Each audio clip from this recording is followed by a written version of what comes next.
In the stone hall under the light of a large window, the verdict is read aloud. A young man named Kiska, the defendant, kneels, his hands tied behind his back, while a high-ranking cleric declares that he will be thrown into the Katatera dungeon. His eyes widen in horror. He shouts that he is innocent, that the charges are lies, but the old priest coldly and impassively brushes off his pleas, calling them nonsense. With a wave of his hand, the priest orders the guards to take him away. From the crowd, a muscular youth named Darga and his henchmen watch with a smug smile, and when armored hands grab him, Kiska desperately shouts that he is being framed. His thoughts again fly home to the village of Katatera where he was born and raised, this cozy town with timber-framed wooden houses and cobblestone streets. He remembers the village is always bustling because there stands a formidable S-level dungeon, also called Katatera, which attracts countless adventurers eager to conquer it. Among all the adventurers and the wild hustle, his own life was much simpler. He worked as a farmer. He recalls sitting by his field looking at the destroyed crops with a heavy heart. Everything was destroyed. The memory of that clash is still fresh. He approached Darga, the son of the village elder, and Darga mockingly said he had heard about his poor harvest, and at that moment Kiska realized with horror that it was Darga who had ruined his field. He tried to apologize, an automatic learned reaction to avoid trouble, but Darga revealed the cruel truth. In this country, people with silver hair are called alks and are constantly mocked because long ago one human alk betrayed his own and helped the demons. Dark words and immediately a sharp blow. Kiska carries in his memory the constant beatings and destruction of his fields, and he had no choice but to endure it again and again. He walks the village streets, fresh bruises on his face. A gentle voice calls him, and he turns. Before him is Namia, her gaze full of tender worry. She asks if Darga is mocking him again. Seeing his injuries, she offers to bandage them and find a place to sit, and Kiska, with a face mixed with pain and gratitude, quietly agrees. They settle on a narrow stone bridge from which the whole village is visible. He thinks Namia is his neighbor, childhood friend, and the only person truly close to him. When she finishes bandaging his cheek, he thanks her. She directly asks why the other villagers dislike him. He turns away, his face sullen, and explains that it is because of his silvery hair, which he finds disgusting. She immediately rejects his self-hatred and says that she really thinks his hair is cool, and this unexpected compliment leaves him wide-eyed and speechless. He realizes that although his hair seems to bring him only misfortune, Namia accepts him unconditionally, and her voice cuts through his thoughts as she calls him by name and takes all his attention. They sit side by side. She looks away from him and quietly, seriously utters shocking news. She is going to marry Dargo. These words struck Kiska like a physical blow. His eyes widened as if he did not believe. His mind spun. He turned to her, but her face was lost in shadow, expression unreadable. He only lowered his head. Cold sweat appeared, and he tried to comprehend what he had heard. He forces himself to put on a painful smile and barely utters, "Congratulations." And when Namia sees his reaction, her eyes widen with anxiety and she asks if he really agrees with her decision. Her anxiety grows. She looks at him with pity and says that he should not stay in the village where everyone mocks him, warning that if he stays, the mockery will eventually break him. His hand clenches into a fist on his knee, and with despair in his voice he asks what other choice he has, shouting that this village is the only place where he can stay. At his despair, Namia grabbed his hands without looking away, called him by name and then proposed the incredible, to run away together. Kiska froze, his eyes widened in shock. Stunned, he listened, not yet comprehending her proposal, while Namia urgently explained her plan. She had money at home enough for them to live on, and she insisted that they could run away from the village together. He asked if she was really sure. She confirmed it without hesitation. Her face filled with torment when she revealed her true feelings and said she did not want to marry a man like Darga. Hearing her desperate plea, he only whispered her name and understood everything. When the sun set behind the horizon, they sealed their agreement with a kiss. She confessed her love to him and he responded in kind, his voice trembling with emotion. Later that night, under the silver light of the full moon, he reached a small, simple hut on the outskirts of the village, carrying a bag with his belongings. With each decisive step, he became even more resolute. Tonight he and Namia would finally leave this village. He dashed off and a smile of pure hope played across his battered face. He sincerely believed the dark days were behind him as he raced to their meeting place. His hopeful sprint suddenly stopped. A scream pierced the night, called his name and begged someone to stop. Panic gripped him, and without thinking, he burst through the door of the house, shouting her name. Her name? He froze in the doorway, his eyes widening in horror. Before him, Namio lay on the bed. Around her was Darga shirtless and his two henchmen attacking her. The noise drew their attention, and Darga turned. His face froze with contempt as soon as he noticed the uninvited guest. He sneered with disdain, addressing him as silver-haired, and demanded to know why he was there. His shot changed to cold, quiet rage. Ignoring the question, he looked straight at Darga and uttered one icy command: "Move." He roars at Darga, his voice burning with fury, demanding they move faster. The bigger man clicks his tongue in irritation, muttering about Kiska's audacity. In response to Darga's insolence, he drives a powerful punch into Kiska's stomach. The smaller boy doubled over in pain and groaned softly while one of Darga's accomplices sneaked up from behind. The pack attacks him. Fists and knees hit their target, holding him down. Darga looms over him and asks why he is here, while beside him Namia screams for them to stop, pleading for help. Darga ignores her pleas. His attention is fixed on the beaten Kiska. With a twisted expression, he admits that Namia is his fiancée, then mockingly asks why Kiska came here right now. His henchman behind smirk. Background: Kiska barely recovers from the shocking revelation. Darga's henchmen restrain his hands. A cruel smile appears on Darga's face as he grabs Kiska's left hand. His grip is firm and threatening. With a disgusting crack, he sharply bent Kiska's fingers backward. The sudden, brutal action left her with wide-open eyes in pain and complete disbelief. Relief: the sound of a breaking bone makes Namia gasp in horror. Her hands instantly cover her mouth. Darga throws his head back and laughs maniacally, then points a finger at Kiska's other hand, hinting that he intends to break it too, like. Well then, desperately to prevent even greater horrors, Namia shouts for them to stop. She offers to tell the truth and begs them to cease the attack on Kiska as soon as she does. Hearing her offer, Kiska breaks free from the kidnapper's hands, shouts at Namia not to say anything. Darga immediately growls at him to shut his trap. He still begs her, his voice trembling with despair. Someone shouts, "Namia, don't tell them," but Namia, with tears in her eyes as if deciding to speak, ignores his desperate cry. He sobbed. From merciless blows, his consciousness slipped away. Through the fog of pain came Namia's voice. Full of despair, she confessed to Darga that she had betrayed their plan. His confession hung in the air, met with Darga's burning rage and the treacherous faces of his followers. When darkness threatened to engulf him completely, the last thing he noticed was Namia's tearful face calling his name, her voice sounding as if from afar, and for a moment an image of her smile under the starry sky appeared in his mind, and with his last strength he whispered her name and fell unconscious. In a quiet village, a young man nicknamed Kiska runs through in his mind the accusations leveled against him. They say he is a sinner, broke into a house during the parents' absence and committed terrible acts, rape and murder. On these charges, he is led by 2 armored guards and a high-ranking priest standing before a large glowing teleportation circle carved in stone announces the verdict: Kiska will be sent to the Katatera prison. A lightning-fast thought flashed in his mind: the truth. Namia is dead. Upon learning this, Darga fell into rage and killed her, and then all of Darga's deeds were pinned on him. Now the priest looks at him condescendingly and asks if he has any last words.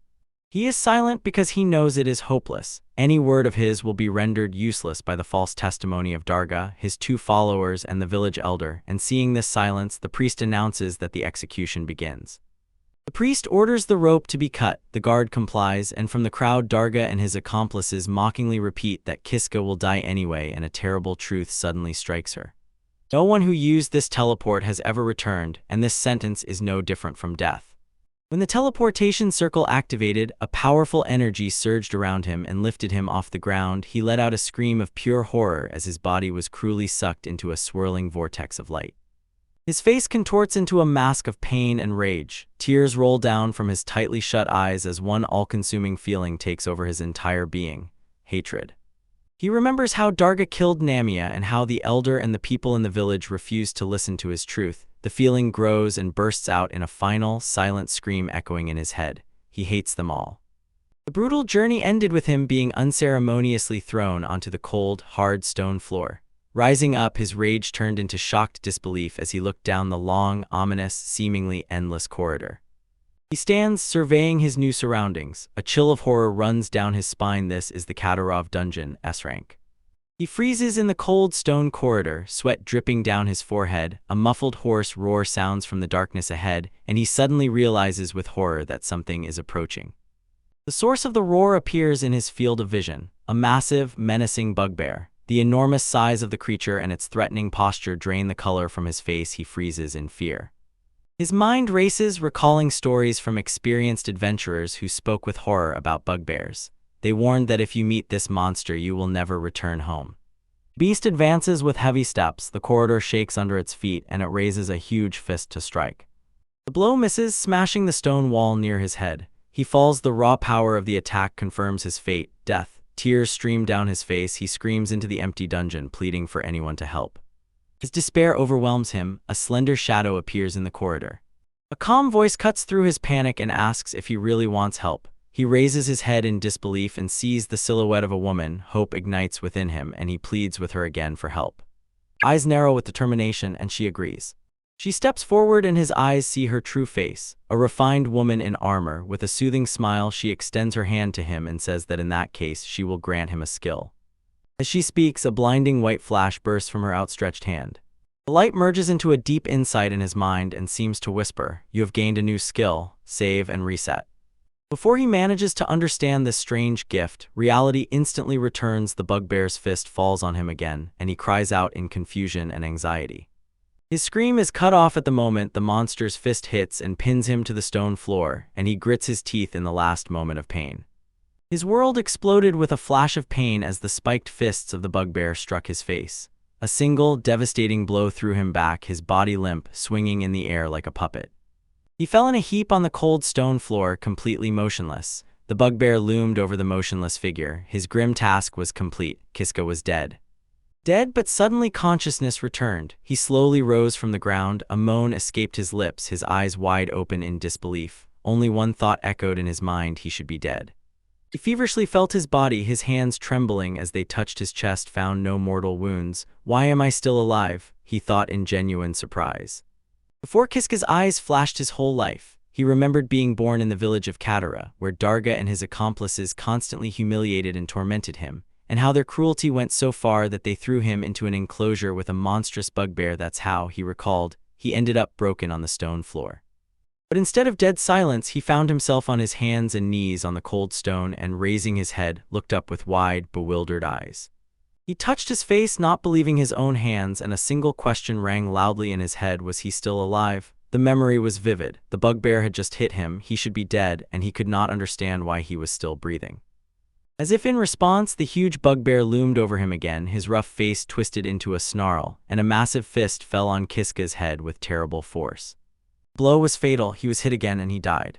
And yet he was alive. His eyes opened again in horror and confusion, and he realized he had returned to life, not believing in that incredible reality that the bugbear had just hit him. The scene replayed with terrible accuracy. The bugbear loomed over him, raised his fist, and delivered the same deadly blow. Again the world shattered into pieces of pain and darkness. When his life was fading, he could only guess what was happening. Consciousness returned, he came back to life again, and the strangeness of the whole situation began to dawn on him. He had just been hit, yet he stood unharmed. Armed, the bugbear's fist came down for the third time, but why was he still here? A flash of memory about death, and gasping from the terrible realization, he understood he had come back to life again. He recoils from the bugbear's mace, and the terrible truth dawns on him. It's not that he returns to life every time he dies, he is returned to the same moment, just before the fatal blow.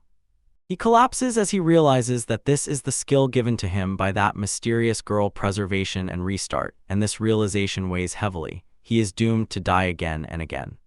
Again, horror bursts out as a scream from his chest. He does not want such a fate, desperately trying to escape, but the monster's clawed hand covers his face. He knows, even if he escapes, he will still die. It becomes clear that his struggle is futile. Wherever he dodges, left or right, he is thrown and crushed again and again, and he constantly dies.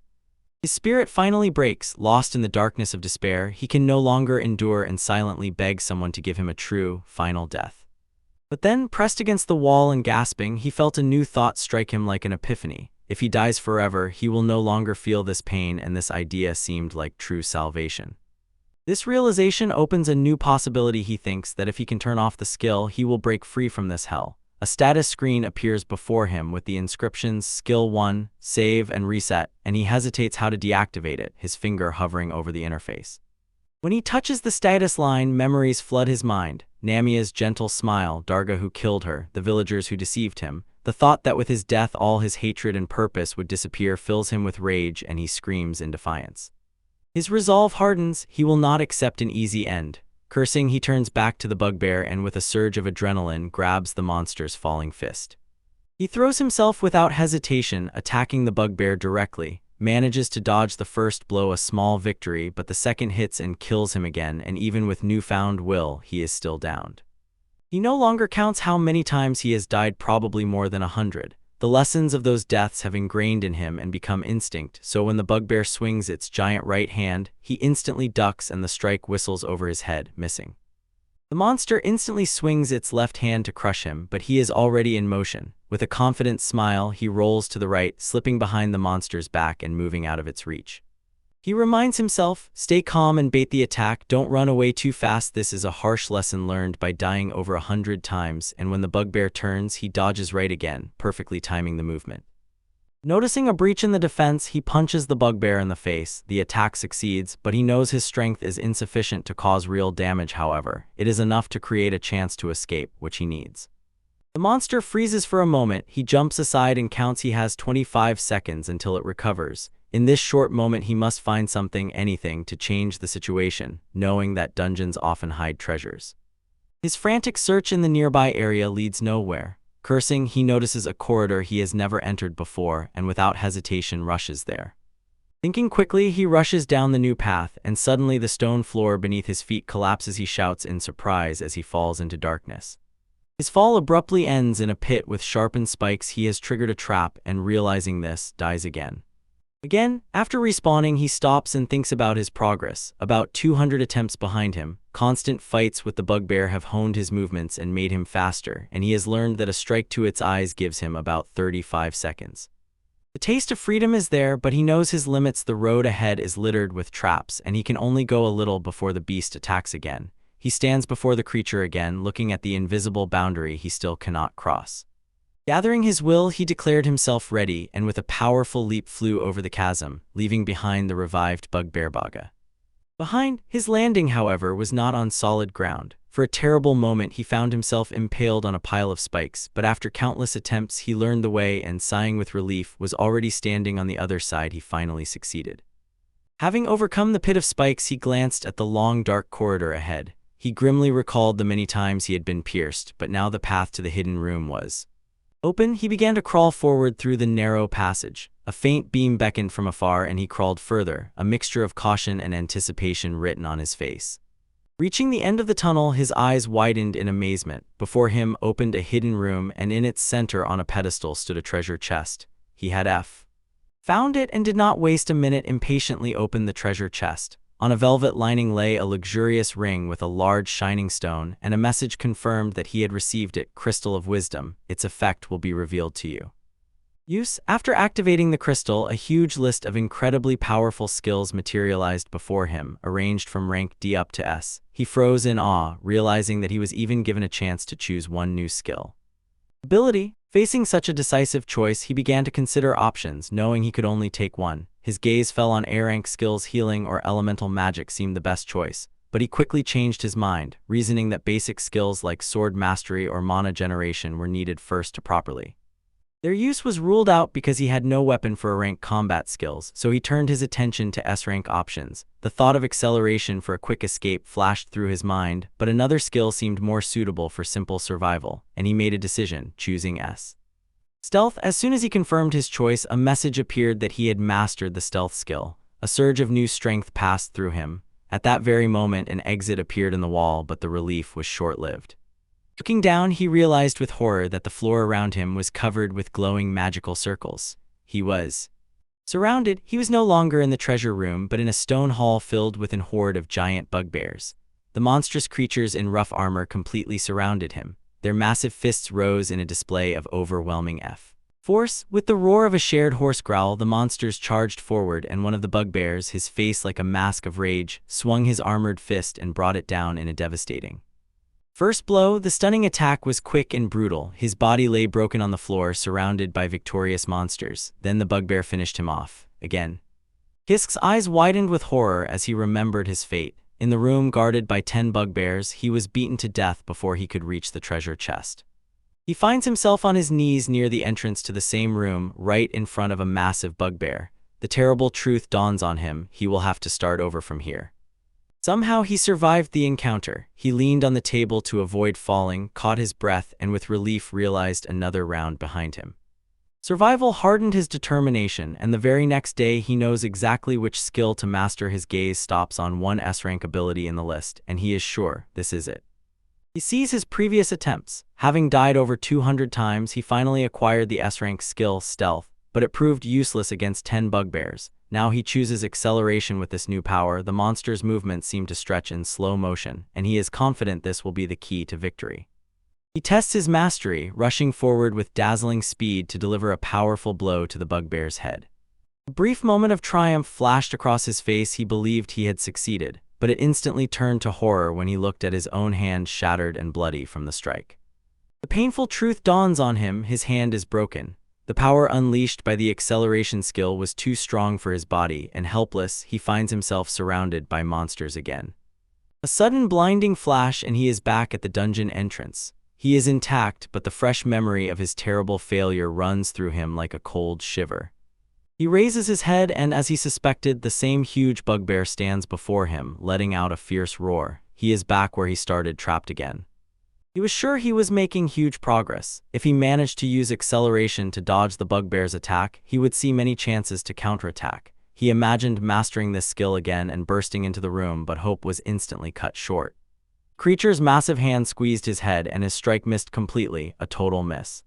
His vision blurred, then cleared, and he found himself again in the antechamber. Gasping, he stared at the treasure chest and realized his return, with the total number of attempts already reaching about 225.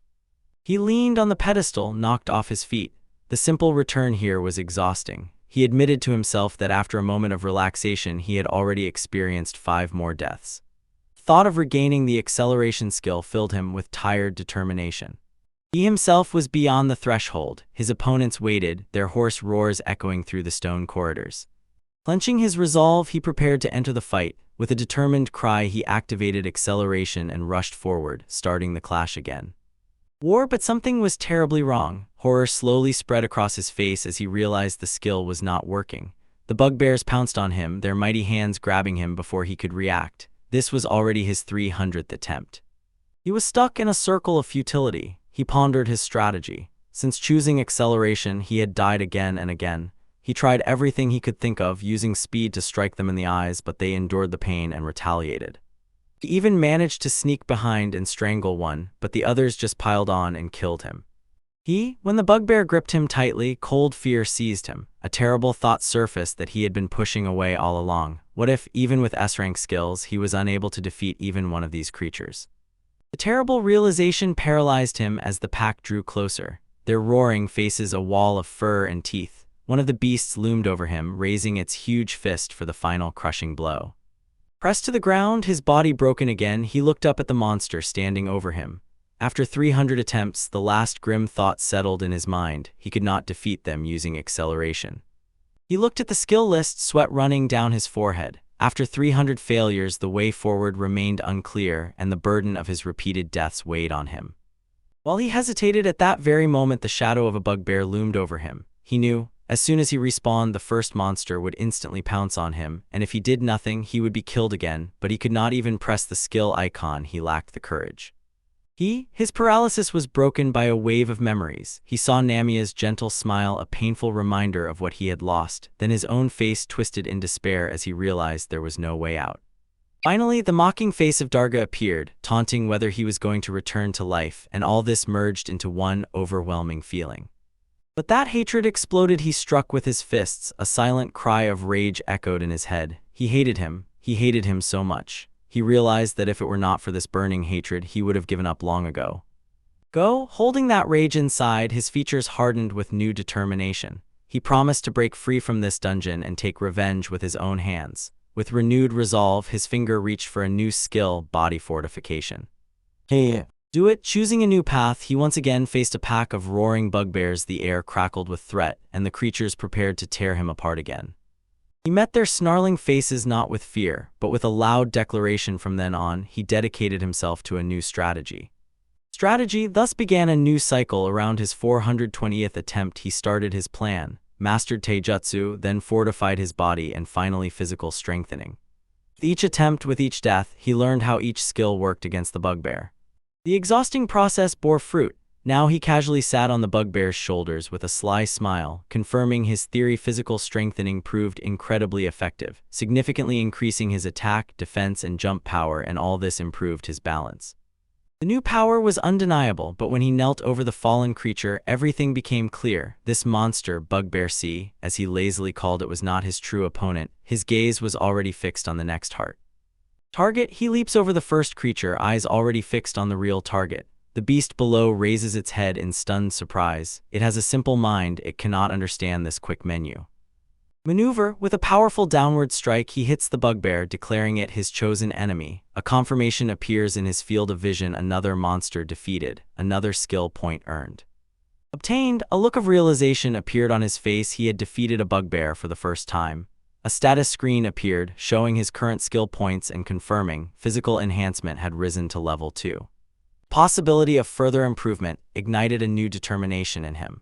New power pulses within him and adds confidence. He decides that by constantly defeating bugbears and leveling up physical skills, he will eventually be able to overcome all 10, but the system shows that the next level requires a dreadful 100 skill points. His optimism shatters as he runs these numbers through his mind. Nearby, a bugbear seems to mock his ambitions. It becomes clear, with 12 skill points per kill, he will have to defeat almost all the monsters in the room to reach the next level. The realization weighs on him like a heavy burden. Surrounded by giant creatures, he understands his plan is impossible, and the path he saw so clearly just a moment ago suddenly disappeared. He hadn't even managed to come up with a new strategy when a massive fist strikes a hard and decisive blow. His body is thrown aside, and in the last moment one thought becomes clear. If he doesn't improve his skills, he has no chance against them, and he finds himself again at the beginning. Standing before the glowing terminal with a counter and an attempt number around 510, his calm finally breaks. Screams in despair, crushed by endless silence. This endless cycle, his torment turns into rage. Tears run down his face. He screams, cursing the name Darga, blaming him for luring him into this hopeless nightmare. Collapses again and again, asking about the cruelty of his fate.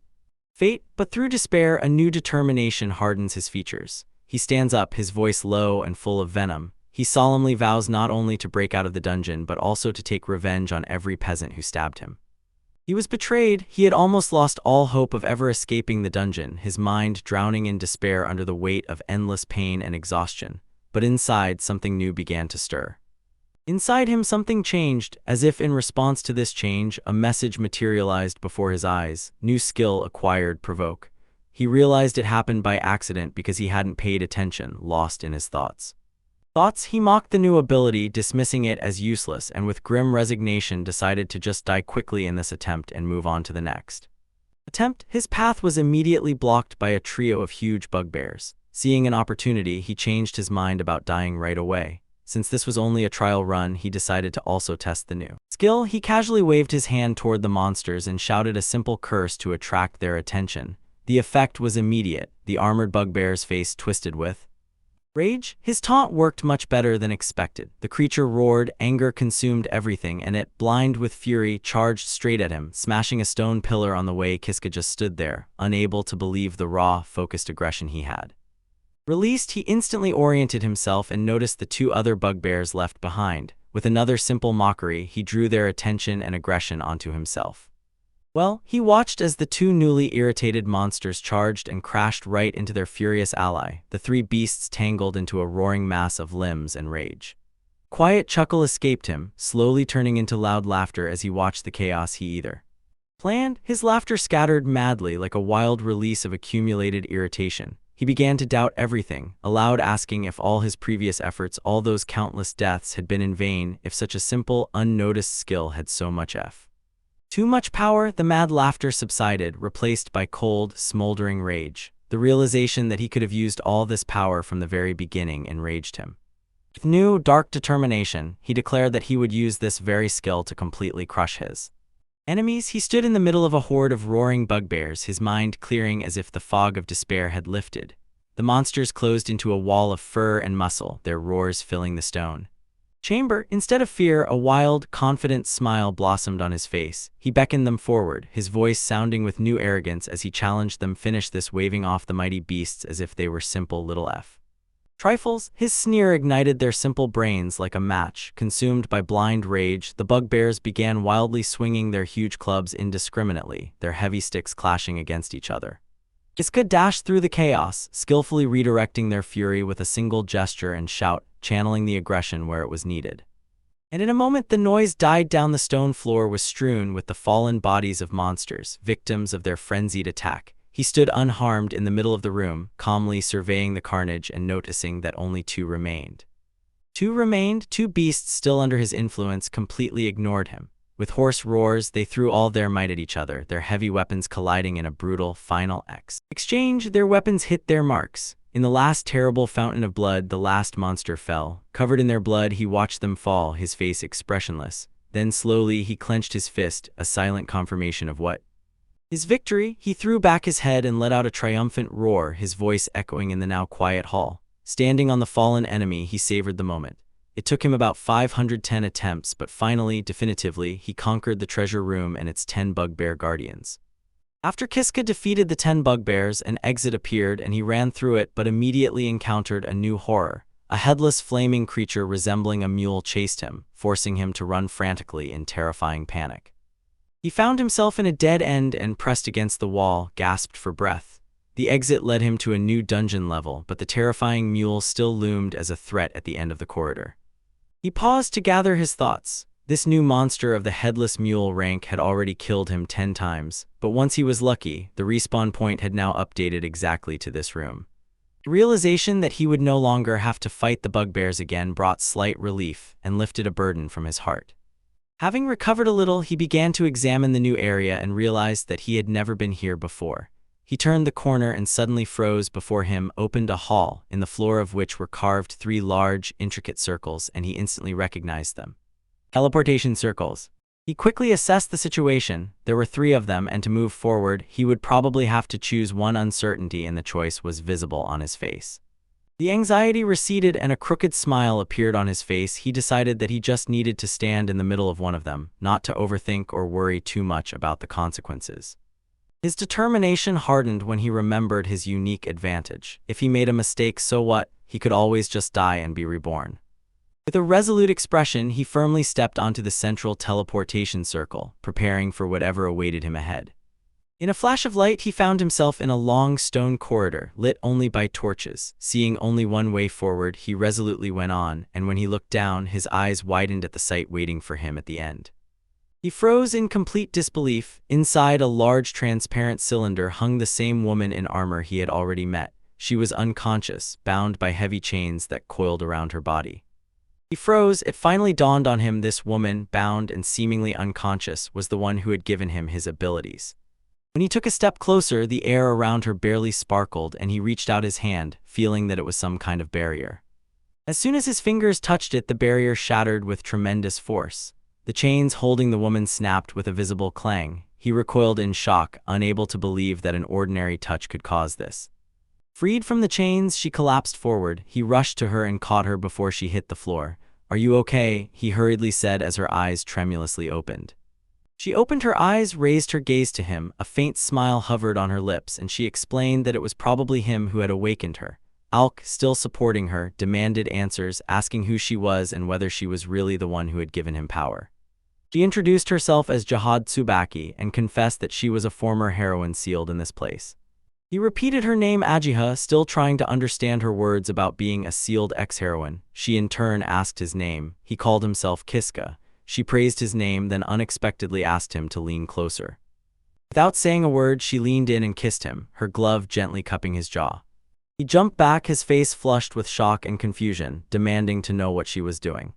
While doing this, she calmly explained that she just wanted to thank him, then innocently asked if he didn't like it. Kiska, still stunned, stumbled and whispered that he didn't understand what was happening.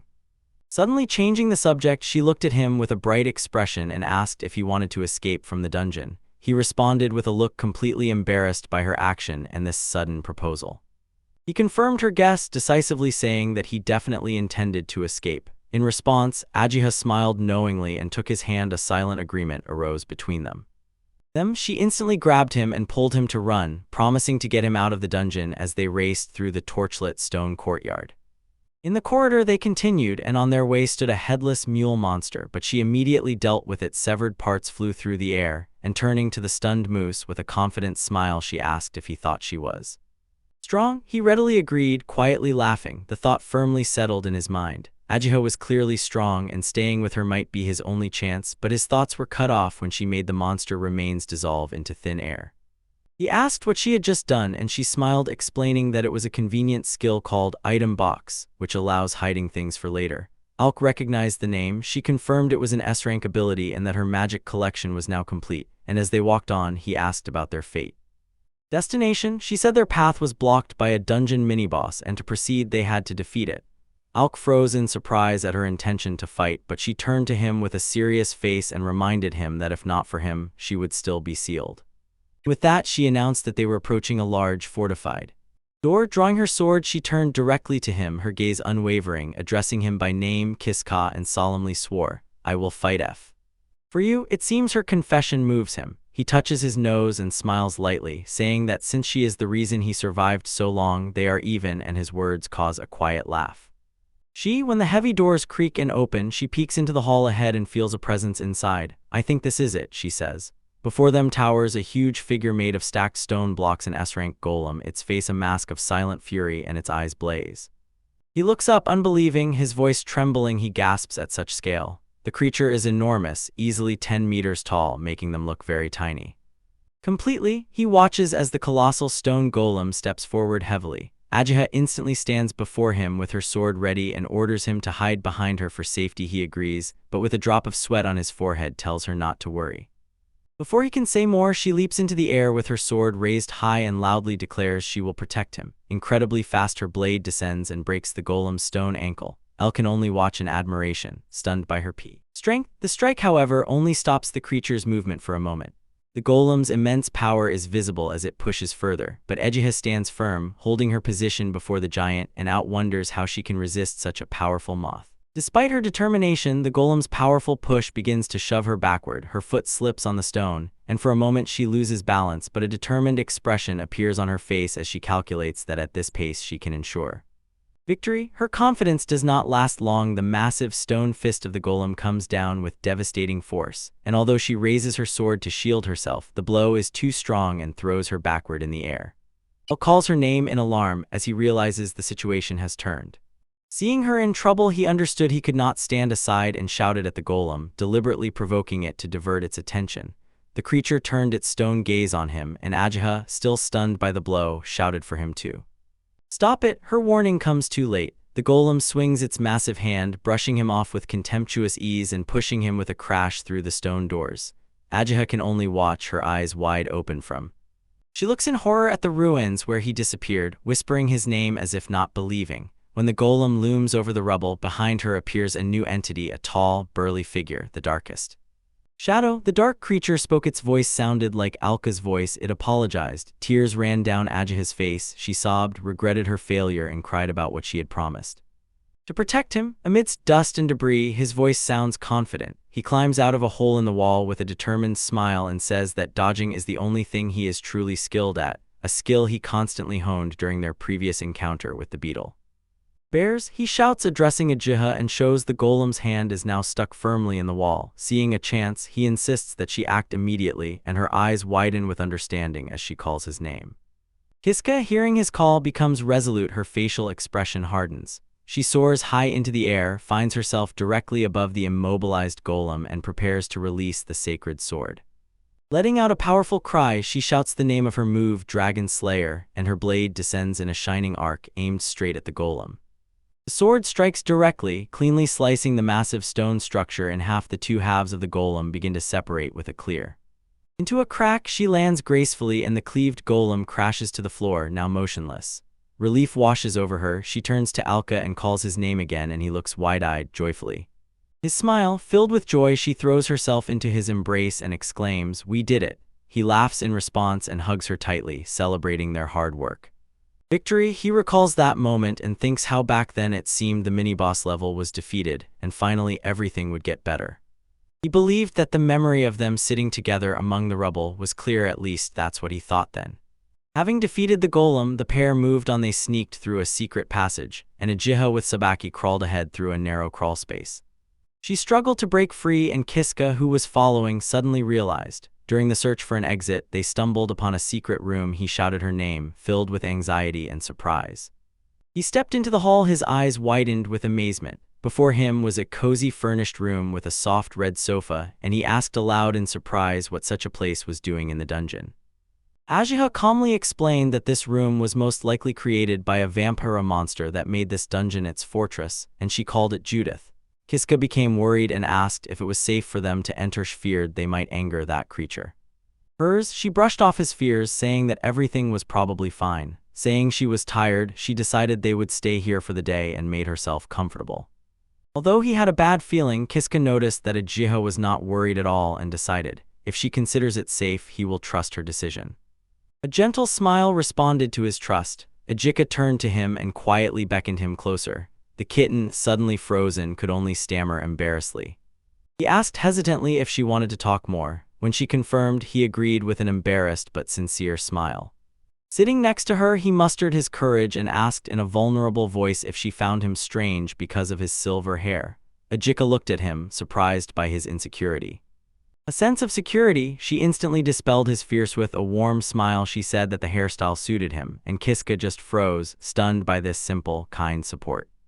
She looked at him gently and said that his silver hair was almost magical, how beautiful it was. Kiska, suddenly embarrassed by the compliment, just blushed and mumbled something about his hair.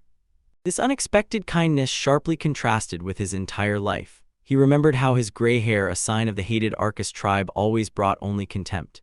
Until this moment, no one had ever looked at him with a smile, only sideways glances from peasants and stones thrown by Darga and his accomplices. But her gaze was completely different. She smiled warmly and explained that, despite others like Namia might think, she sincerely considered his hair beautiful and took it as a compliment. She suddenly put forward a stunning explanation for her unusual gaze. It turned out that she was from another world and, as she supposed, that was why she saw things differently. He froze, looking at her, trying to process this revelation, and stammered. Did she really mean another world? She confirmed without hesitation yes, it was true before she came here. This concept was completely foreign to him, had never heard of such a thing before. Noticing his hesitation, she asked if he doubted her, and he quickly shook his head, confirming that he trusted her completely. He, clearly pleased by his trust, gently leaned against his shoulder. She nestled against him and whispered that she hoped he would believe. He looked up at her from below, felt a strange closeness, and wondered if this feeling arose because of her origin from another world. The silence suddenly broke with the loud rumbling of his stomach. Ujiha raised her head and asked if he was hungry. He awkwardly admitted that he had hardly eaten since entering the dungeons of Jian, and she brightly winked, announcing that she would prepare for him in her chest of belongings. There was plenty of meat from headless mules. After a few weeks, she immediately got to work, putting on an apron, skillfully cooking a dish, chopping meat and stirring the boiling pot. Kiska watched from the sofa, and soon she announced that the food was ready. On the table was a generous meal: roast meat, soup, and drinks. After thanking, Kiska took the first bite and his eyes widened in disbelief. The taste conquered all his senses and he could only whisper one breathless word: incredible. He ate with burning delight, as if a simple tasty dish had become a rare miracle for him. Ujiha, rejoicing at his reaction, explained that she had found some herbs and spices in her box of things. Kiska, it was a profound moment, first real food since he was expelled to the hellish dunes. They sit together on the sofa and he continues eating, completely lost in sensations. Silently, he admits to himself that he never expected the food to be so delicious. His strong reaction did not go unnoticed. Ujiha looks at him anxiously, asks if he is crying, and loudly worries that she might have added too many spices. And Kiska, wiping a tear from his eye, confirms that he is just Lee. A little after eating, a noticeable fatigue overwhelms him. He sighs and says that the day was exhausting and he is ready to go to sleep. Then he touches on the issue of overnight stay, notices a single bed in the room and offers it to Ujiha, insisting that he will take the sofa himself. Her answer completely takes him by surprise. Ujiha, with a bright smile, suggests that they both sleep together in one bed. The proposal leaves Kiska stunned and embarrassed, begins to stammer and cannot form a coherent protest.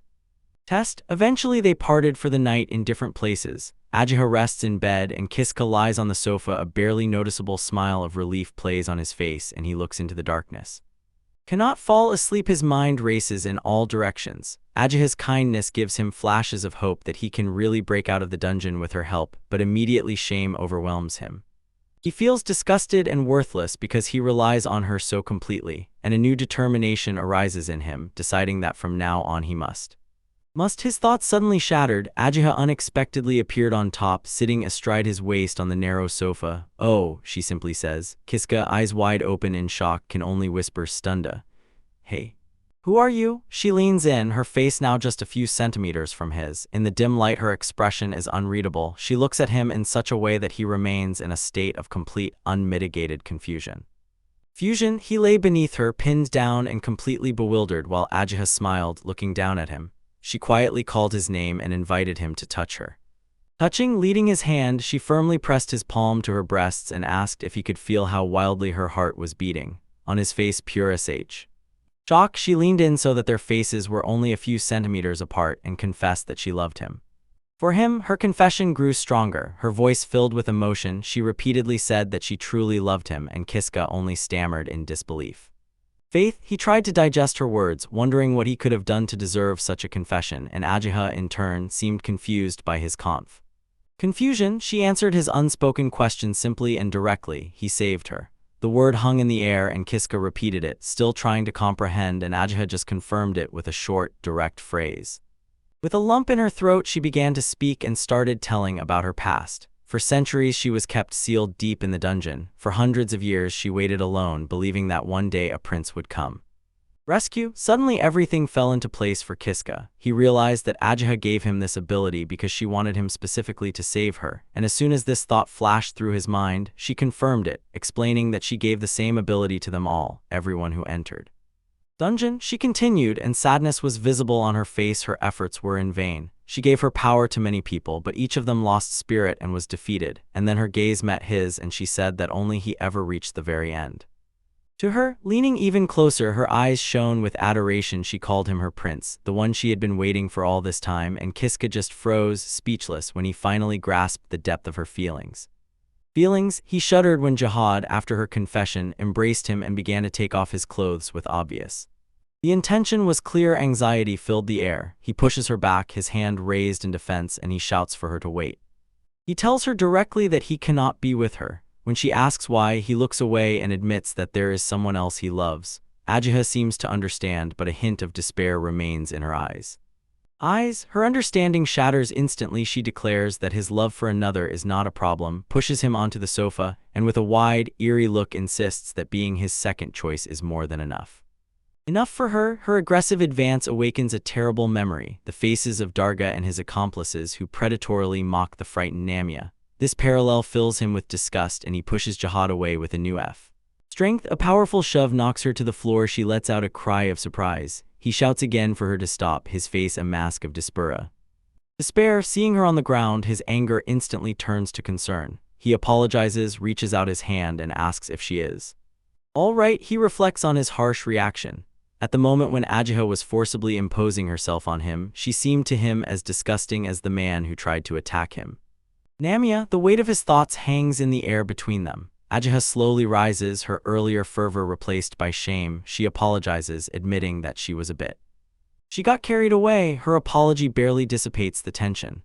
A mixture of guilt and embarrassment is visible on his face as she silently retreats to the bed, turns her back to him and hides under the covers. He lay sleepless, replaying that moment over and over in his mind. He instinctively pushed her away, a reaction born of panic, not malice. His gaze shifted to where she was sleeping. He regretted his harshness and wanted to be gentler, but the desire to refuse her was too strong.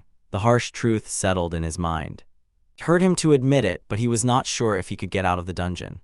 Externally full of strength and quiet determination, he decided to leave these tangled feelings behind. By morning, the past was the past. He stood up, his face hardened as he focused. But as soon as he sat on the edge of the bed, a figure appeared before him. It was Jiha, but no longer in a nightgown. Instead, she wore dark clothing with lace, which momentarily left him speechless. Kiska's eyes were wide open with pure horror, his face pale and covered with cold, sweaty froze, staring at what was before him. His gaze fixed on a pair of legs in dark patterned stockings eerily hanging in the air. Nearby on the bed lay another motionless figure. Suspended figure Ajiha Sabaki, her face frozen in a silent, horror-filled expression. The dreadful sight provokes a strong physical reaction in both of them. A retching sound escapes from Ajiha's mouth, and Kiska presses his hand to his mouth, fighting nausea. He stumbled and stepped back, his head spinning from the terrible question. He wonders why this happened, and a terrible thought grows in his mind. Does this make him evil? From his place, he looks up in complete horror at Ajiha's lifeless hanging legs, illuminated by pale moonlight. He grabbed his head, sweat pouring down his face, and all the pieces of the puzzle formed a terrible picture. He realized in horror that because he pushed Ajiha away, she might have ended her own life. Stunned by the hint, he only stammers, saying he doesn't know, his denial powerless against the eerie sight of her body hanging before him. Panic grips him, he rushes away from the scene, desperately convincing himself of his innocence and muttering that he is not a bad guy as he flees. He was fleeing madly, crawling on all fours through the dark stone corridor, gasping for breath and looking back in horror. He pushed himself backward, his mind refusing to believe, sweat running down his face, and he tried to convince himself that what he had just seen, the death of Ajiha, was simply a terrible accident. In panic, he rushes deeper down the torchlit stone corridor, but the escape is cut off. Right ahead emerges a massive, monstrous figure blocking his path. The monster lunges without hesitation, its weapon a blurred flash. The strike hits with brutal force and pushes him back, tossing him into the air. Pressed and helpless, one thought flashed through his mind at the last moment. He had come this far only thanks to Ajiha. Without her, the monsters would have instantly surrounded him, and the chance of survival would have completely vanished. A sigh escapes his lips as consciousness returns, and he finds himself on the cold stone floor. The same monster that had just killed him now lies defeated nearby. An impossible scene pressed a stunning question into his head. Had he fallen? Had he ended up in the same place again? He stands up, puzzle pieces clicking in his head with terrible certainty. Now he understands. The loop began because he refused Ajiha, and this led to her taking her own life. He freezes, staring into the empty corridor, crushed by the weight of his actions. He asks himself what he should have done. Was accepting Ajiha's love the only right path? The path he instantly rejects this thought because a smiling face of Namia flashes in his mind. He could not do that. He firmly tells himself Namia is his girlfriend. Otherwise, this certainty leads him to a new, shocking discovery. Before him is a large holding cell, and inside, suspended in chains, is Jiha, and he suddenly realizes that she is still alive. He gathers his resolve into a fist, deciding that this time everything will be different. He will accept her love, believing that if he simply rewinds time, she will always be here, chained, but safe.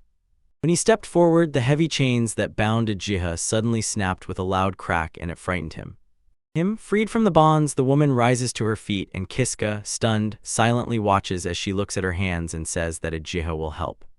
She turns to him, and on her face is a cold, foreign expression. After a brief, anxious silence, she asks him a simple question: "Who are you?"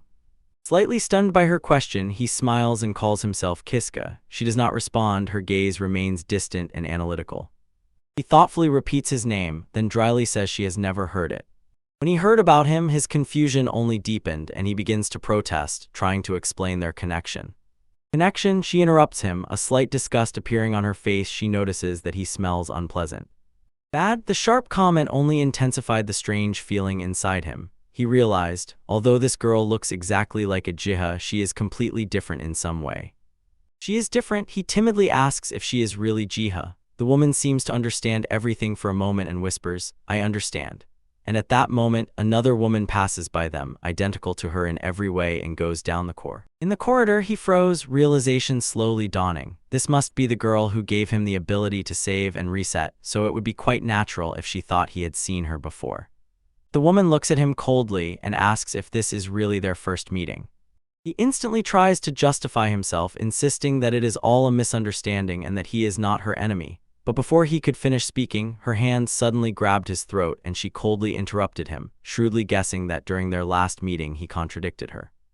During the meeting, her grip tightens, her eyes widen with an anxious gleam. She leans closer and with a chilling smile says that this is exactly why she senses a foul smell around.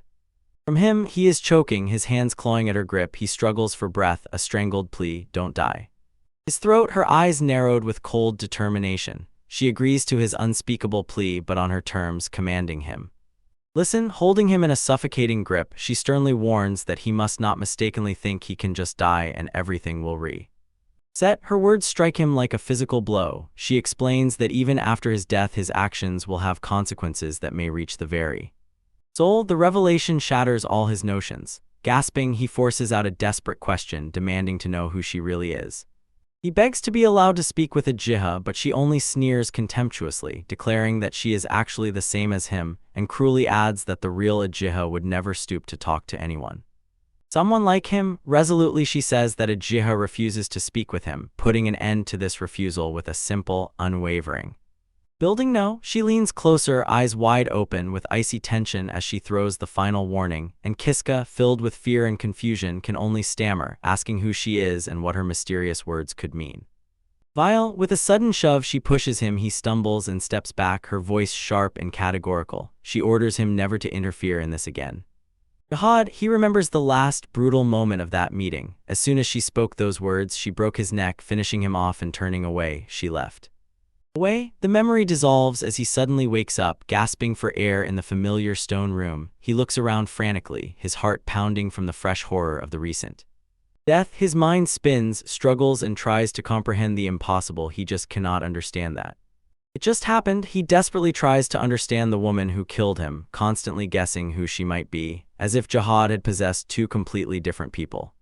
Confusion tightens into a gloomy, unshakable decision. He decides to have nothing more to do with anything to deal with her. Having decided once and for all, he leaves the sealed chamber, refusing to return to Ujiha or break the seal, because he knows, if she sees him again, he will simply be killed. He must find another way, but the harsh truth of his decision becomes clear when he looks into the burning corridor abyss, strewn with mutilated bodies. He realizes that wandering the dungeon without Jiha's help will be incredibly difficult, which only intensifies his need to find another way. He enters a hall with 3 teleportation circles. Remembering that last time he used the middle one, he gathers his willpower and decides to try the left one, surrendering to a new, unknown, familiar path. He finds himself in a cramped stone antechamber, a drop of sweat crawling down his temple. The air is oppressive and still, and he looks around anxiously. Upon exiting, he finds himself in a familiar corridor lit by torches. The cold in his chest grips him as he realizes this is the same path he took with Ujiha. It seems there was only one path for F. Forward from the very beginning. His steps suddenly stop. In the long corridor, a figure sits at a table, completely out of place, his eyes widen and distrust. The figure, a young woman, elegantly dressed, sits at a small, refined table. On both sides she is surrounded by lit candelabra. She calmly sips from a teacup, eyes closed in quiet reflection. His mind reels from this impossible sight. The girl just sits there and calmly drinks tea and in the middle of the dungeon. He looks stunned. The girl opens her eyes and addresses him directly, a slight smile playing on her lips. She says that few strangers reach this place. Her calm words only confuse him more. He can only stand and watch, struggling with the absurdity of the girl simply relaxing with a cup of tea in this in the infernal dungeon. Breaking the silence, she lowers the cup and asks why he is here, and if he needs anything. Direct questions clarify little in his thoughts. He can only guess. This person, coming to his senses from stupor, nervously scratches the back of his head and with a trembling smile says that he is actually just looking for a way out of the dungeon. She listens to his explanation. There are no emotions on her face. After a moment, she simply acknowledges his goal, repeating it in his words. Quiet, I see. She raises the cup of tea, and there is no sign of agitation on her face before his desperate plea. Well, that's rude, she remarked coolly, and her voice echoed in the silence of the room. Kiska, looking puzzled, raises her hand. Her nails are long and sharp like claws. She asserts with full authority that she is the great and true progenitor of vampires, leaving the young man, and he is completely stunned. She smiles widely, frighteningly, amusement shining in her eyes. She makes it clear that his current behavior is unworthy of one who now understands the full seriousness about who she is. Kiska widens her eyes in shock when, without any warning, a deep wound opens on her forearm. Dark blood immediately gathers and begins to drip, and nearby on the table stands a small, neat box. Remains open. In response to the wound, something terrible happens to Kiska. When the woman rises and calmly approaches him with a smile, jagged, demonic wings suddenly burst from his back, tearing through the tunic. He screams in pain. His body convulses as if something is being torn from his very soul. Through the pain, he utters one desperate battle Word pay, she looms over him, her face a mask of madness, and she declares that he must pay for his sin and settle this price. This is his death. Her smile is wide and triumphant. A bloodstain is visible at the corner of her lips, revealing pure ecstasy. When he reaches the edge of his torment, the world suddenly turns back and Kiska finds herself again at the entrance to the room, completely unharmed. He gasps, looking at his whole body, drenched in cold sweat. From disbelief, he falls to his knees. The memory weighs on him like a heavy stone. A terrible realization dawns on him. He is dead. Again, he found himself trapped between two figures, his body trembling, sweat running down his face. On the left, the same woman who just killed him, her fanged smile radiating smug satisfaction. On the right leaned another woman with dark hair and cat ears, her gaze no less predatory. A single terrible thought thundered in his head: this dungeon is full of horrible people. On the cold stone floor, Kiska appears again. This is already his 7th life, and suddenly the truth strikes him. He has died again. He recalls the warning of the woman with cat ears about a vampire in the dungeon and realizes with horror that it was probably she who killed him. The memory of his killer surged over him. A young woman with 2 long blonde pigtails and a cruel, wide smile. Her name is Judith. He now knows that she is the true progenitor of vampires, and his horror is reflected in his wide-open eyes as he remembers how she loomed over him. He cannot come to terms with her 2 faces. In one moment, she is an innocent girl in fine clothes, calmly sipping tea, and the next her face distorts with manic joy and she attacks him for no reason. Thought of fighting such an unpredictable person fills him with fear. Having digested that terrible memory, he stands silently in the stone corridor, his face hardening with determination. His reflections recede, realizing that direct confrontation is futile. He decides that only one way remains and dashes down the corridor. He arrives at a fork. 3 identical teleportation circles are etched into the floor. This is the 3rd path, a new choice to be made. Without hesitation, he turns his gaze to the teleportation circle on the right. The choice is made. A drop of sweat runs down his temple, but his gaze remains unwavering and focused. He finds himself in a new, empty corridor and, walking forward, hopes that no fierce people like Ajiha and Judith will appear on this path. He is already tired of encounters with such powerful enemies. A cautious step abruptly stops. He freezes, his eyes widen in shock and surprise as a massive nate pillar with vine-like glowing patterns stands at the end of the corridor. He froze, looking at the object at the end of the hall. At first he did not understand, then recognized it was a sword stuck into a decorated stone pedestal. The appearance of the weapon was frightening. In the winged guard was embedded a sinister stone resembling an eye, and it seemed to him that it was extremely suspicious. Despite doubts, he assessed his situation. He had come this far without a weapon, and if this blade was really as powerful as it seemed, then it could be his only chance to escape the dungeon. Having made his choice, he reached out and firmly grasped the hilt. He decided to try.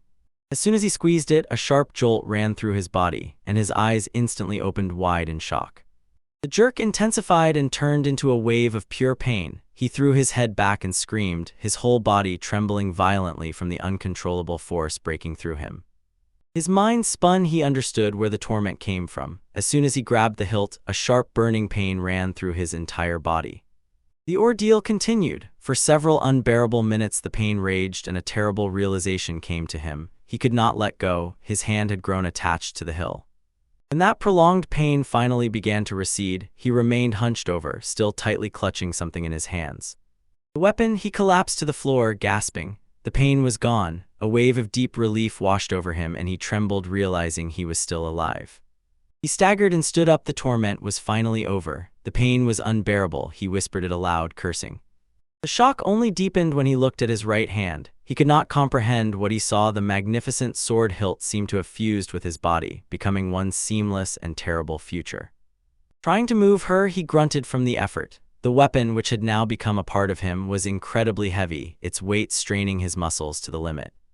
The weight pinned him to the spot in the very center of the chamber. He looked around the empty room, and only one desperate question echoed in his mind. What was he to do in a? Now irritation began to eat away at him as he dragged himself down the long corridor. He finally made some progress, but then a heavy hand weighed him down and he could barely move. As he complained about his situation, a bulky figure appeared at the far end of the wing. The figure turned, revealing its terrible nature. A huge, disgusting werewolf. A wave of pure horror washed over Kiska. He was sure he would die, no chance to fight this. As if confirming his fears, the beast let out a deafening roar.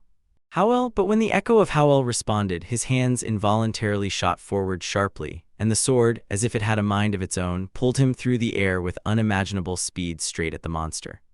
He did not even have time to realize what was happening when the blade hit the target and easily cut through the werewolf. The monster's body exploded into pieces and fell to the floor, and he stood stunned, looking at the carnage. Bloodshed, he looked down at the weapon and a chill ran down his spine. The sword had moved all by itself as if it had its own will. He assessed this strange turn of events and decided that for now this was a fortunate moment. The new power strengthened his resolve. A maniacal smile spread across his face as he stared into the dark corridor. Would do everything to get out of this dungeon, even if he had to rely on his creepy, sinister scent. Standing over the werewolf's body cut in half, a wild, insane smile spreading across his face, he brandished the black sword. He looked admiringly at the power of this weapon. Now he was sure that with this power he could defeat any enemy. Filled with new, maniacal determination, he turned and raced down the stone corridor. His eyes were fixed forward with stern resolve. Running, he suddenly stopped before the formidable, double-reinforced doors. He recognized the place and was sure it was the MANGABOSS room. Sliding the door just enough to peek inside, he confirmed his suspicion. This was the very chamber where they had fought the golem, but now there was a different creature inside, and he could not help but wonder if it might be the same one. Enemy, the creature inside raises its head. Before them stands a huge S-rank griffin, and its piercing eagle gaze is fixed on the intruder with a predatory intent. Tension hangs in the air. A drop of sweat appears on his forehead as he looks, and he immediately understands. This mighty beast is the new boss. Room. Suddenly the griffin let out a piercing scream and lunged into attack. Its massive body flashed the distance between them in a blurred movement. He throws himself aside, barely avoiding the devastating stomp of one of the monster's paws, shattering the stone floor where he just stood. But something else. In time, he lands softly in a squat, a confident smile pushing out any fear. Before he would have been helpless, but now he has this sword. He rises to meet the returning beast, firmly planting the blade ahead. The griffin attacks again, swinging its deadly claws. Kiska meets the attack head-on, raising the black sword to parry, and the screech of metal against claw echoed through the hall as he held against the mighty strike. He stood his ground before the huge griffin, feeling his own limits. All he could do now, he decided, was try not to interfere with the power of his sword. Sword in his hands, when the beast charged with a roar, he immediately acted, ducked low, and thrust the blade out to intercept the monster's assault, and his sole goal was for the sword to meet the attack. At the attack, the griffin lunged low at him, claws extended to tear and shred, and as he braced himself, preparing to strike, a new strategy came to mind, a possible path to victory. With a surge of adrenaline, he lunged upwards, swinging the black blade in a powerful arc, and one thought echoed in his mind, a declaration of new confidence. He could win. The sword cut through the S-rank monster with incredible ease. As the fallen griffin collapsed, Kiska landed, breathing heavily, and a wide, triumphant smile spread across his face. His face froze, his gaze fell on the weapon fused with his hand, and he felt its incredible power. With this sturdy black sword, he could defeat any enemy who stood in. He walked this path now, looking at the empty chamber, and noticed a section of the wall that looked out of place. Just as he suspected after the fight with the golem, there was a hidden door there. It became visible. A confident, almost predatory smile appeared on his lips. He immediately decided to take advantage of his advantage, and intending to use the power of the sword to conquer the rest of the dungeon in one push, he stepped through the door into a new corridor, but his confident step faltered. Gasping, he staggered forward, the heavy sword dragging and scraping against the stone floor. Stopping to catch his breath, he looked at his transformed hand, and a troubling thought flashed through his mind. Was something wrong with him, or had the sword really grown bigger? He lifted his eyes from the sword, his body frozen in place. In the long corridor, lit by torches, a figure stood waiting for him, and he was struck with shock. His eyes widened, and this shock instantly turned into disbelief. Sweat appeared on his forehead, and he, stammering, whispered her name. Judith. Thoughts raced in his head. He could not understand what was happening. Why are you here? He barely uttered, his voice trembling. In the ruined stone corridor, Kiska clenches in his right hand a disgusting living sword that has fused with his hand, and looks at the mysterious young woman standing opposite with eerie calm. She smiles, amused to notice that he still seems to be holding himself together. Sweaty and angry, he grits out her name, Judith, and demands to know what she wants. Her smile widens as she tells him that her desire is obvious, and his eyes suddenly open wide with anxiety. With a casual expression, she quietly said that she intends to get rid of him. him, but she immediately clarifies her thought and shocks him when she admits her true goal is to destroy the parasitic sword on the right half of his body. She recognizes the weapon, a parasitic sword puppeteer, and he can only repeat this name because the very concept is completely foreign to him. Judith explains that the sword is a dangerous creature that grows by devouring people and monsters. She didn't even expect to find it here in the dungeon, where few venture. Kiska understands and asks if that means she intends to kill it. She confirms this and praises him for his sharp intuition. In a sudden shocking spectacle, she fiercely tears her left hand from the joint and blood spurts from the wound. "You are very good," she says with a mad smile while Kiska looks on in absolute horror. He stammers, unable to comprehend what he just saw. Thoughts race and he asks himself who she is, watching her calmly hold her own severed limb. Her severed hand and blood merge on him, harden and become a huge curved black blade. Kiska watches in horror as she points this new weapon at him, and with a predatory smile revealing sharp fangs, gives a simple command. "Please die." She lunges forward, her blade, forged from blood, clashes with Kiska's parasitic sword with a roar. He tenses under the blow, his face a mask of determination, and he vows to fight with the very weapon she sought to destroy. Confident smile falters, and for a moment surprise flashes. He roars in defiance, shouts that he cannot lose, and pushes her back. When they separate, Judith lands gracefully, and a thoughtful smile reappears on her face. She thought handling the sword would not be easy now that it had grown to such size. She tossed her severed hand into the air, and before Kiska's stunned eyes, it changed midair, froze, and transformed into a long, curved black blade. He froze with a grimace of disbelief and determination, unsure if he could really fight this, and Judith, noticing his reaction, prepared her next move. Her gaze narrowed as she pronounced the name of her technique, Milka Downpour, and these words pierced Kiska with pure terror.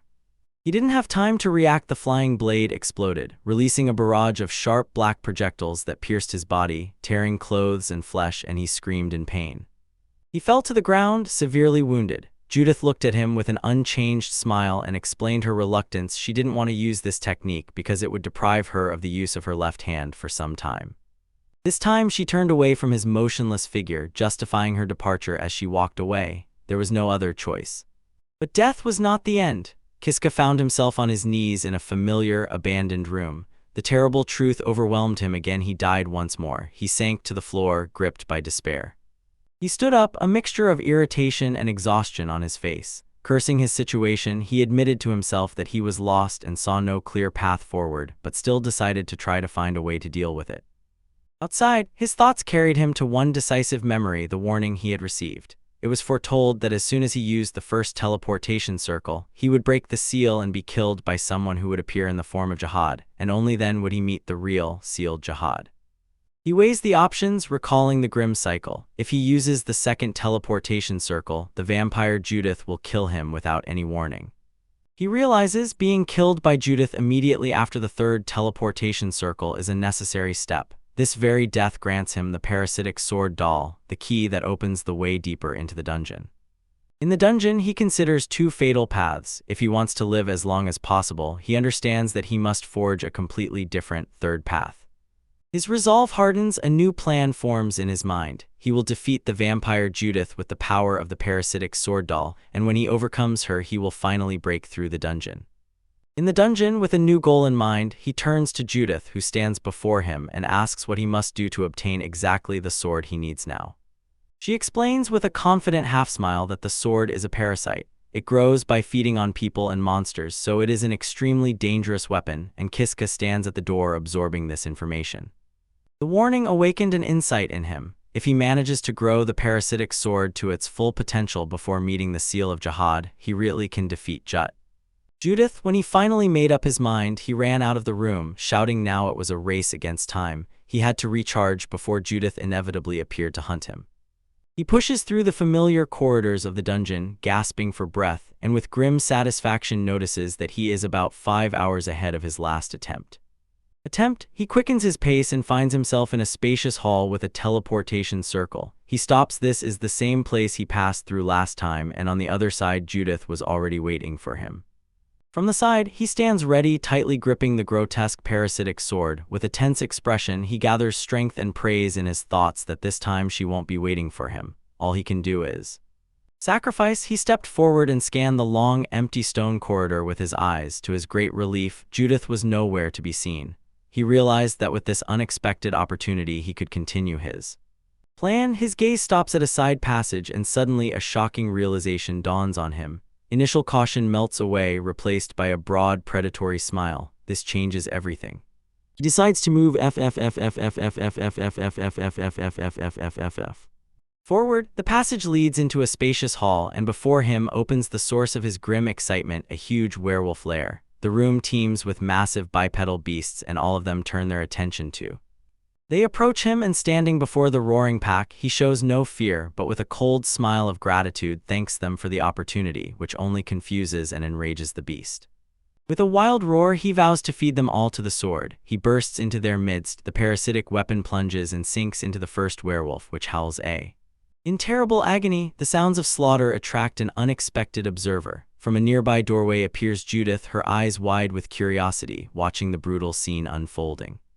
For her, she enters the room, her gaze gliding over the carnage. The floor is a ruin of blood and severed limbs. Examining the dismembered werewolves, she calmly says that the sword has eaten enough. Quite a lot. Her attention shifts to Kiska, who is standing amid the destruction, gasping for breath. She loudly notes that the sword seems to have grown significantly, acknowledging that now it will be somewhat of a challenge for her. Pause as he slowly turns to meet her gaze, but her calm, analytical expression instantly changes to genuine surprise. She is completely caught off guard by his He stood transformed. Dark tendrils of Vanny tendrils, the parasitic sword, crawled over his arm and along his torso. Bewildered, he did not understand who or what he was becoming. His own consciousness receded, and opposite him Judith sneered. Mind of the body's master was already captured. The end. She looked at him directly, her face icy, and she coldly declared that she would kill him. His transformation did not concern her, as if it changed nothing. He, still unable to comprehend it, only whispered confusedly, asking what she was doing. There he gasped, grabbing air, sweat running down his face. His eyes, wide open from tension and panic, betrayed a fierce internal struggle with the suppressive influence of the sword. Seeing his state, Judith's smile spread into a predatory grimace, and with an ironically superior tone she announced that she would give him a chance to fight back. However, her words awakened in him a memory of absolute despair. His mind flashed back to the cold stone corridor where he sat, pressed against the wall and clutching his head among the corpses of fallen monsters, as if emerging from. Broken from that memory echoed one oppressive thought. No, he recalled the painful realization. Even after empowering the sword, even after gaining so much strength, he still could not defeat Judith. That thought was not.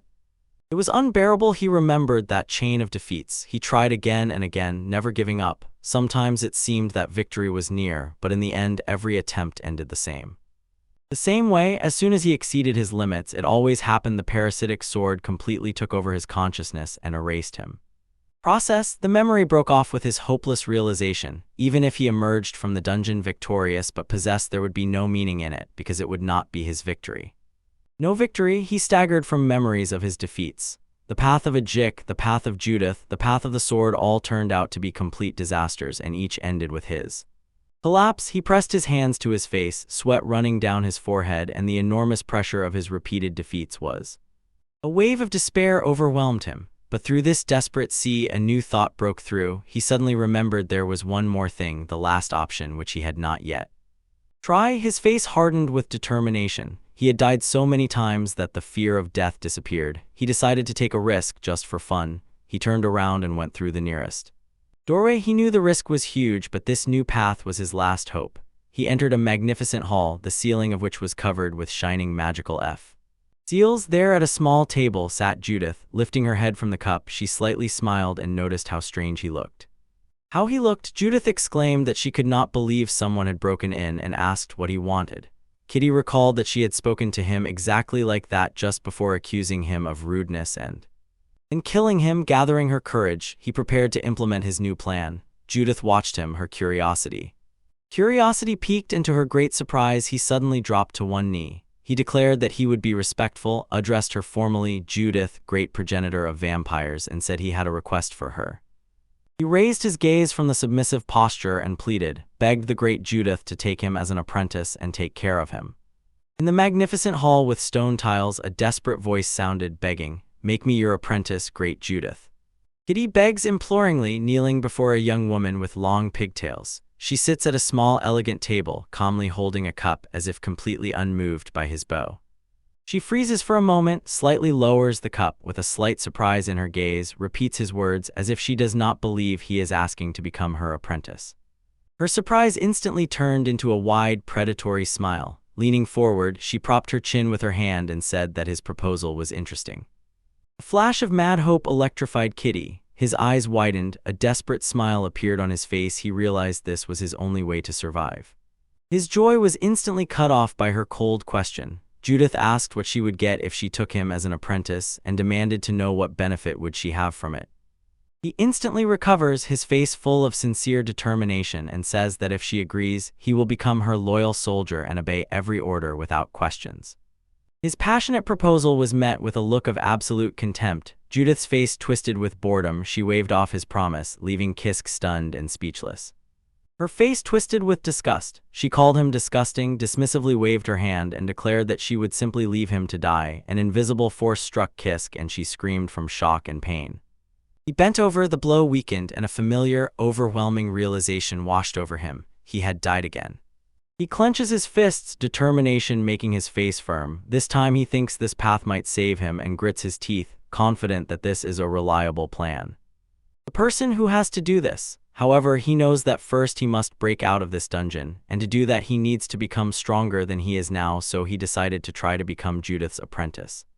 He realizes the danger. Judith is a ruthless vampire, but he believes she is not one of those brainless monsters with whom it is impossible to reason. His goal is clear: to become her apprentice. A drop of sweat runs down his temple, but on his face is unbreakable determination. If he manages to understand what she wants and offer it to her, he is sure he will get a chance to win her heart. With a new strategy in his head, he found himself before her again. He kneels on the stone floor while Judith calmly sits at a small table, gently holding a cup in her hand. He begins to plead, saying he knows she has long lived in that dungeon and is probably very lonely. Has she had at least one person to talk to? She smiles, but her eyes remain silent and closed, and she sharply gets to the point. What will she get from this? He does not back down, insists on the offer, and assures that he will become someone she can trust. While he speaks, Judith connily sips from the teacup. Her reaction is a barely noticeable twitch of her eyebrow. Her endurance cracked, and with a look full of contempt she asks what could have led him to think that she is lonely. The table crashes to the floor. She stands up, and a wave of panic covers Kiska. He realizes that everything is going terribly wrong, recoils back, and pleadingly asks to wait, insisting that he can still offer more. But his desperate plea seems to work. Judith stops, touching her braid with one hand, her face still irritated. Like this, she mutters, nudging him to continue. A wave of relief washes over Kiska. She is grateful for this brief respite. Briefly, sitting down again, he makes the next proposal, says that he has worked in the field for a long time and is very confident in his abilities, while Judith listens silently, resting her chin on her hand, her thoughts a mystery. He continues, begging on his knees before Judith, and boasts that he can do everything, especially what he is a master at, building a new shelter. Judith sits silently at the table, her face unreadable. She listens to him. With a sudden contemptuous movement, she rises from her seat and, as if it weighs nothing, lifts the heavy stone table with one hand. Looking down at the stunned young man, she dryly says that she will do it better than him. With a deafening crash, she pushes the table back into place, the impact shaking the room, and Kiska, now sprawled on the floor in shock, can only stammeringly agree that she is indeed right. Right? He quickly returns to his knees, his confidence shattered completely as he admits her superiority. Unmoved, Judith coldly asks if he has anything else to offer. The question hangs in the air, and Judith is pierced by a painful realization. She now understands he has absolutely nothing left to offer her. As this truth settles, she sees Kiska trembling, hunched over and clutching his stomach in despair, completely broken. Defeated, he is almost broken, but despair turns into a rough, desperate determination. He lifts his head, his voice hoarse but firm, and says that no matter the cost, he very much wants to get out of the dungeon. He begins to tell his story. He was born in the village of Katatera, the very one where the dungeon stands, and admits that the villagers persecuted him and threw him right here. The story grows darker. He tells that there was a woman who loved him, but continues, people like Darga killed her. Judith listens attentively with a relaxed expression. He bowed his head and explained with pain that he was accused of her death, and for that was thrown into the dungeon as punishment. Punishment? He finished his desperate story, but Judith remained indifferent. Leaning forward, Shikulai asked what relation his story had to this. With her, his face twisted with rage, his eyes burning with a dark promise. He swore to take revenge on every villager to the last one. The villagers, he continued, his voice full of malice, promising to torture and kill them all in the cruelest way imaginable. The cruelty of his words stunned Judith, her eyes widened, and he was shocked, placing his hand on his heart, solemnly asked her to help in carrying out this slaughter, swore his complete devotion to her, and she turned around. In response, her lips parted, revealing a wide, anxious smile. Her teeth seemed unnaturally Suddenly, her smile grew even wider. A genuine cheerfulness sparkled in her eyes as she looked at the stunned boy. She found his proposal interesting. She admitted that she increasingly wanted to see what he would become, but warned him not to rejoice prematurely. Shirley turned and led him down the stone corridor. She made a proposal. If he passed the trial she was going to give him, she would allow him to become her prey. She asked if he had used the teleportation circle, and he confirmed. Then she explained the special rule of this dungeon. Step on the circle, there is no way back. They found themselves in a small, empty stone room. Kiska recognized it. It was the same room he had teleported to earlier, but he felt that now something was different. He watched as Judah's hand pressed against the stone wall. She explained that by using a certain secret, one could find the path F. When she spoke, a piece of the wall rumbled and slid aside, revealing a long, empty corridor.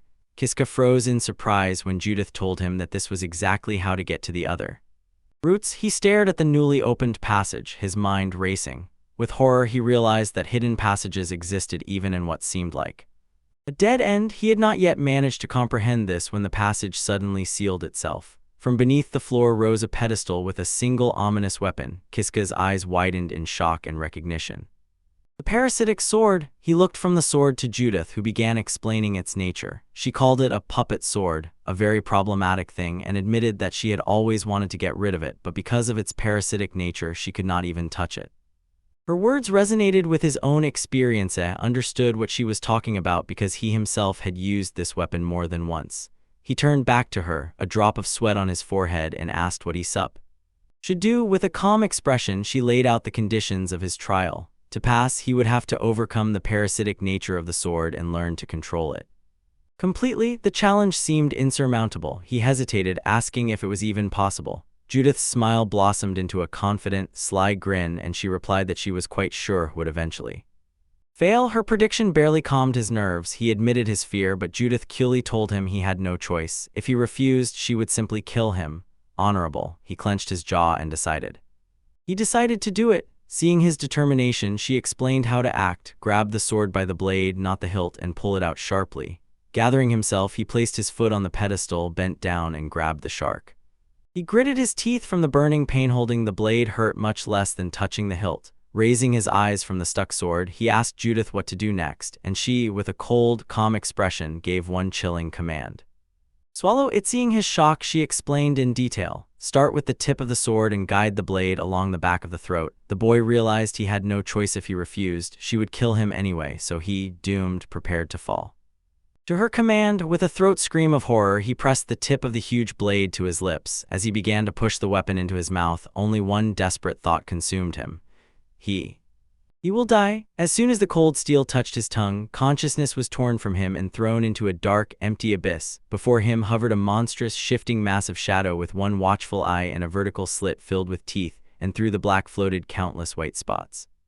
Emptiness around them, and the voice of the entity echoes within it, asking if he is the one who wants to become its master. The stunned Kiska demands to know what it is, and the creature calls itself the main body of the puppet sword. He comprehends what he heard and realizes he is speaking with the sword itself. When he asks where they are, the entity explains that this is his own deep world, his mind, and ignoring the metaphysical strangeness, Kiska desperately begs the sword's spirit, asking to give him its power. The shadowy being silently looks at him for a moment, then replies with one strangely simple word. All right. His mind seems to freeze from shock. He just stares back with his mouth open, unable to grasp that simple resolute consent. He stammers, asking himself if it really can be that simple. The sword spirit notices his response. It's funny, Kiska admits he was afraid it would say no. The spirit sharply replies that he was the one who first asked for its power. When Kiska begins to stammer an explanation, the entity decisively interrupts him with one negative word. No. Sparks fell in the air, and the spirit finally clarified its intentions. It was not rejecting him entirely, just felt it had to go together because of that familiar scent, and Kiska could only stare back, confused by the Kriya. His thoughts, consciousness abruptly returns to the body with a desperate, convulsive breath, and he lies sprawled on the cold floor, eyes wide open from shock, raising his gaze and addressing the figure standing over him.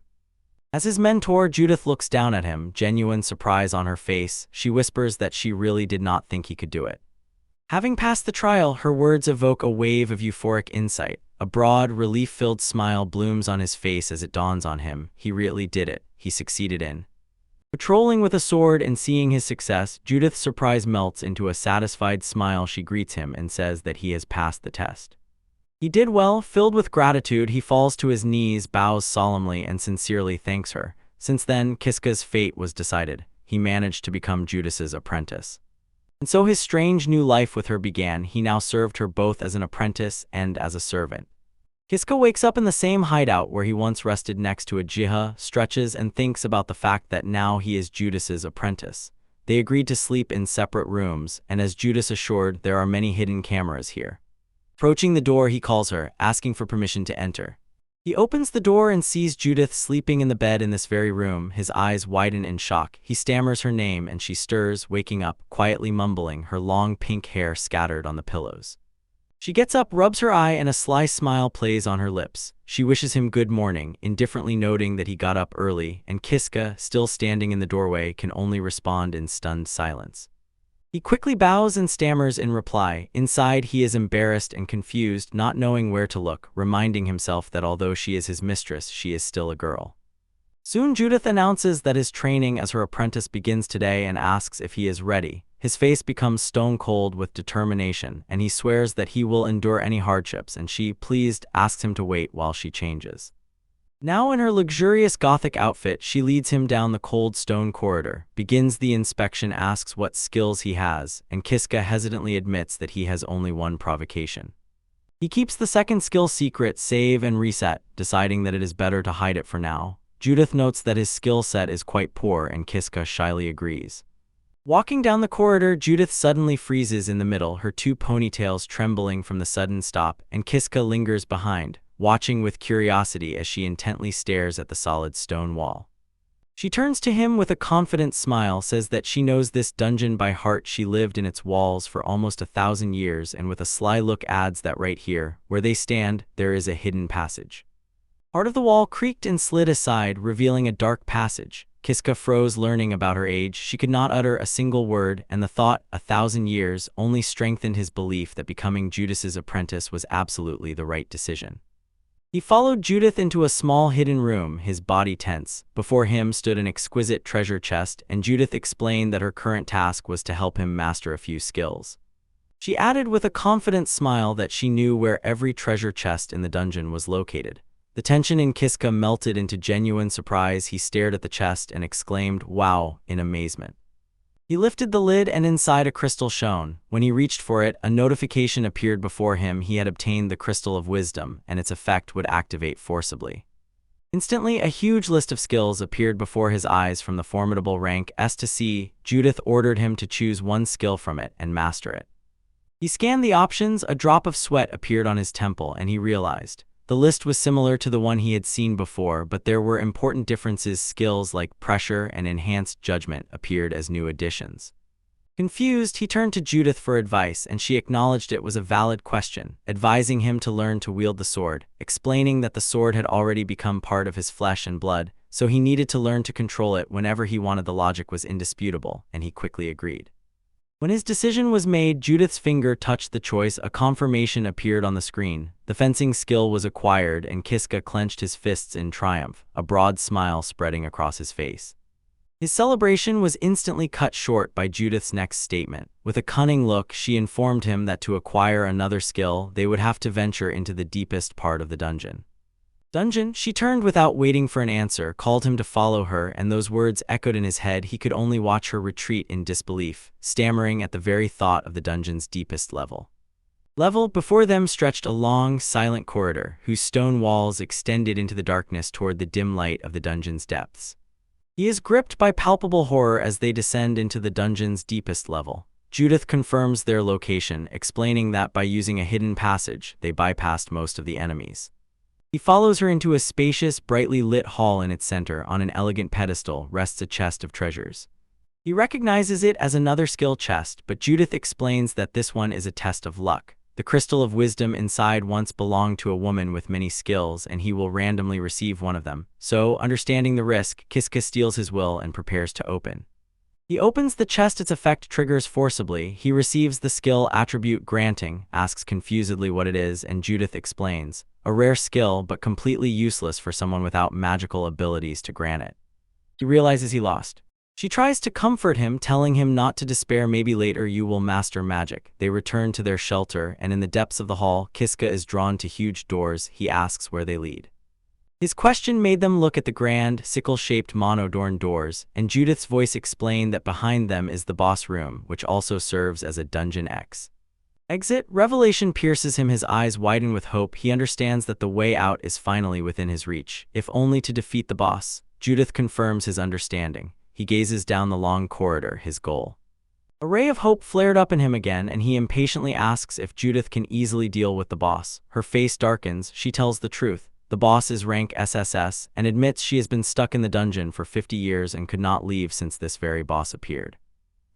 He is stunned by this news. Judith explains that is why she needs him to become as strong as she is, or even stronger, to defeat the boss together. With a new plan, she says it is time to go home and train. Filled with determination, Kiska agrees and exclaims that he relies on. In their hideout, Judith demonstrates her power. Dark energy, like a vortex, swirls around her hand, and she says that this is how she sucks and controls the blood within herself. Kiska just smirked, indifferent, as if to say he already knows. He has been killed so many times by this during their duels. He watched in awe as Judith freely controlled her own blood, shaping it into a sharp dagger. She explained that the weapon's form depends on the amount of blood and ordered him to do the same with the sword now inside his body. Everything, she said, boiled down to focusing attention. Inside, at her command, he closed his eyes and clenched his fists, directing all his attention inward. He concentrated and concentrated. Again, in a flash of dark energy, a black sword materialized in his hand. A new gift awakened in it, the skill master of the parasitic puppet sword along with its derivative skill black sword. Froze in disbelief and exclaimed that this is really. Go out, he turned to Judith, who was still stunned by his success. With a satisfied smile, she praised his efforts and said that now he finally knows how to F. The realization that he could finally fight overwhelmed him with a wave of joy. He could finally fight. However, Judith interrupted his celebration. She announced that she was giving him his very first task. He impatiently asked what it was, and she explained that from now on, every time he saw her, he had to try to hit her with one strike. Only then, she said with a predatory smile, would he be considered the one who completed the task. The boy's face fell, a drop of sweat crawled down his. He touched his temple and stammered, unsure if he was really allowed to fight her. Judith just smiled and reassured him everything was fine. She promised never to take a student's life during their training. Embarrassed, he tried to explain his concern. It was not about his own safety. He felt it would be wrong to hit her. His hesitation momentarily left Judith. She was surprised, but that surprise quickly turned into a smile. She waved her hand, dismissing his anxiety, and reminded him that she could still heal any of his wounds. To inflict, her face twisted into a terrible, wide-open smile revealing sharp fangs. She leaned closer, her voice dripping with menace as she asked if he could even hurt her. Do you think you can do it? She challenged. Kitty recoiled in fear, suddenly realizing that Judith now. Angry, he stands with a new sword in his hands, ready but hesitant. Judith jumps at him with a savage, manic smile, challenging his supposed confidence and demanding that he show her where he intends to strike. He sprang into action, let out a cry, and swung the black blade, and Judith parried the heavy blow with a small dagger with stunning ease, her facial expression unchanged. The strike passed through him, shock ran through his body, his eyes widened and he can't believe his eyes and retreats instead of the expected training. What he thought about Judith suddenly feels like he stepped on a tiger's tail. She teases him, warns that he will never complete the task if he keeps dodging, and with a predatory smile beckons him forward, roaring for him to come. She provokes, he attacks again, but Judith dodges and with a powerful kick sends him flying through the AI. A cry of pain. When he lands, a grim realization falls upon him. Judith is a strong warrior who can wield a great sword with one hand, and he understands that only his skill with the sword saved him from total destruction. Far away, the terrible thought that he will be killed if this continues pushes him to a decision. Although she is just a girl, he knows he must see it through to the end, so he chooses a new strategy. Dodge her attacks and wait for the perfect moment To strike, he lunged forward, trying to execute his plan, but the sword does not reach. To his horror, he realizes there is not enough time to close the distance. Even the tip of the sword does not reach. He cannot get to her. His mind races, recalling the previous fight where she wielded a great sword so he could not get close, but now she only has a dagger, and this discrepancy causes a sudden, decisive When he saw that she took the dagger in her hand, a sudden hope overwhelmed him. He thought he really could do it. A passage appeared, and he prepared to seize the opportunity, believing this was the strike that would hit. Finally landing, he pulled himself together and without hesitation decided to accept her next strike. If she hits from above, he will not be knocked down, and then he will counterattack, aiming straight for the head. His gaze narrowed, eyes seemingly fixed. He aimed at the target. He lunged forward, holding the sword low, tensing before the strike.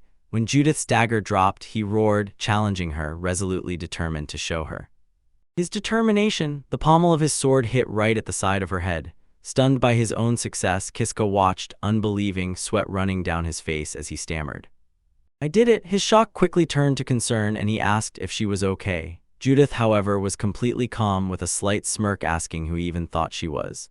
She casually brushed off the powerful strike, saying it was just a scratch, she would simply heal. With a confident smile, she greeted him. "Well done, Kiska, you completed the task." The boy could only recall the time she tore off her own hand, a harsh reminder of her inhumanity.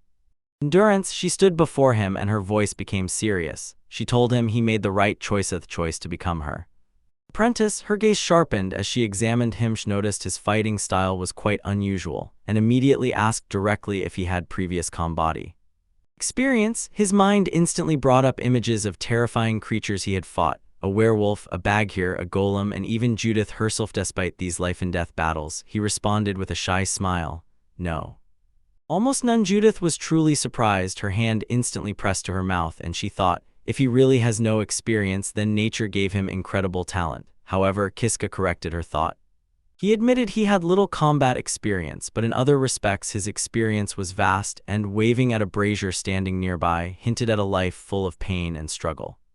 In the stone hall, Kiska stands ready, sword in hand. He sneaked in through a secret passage that Judith showed him and found himself in a place where strange creatures live, resembling horses with flaming manes and tails but without heads.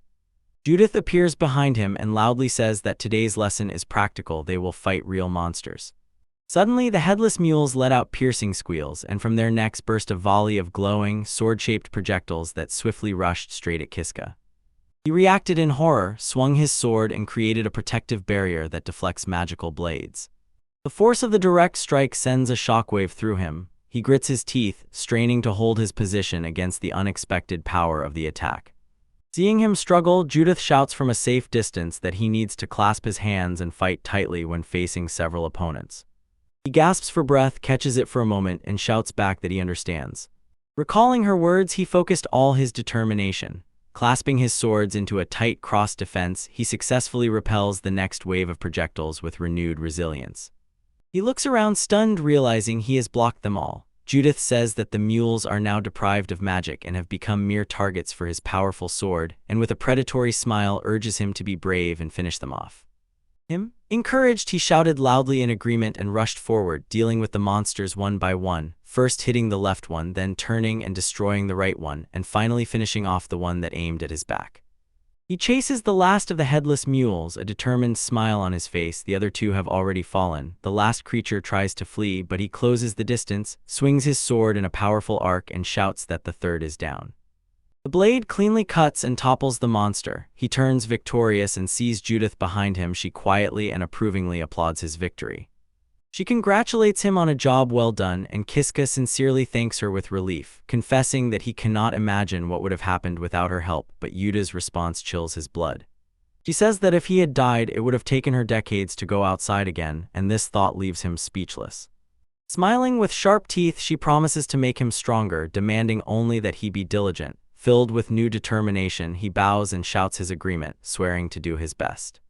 As if in response to his words, a message suddenly appeared before his eyes. The monsters have submitted and he has received skill points. He reviews his status and feels a wave of emotions as he realizes that all 5 skill slots are now filled. With 15 skill points in reserve, he understands. His strength is sword mastery and parasitic sword skill, so he will have to choose which one to enhance. He calculated he still needs 30 points for fencing and 70 for the parasitic sword, told Judith that he would save up for upgrading fencing because it is the most reliable option. She agreed and declared training over for today, saying it was time to return to their hideout.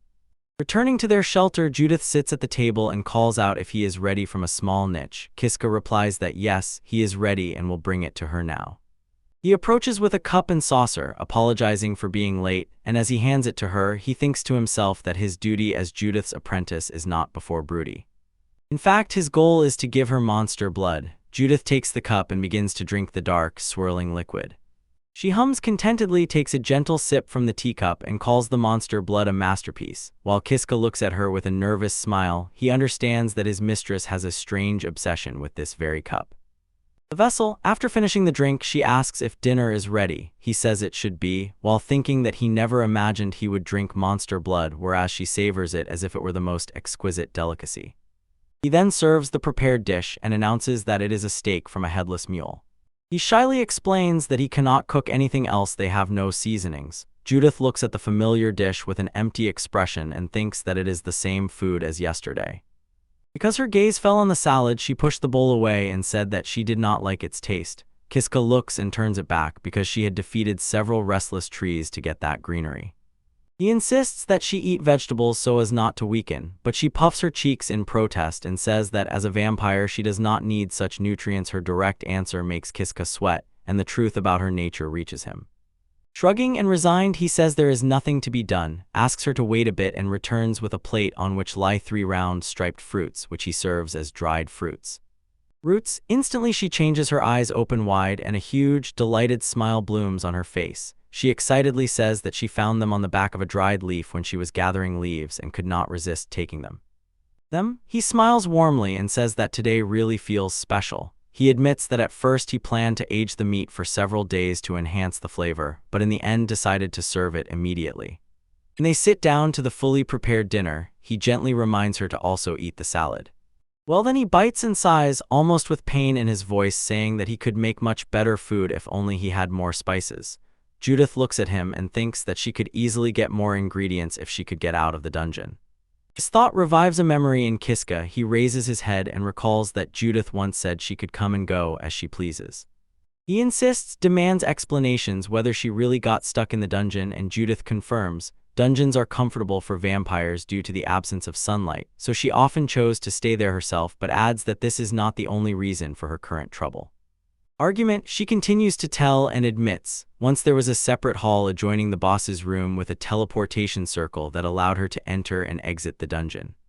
But one day, she continues, some unknown person destroyed the circle. She was the only person who knew about its existence, leaving her stuck. The truth suddenly dawns on Kiska. That is why she cannot leave. He asks if she has any idea who the culprit is. Judith at first says she does not know, but falls silent, thoughtfully lifts a piece of fruit, and admits that she has one guess. She confidently says that the culprit is the same person who locked someone named Ajiha in this dungeon.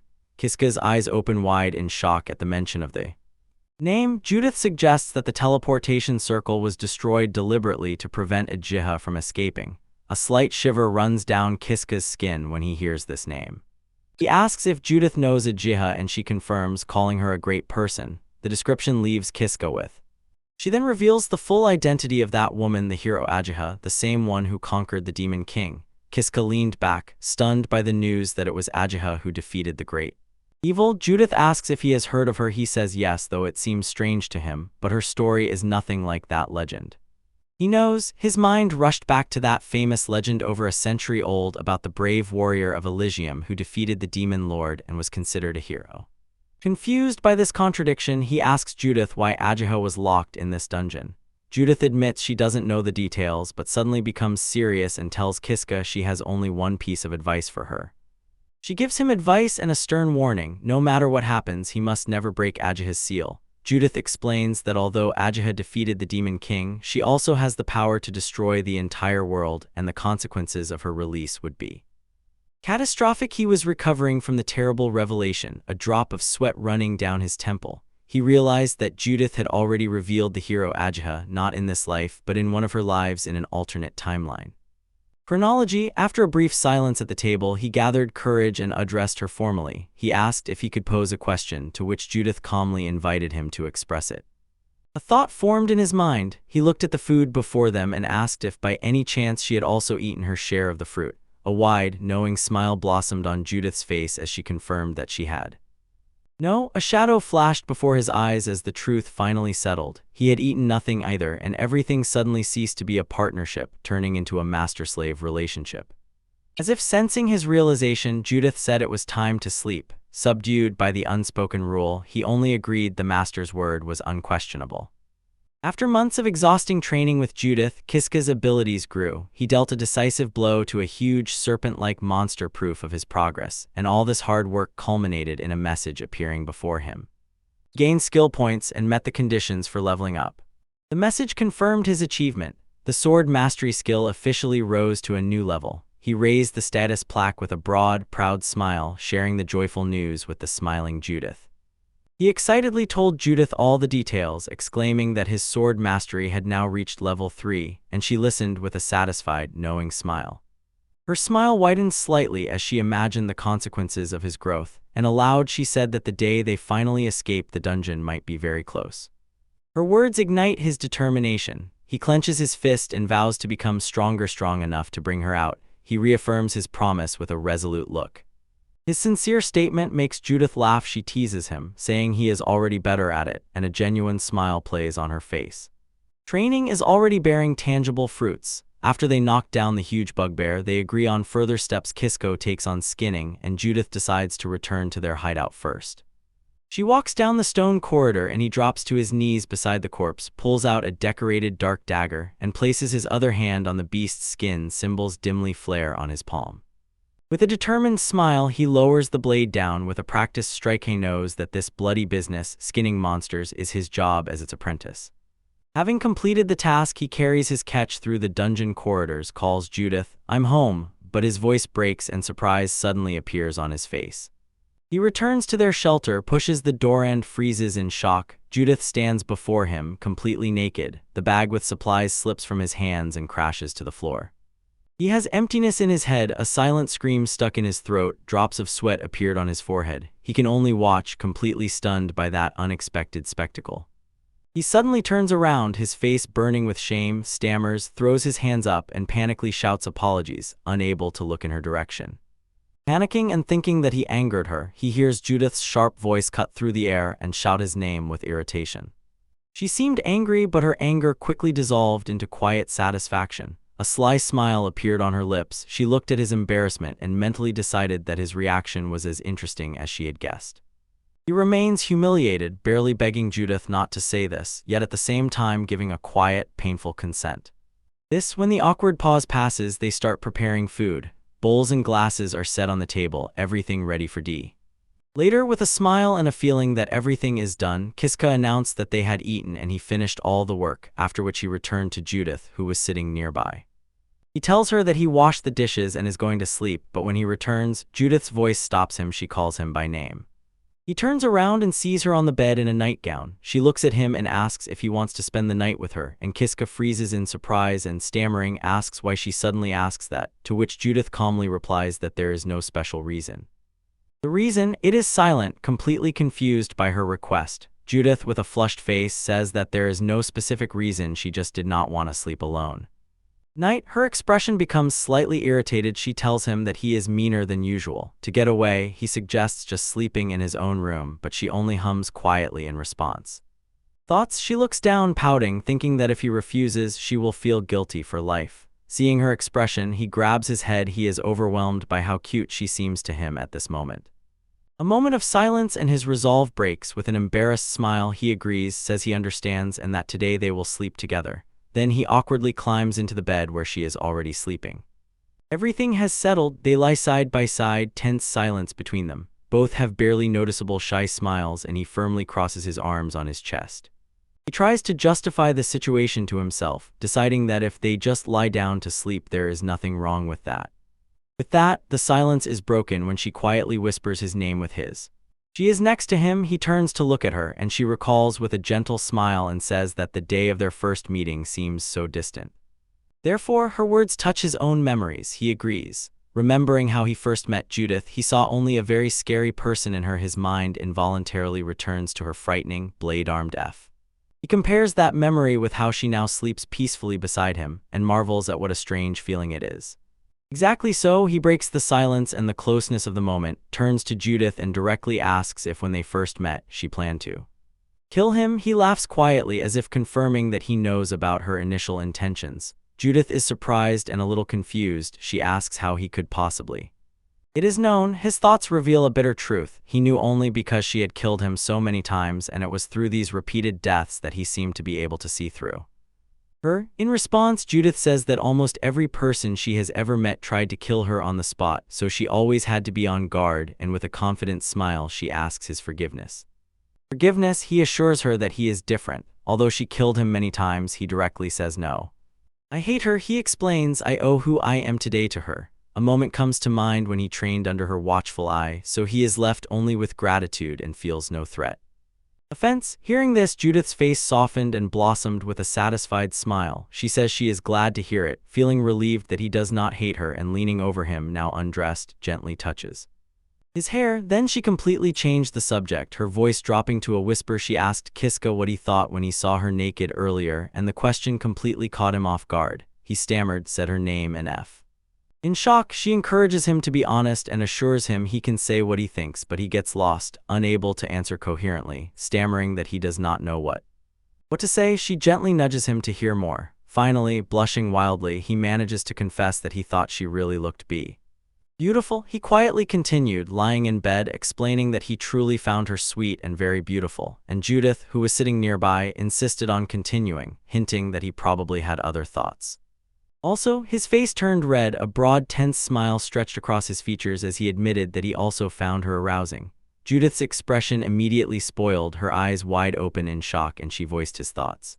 Pervert. Her shock quickly melted away and a sly, all-knowing smile appeared on her face. She quietly laughed as if confirming his embarrassment. The embarrassed Kiska begged her to stop teasing him, awkwardly offering an apology. She leaned even closer and a cunning, predatory expression appeared on her face. She decided to press him further. She asked a seductive question. If she offered to show him her naked body again, what would he do? Kiska's eyes suddenly opened wide, filled with anxiety. Her thoughts turned into a tangled mess. In such a situation, she could not think clearly. Images of women he knew flashed through his mind: Namia, Ajaha, and one more.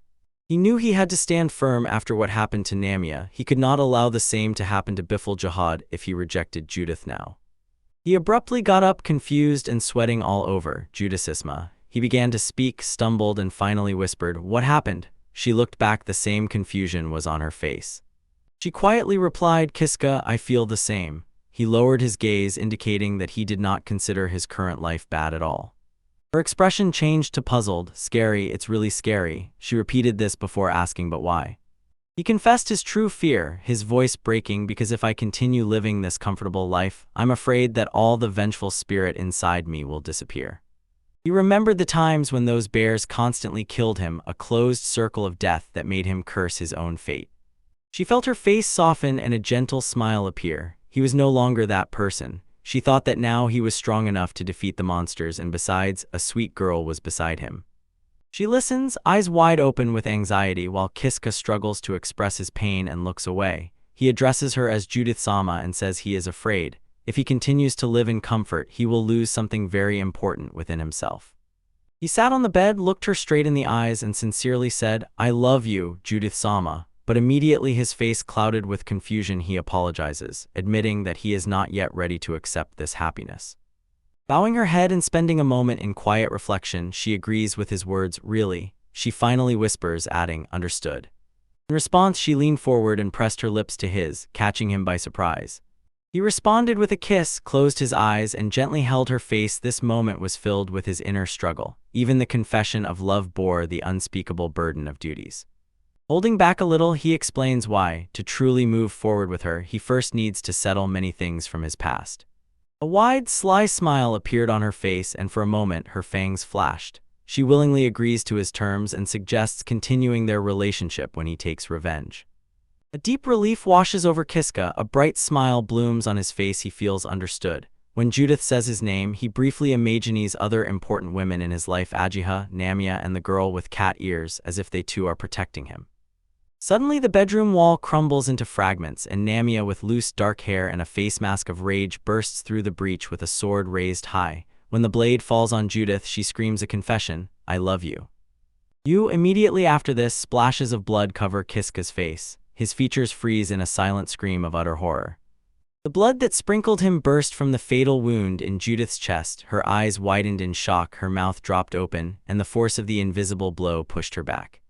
She fell forward with a heavy, dull thud, her body hanging on Kiska, who froze on the bed, while Namia stood over them both, her hands still frozen from the devastating strike.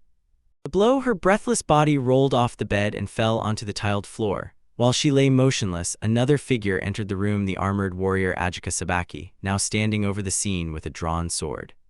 Exhausted, Ajika, her face hidden by a bandage, loomed over the stunned Kiska and asked in a cold voice why he could not choose her, but instead chose Judith, and Kiska, splattered with blood and with a face mask of horror, just silently looked at her. In the blood-splattered room, Kiska rises in bed, his face frozen in horror. Ajika Sabaki stands before him with sword ready. Judith's severed head lies on the floor, and Kiska's voice, a hoarse whisper, begs her, "Do not be with me." His gaze slid over the gruesome scene on the floor. Judith's head, in a pool of her own blood, seemed to repeat the same thought. Her lifeless lips appeared to speak the same words. His face wet with sweat and tears, eyes wide open from pure horror, and he repeats the desperate plea once more. The plea turned into a ragged, broken scream, his voice cracking as he shouted his own name. Elsewhere, a woman with cat ears, eyes wide open in shock, asks why Ajika is here, and an important revelation arises in her thoughts. Ajika was supposed to be sealed. Kiska is pierced by a fearful realization, this feeling, this situation, exactly like when Ajika first gave him the power of preservation and reboot, and just as the memory surfaces, Judith's severed head suddenly screams his name. Though her head is severed, a bloody, eerie smile plays on her face. She persistently urges Kiska to flee immediately. Her voice breaks with tension as she warns him that their attacker is dangerous. He looks at her with a mixture of awe and horror, respectfully calls her Judith-sama, and cannot believe she is still alive. Nearby, the woman with cat ears watches, her face contorted in a grimace. Ajiha is not moved by the warning. She turns her gaze to the severed head and perceives Judith's desperate words only as noise. Her face twisted with frantic anxiety, she raised the sword high, roared at Judith to shut up, and with one swift, verdict-like stroke lowered the blade. Darkness, she lowered her sword again and again. Disgusting muffled blows echoed in the blood-filled room, and Kiska watched, his face a mask of pure horror. His mind spun, could not comprehend the bloody massacre. He tried to make a sound, to scream, but his throat froze from shock.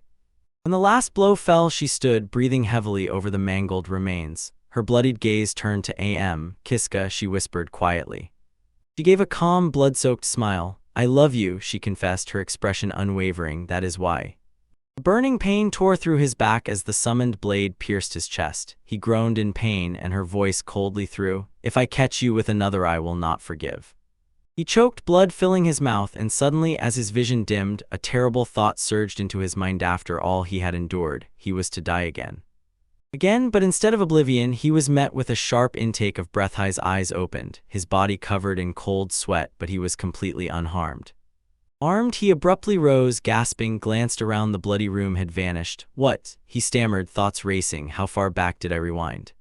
His panicked gaze fell on a familiar sight on the floor before him, the corpse of the bugbear he had previously defeated and killed.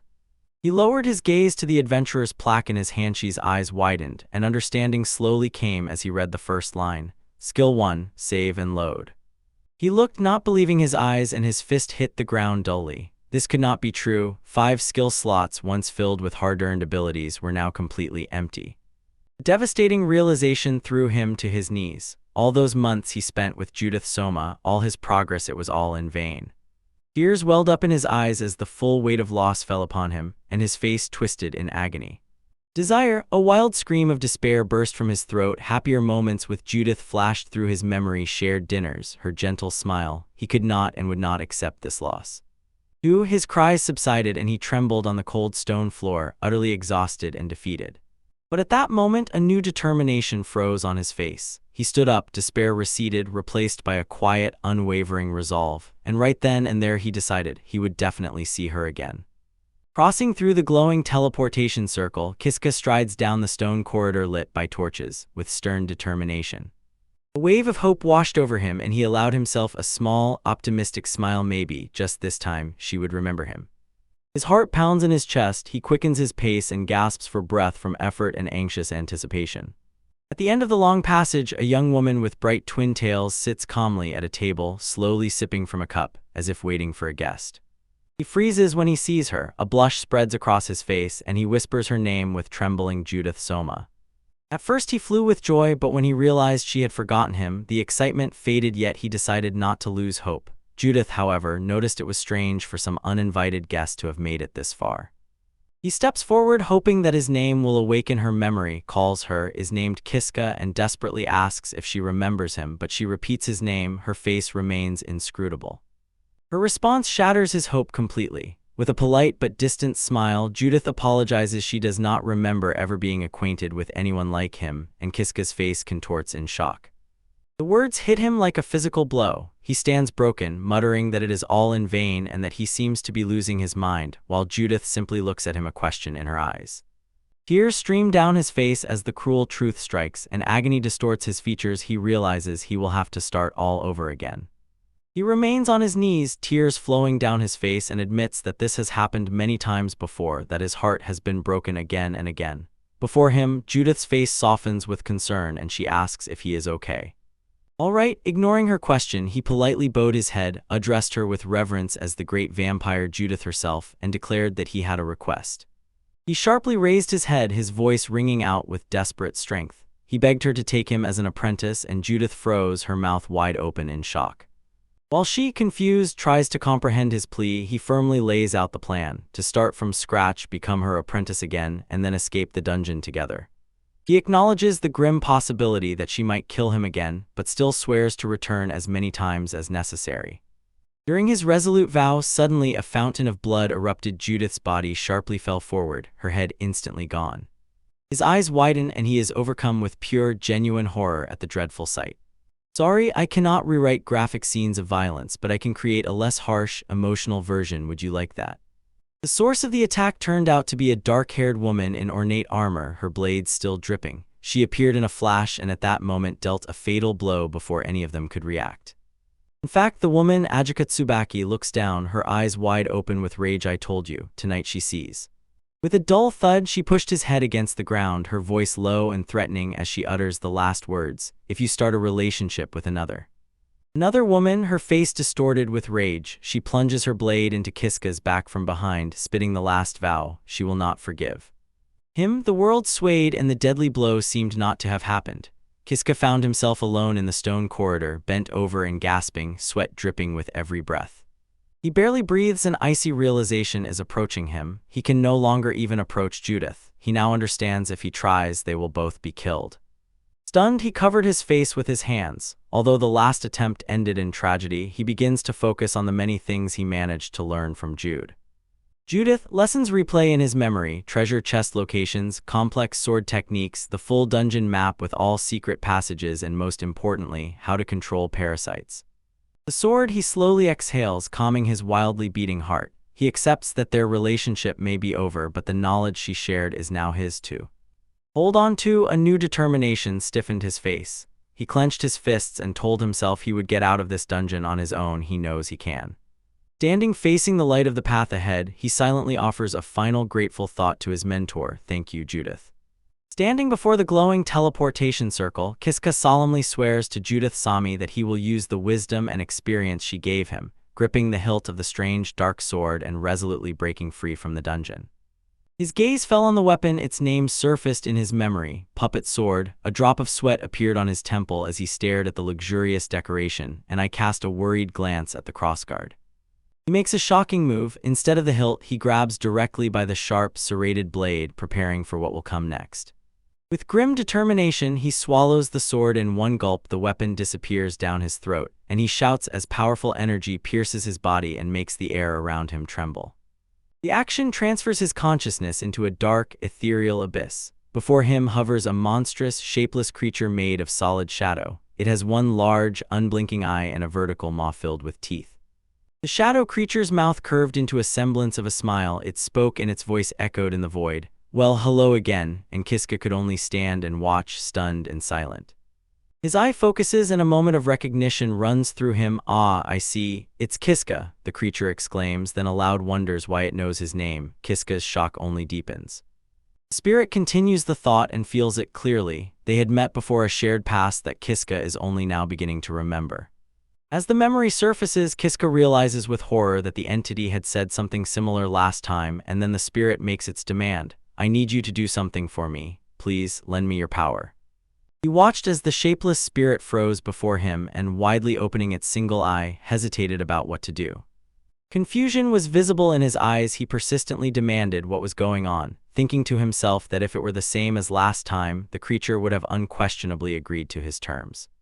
The spirit replied that it had its own goals and hesitated whether obeying him would help achieve them, and Kiska, stunned, asked what kind of goals could a sword possibly have. Then it revealed its single, shocking desire to become human. The boy just froze, unable to look away, stunned by this revelation. The entity continued, as if asking itself how this could have happened after all. It only sucked people like a parasite and possessed their bodies.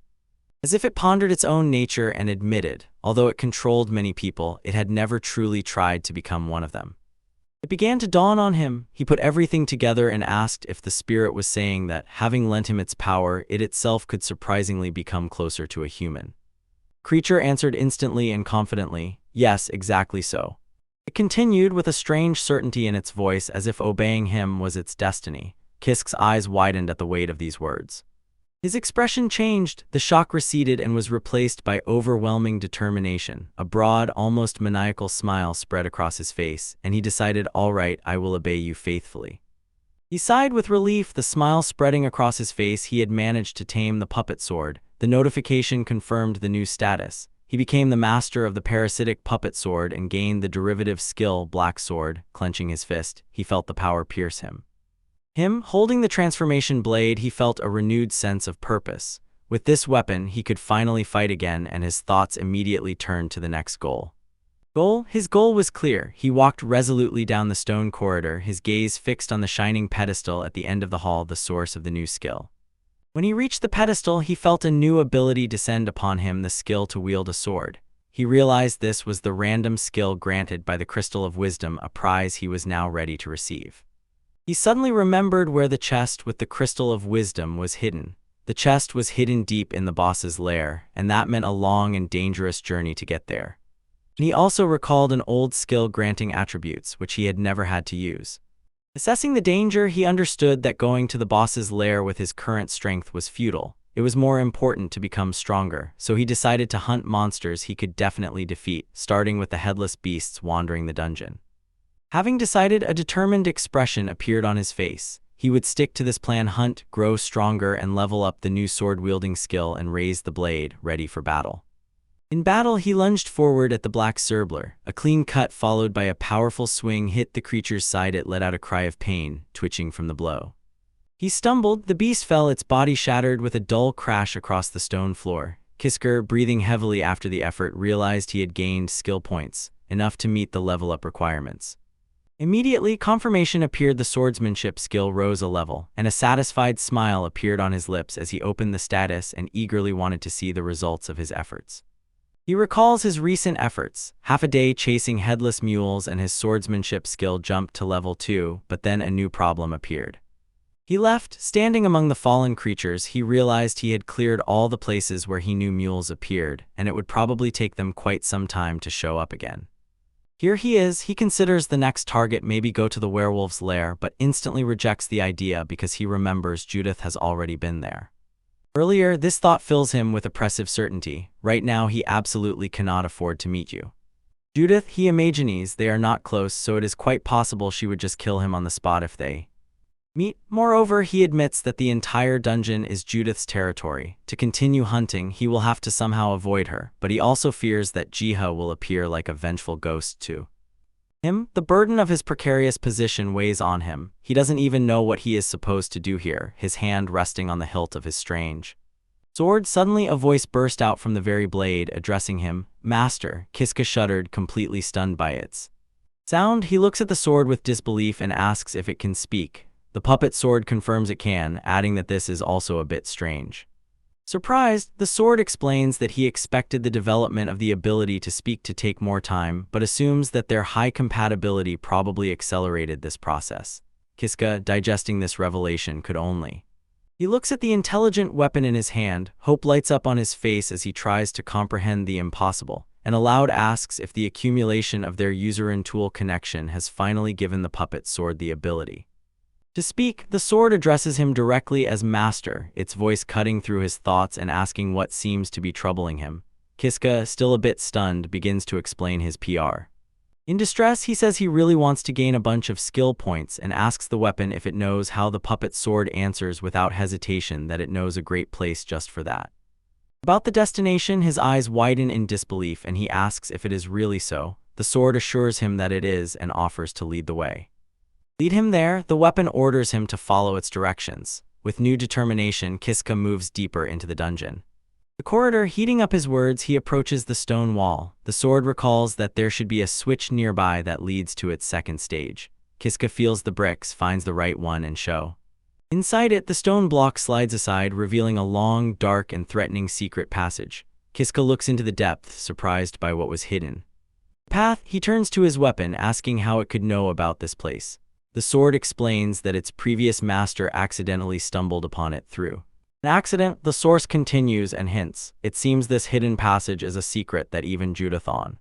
It realizes this, and although it knows what monsters lie ahead, it throws a terrible, stern warning at Kiska's current power level. He quite possibly could be killed. Despite the terrible warning, Kiska simply thanks for the advice. With a determined expression, he turns and walks down the long, stone-laid corridor. He stops in front of massive doors with a cross at the end of the corridor. Standing before them, he says in a humble, grim voice that the prospect of being killed means nothing to him. This was new to him. The doll's sword emits a dry laugh, mocking his boasting as a foolish joke. Kiska forces a nervous smile. A drop of sweat glistens on his temple and agrees that the sword. To the right, his feigned calm is shattered by a dull rumble of a stone slab sealing the entrance behind him. He looks back, a sinister premonition overwhelms him as he realizes that he is in.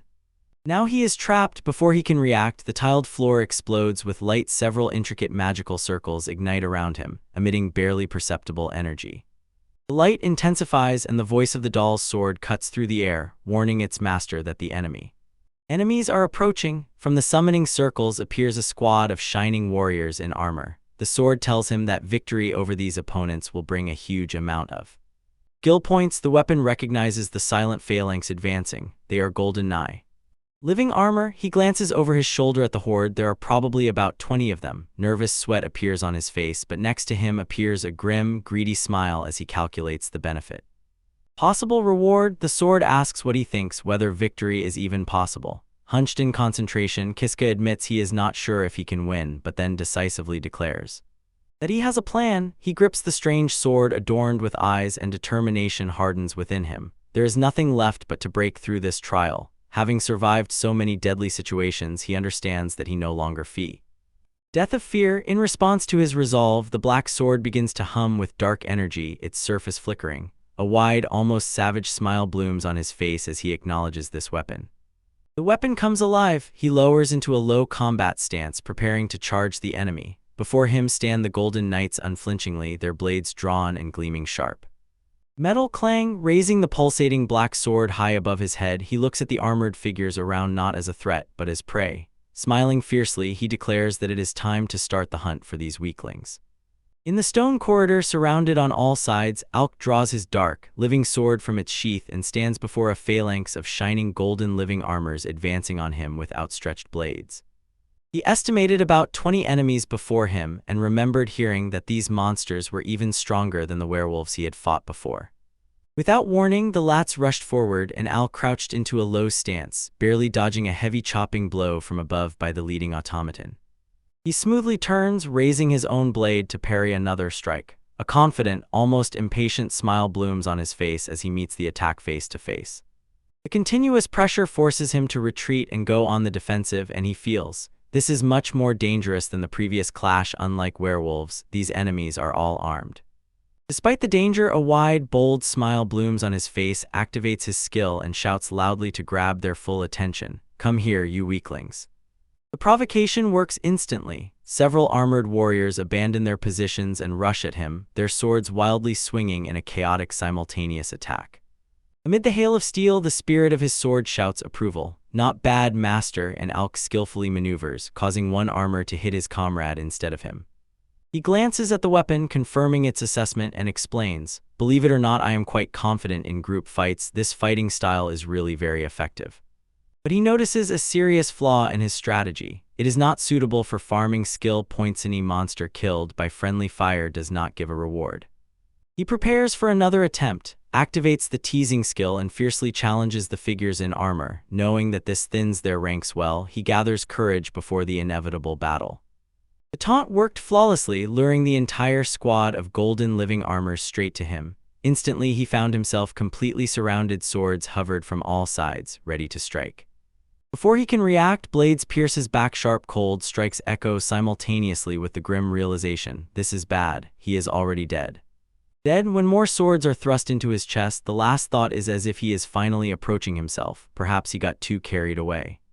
The path, but death is not the end. He appears as if out of thin air, sitting unharmed in a familiar stone hall. An ironic smile plays on his lips as he surveys everything around. The feeling of returning here is almost nostalgic. And quietly he orients himself. He reflects on this endless cycle. He has died hundreds of times, again and again, first from werewolves, and now his executioners have become golden living armors. Despite the grim reality, his spirit remains unbroken. He pushes off with his feet with a determined look. No matter how many times he dies, he is ready to rise again. Again, his attention focuses on the disembodied spirit of the sword speaking to him. The spirit, seemingly surprised, asks how he knows about the hidden passage. Al confirms this, and the spirit notes that his knowledge is too broad, perhaps even unnatural. And here he is again in the heat of battle, sword raised high, again standing before the relentless golden knights, his face a mask of fierce concentration. He throws himself into the fight, knowing he will be knocked down again and again, but he doesn't care. No matter how many times he dies, he simply starts again. He falls to his hands and knees on the cold stone floor and lets out a tired sigh. He did not expect this path to be so exhausting and full of defeats. Forcing himself to stand, he looked at the ornate black sword lying nearby, then turned away and scratched his head, recalling simpler times and quiet days when he lived with you. Memories fade, and he again finds himself in the familiar dark void of his inner world, surrounded by floating sparks. With renewed determination he calls, pleadingly asking the black sword to lend him its power. In response, a shadowy humanoid figure with one large eye materialized before him, solemnly addressing him as master. Alkstammers was stunned, stopping both from the form and from such an address, and the spirit asked if something was wrong, but he only hesitated, not knowing what to say. Finally, he spoke, noting that the spirit looked much more human than he had expected. The essence sighed thoughtfully and admitted that it had not always been so. Path. The comment like a flash in the head awakens insight in Alka. He recalled and understood that the spirit of the black sword became more and more human with each meeting, and the spirit itself confirms this, saying that its appearance began to change. Recently, a bold hope was born in his mind. He asks whether becoming human is the spirit's ultimate goal, and whether achieving it would allow the sword to break free from the cycle of preservation and shedding of its resurrections. The spirit is noticeably surprised by his accuracy too. Conclusion. Revived, the spirit again calls him master and demanding asks how he learned that his dream is to become human, and a confident smile blossomed on Alka's face. He boasts that he can understand someone's desires at a glance. On them, the spirit was sincerely impressed and called him an incredible person. Although he is unsure how to accept this praise, Alka agrees, and they both say they look forward to working together. Together, their telepathic dialogue ends and they return to the dungeon corridor. The black sword is already firmly in his hand. He stands ready as floor panels before him begin to glow and shift, revealing a new row of round traps activated on his path. He stands before shining armor. The black sword is ready at his side. A barely noticeable, knowing smile touched his lips as he addressed his weapon, as if acknowledging all the trials they had endured together. His quiet reflections suddenly flared into fierce determination when several more armored people appeared in the corridor before him. Gripping his weapon, he spoke to his black sword that no matter how formidable the opponents, in the end, he would be the victor.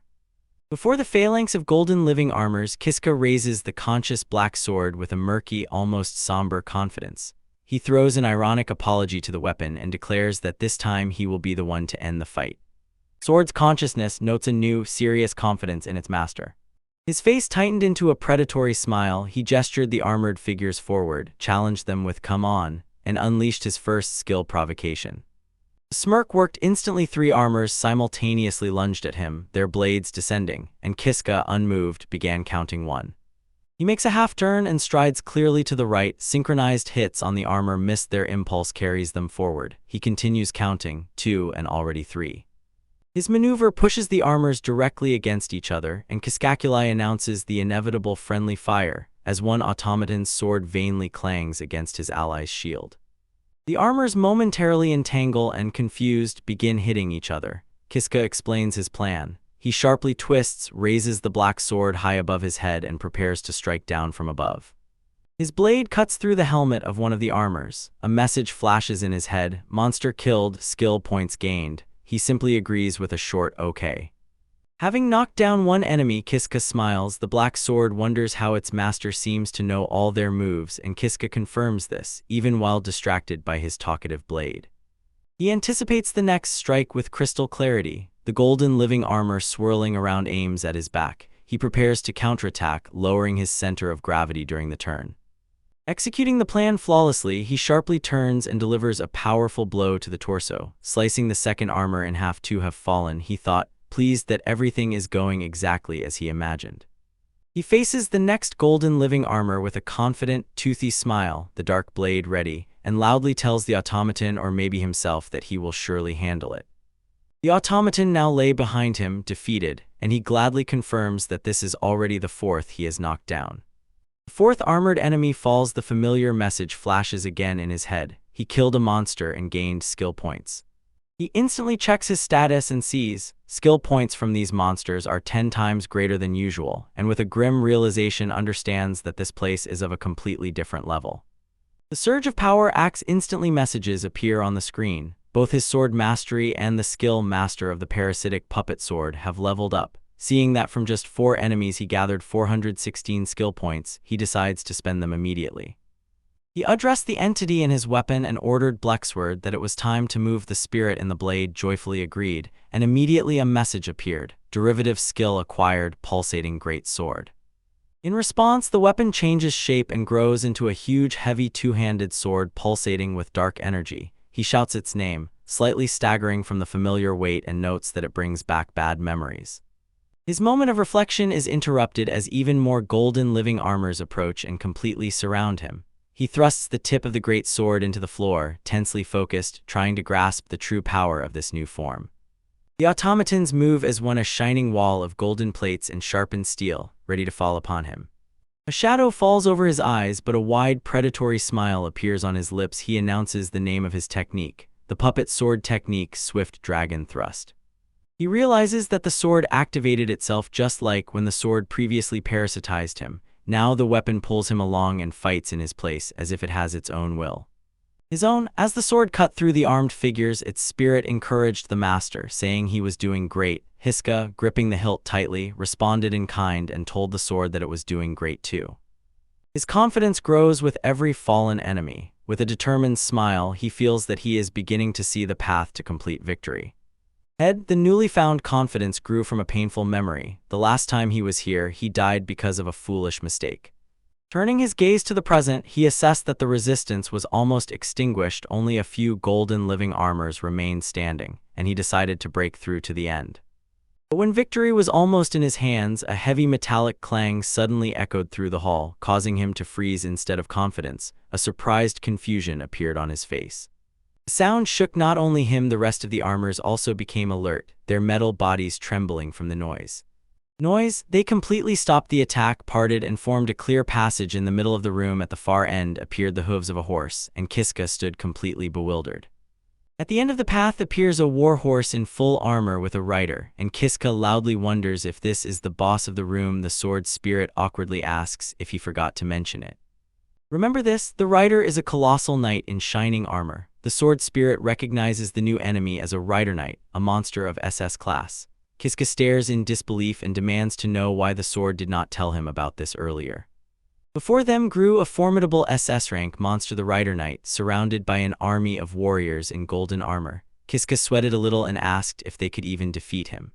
Flexward grimly replied that it all depended only on him after all. He was now his new master and revealed that the previous owner died precisely from this enemy. He smiled confidently, folded his arms on his chest, and declared that he would handle the art of puppets much better than the previous master. And the sword laughed contentedly. It was pleased that Kiska finally called himself its master and confirmed that their work together was not just for show. He shouted that having gone through countless battles and honed these arts, he would not lose to such an ordinary enemy, and in response, the golden-armored minions rushed into attack. He realized that his subordinates were hindering him. Gritting his teeth decisively, he met the attack of the first soldier. A metallic clang sounded.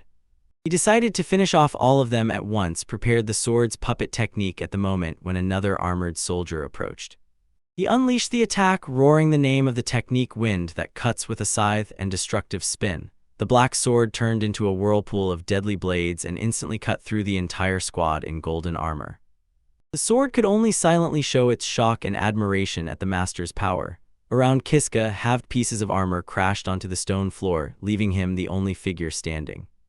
This praised him, noting how smoothly he performed the move, although it was his first time, and Kiska corrected actually, it was already the second, and with a sly smile added that maybe he was a genius. Just as he allowed himself a moment of self-satisfaction, heavy metallic footsteps of an approaching figure interrupted it and instantly made him tense.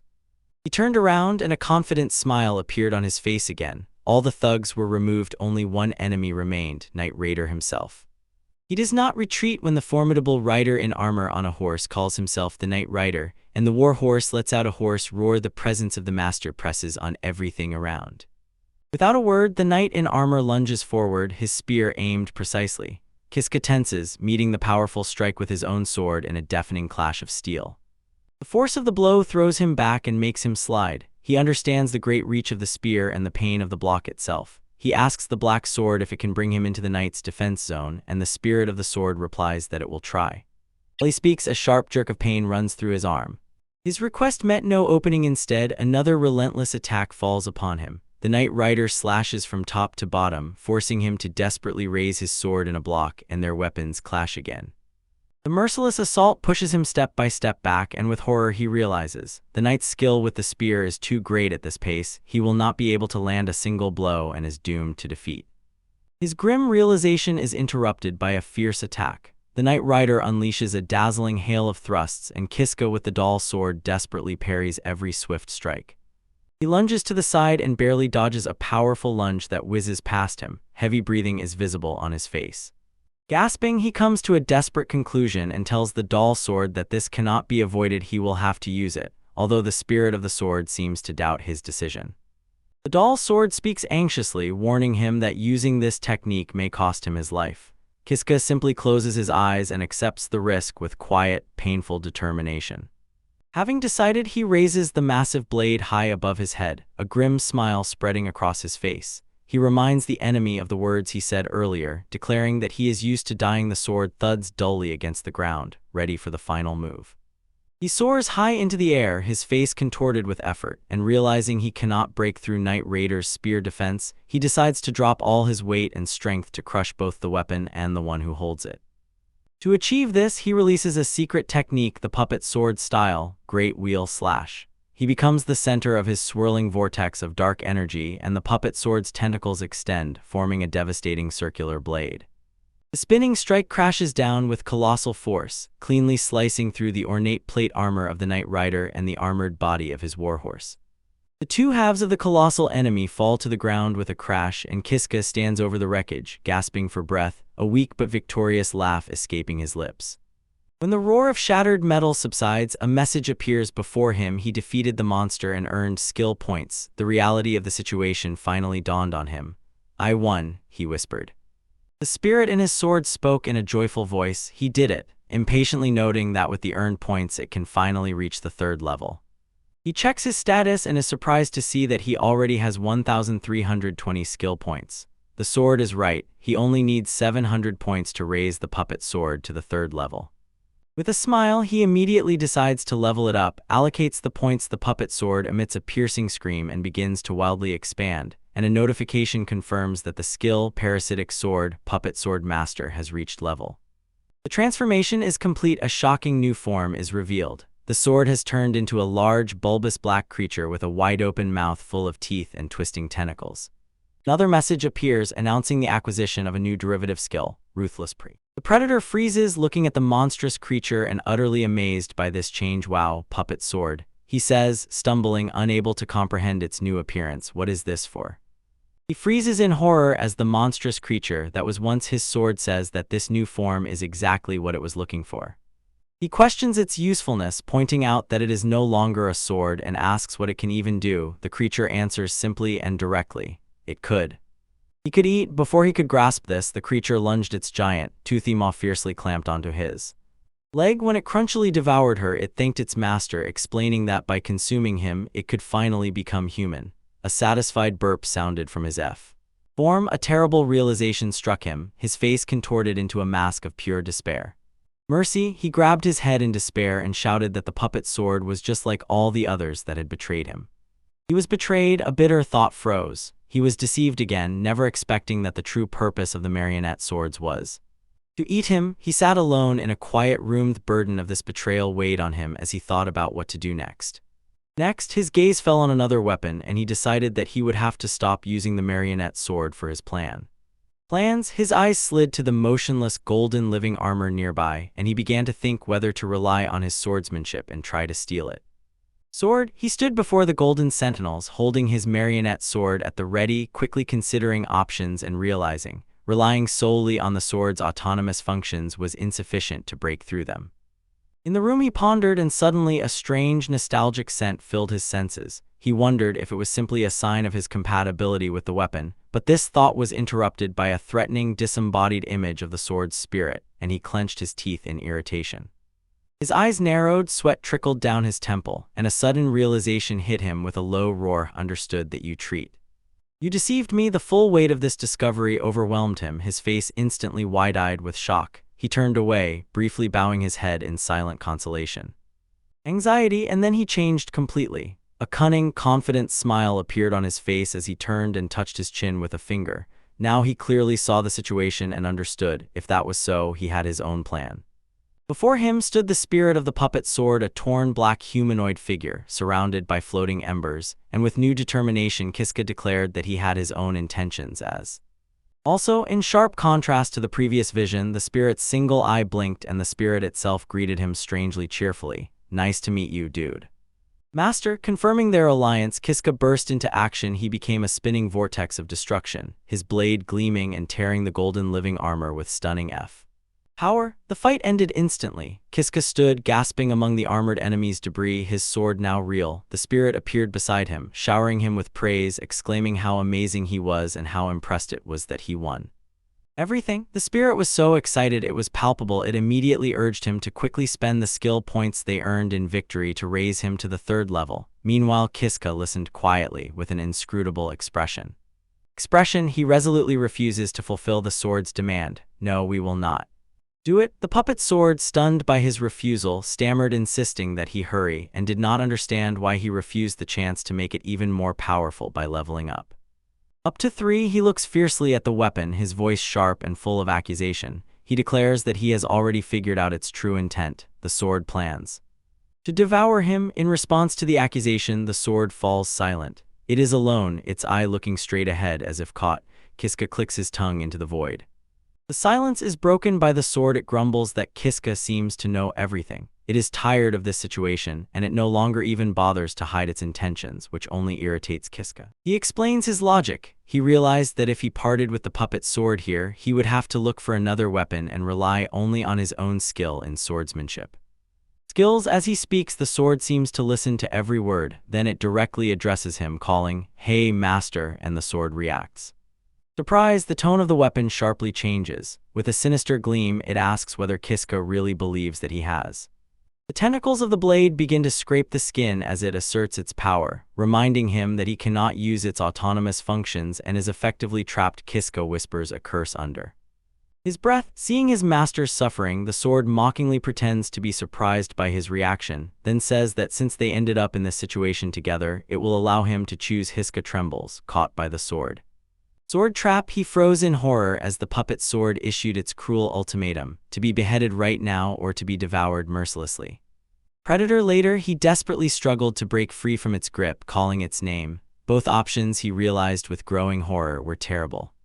It was terrible for him, desperately seeking any way out. He blurted out a proposal. What if they made a deal? The sword paused for a moment.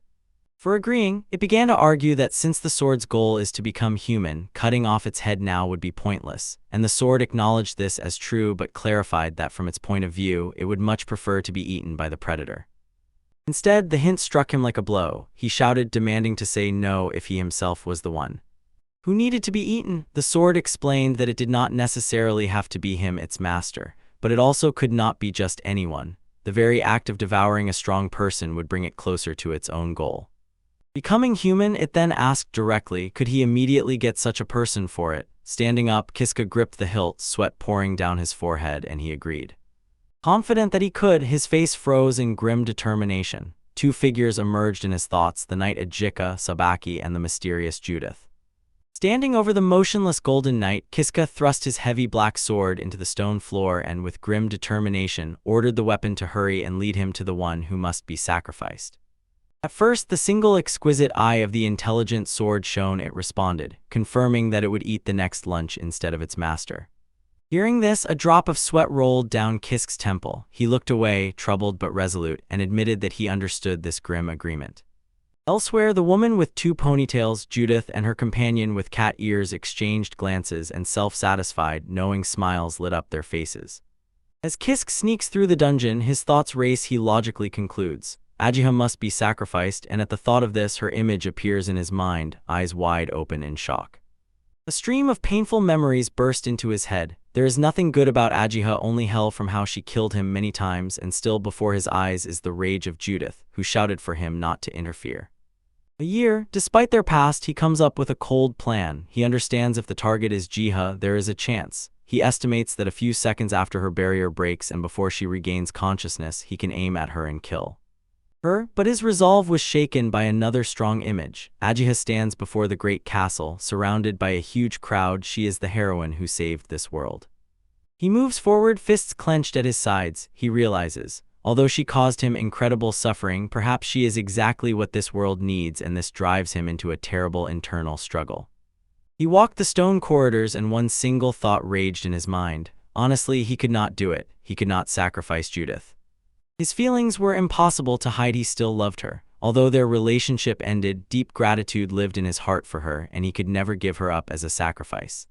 But he had to admit the bitter truth. Judith is a terrible vampire who sometimes even attacked ordinary people, and this contradiction weighed on him, forcing him to make a painful conclusion. Having made his choice, he stood in a huge, empty hall, the floor covered with intricate magical seals. He tightly gripped the large, dark sword, standing unwavering. He took a decisive step forward, and a question thundered in his head. Hero who saved the world, or vampire feared by people? You had to choose one. Sweat ran down his face as he looked at the long, hard road ahead. He was breathless, and the weight of his decision settled on his shoulders. He finally reached the goal. Before him, suspended in a pillar of light and bound by heavy chains, was Jiha. He clenched his teeth and said that she would have to die. His face became a mask of pain and steel determination, teeth clenched. Ajiha remained unconscious, head thrown back, completely defenseless. As he approached closer, the living sword spoke, warning that a powerful barrier stood on her and it could not absorb her. Kiska recognized the barrier and confidently said he would easily break it. Suddenly, Ajiha's voice sharply cut the silence. She still kept her eyes closed and insisted that he do it immediately, and Kiska raised his head, frozen by the unexpected command.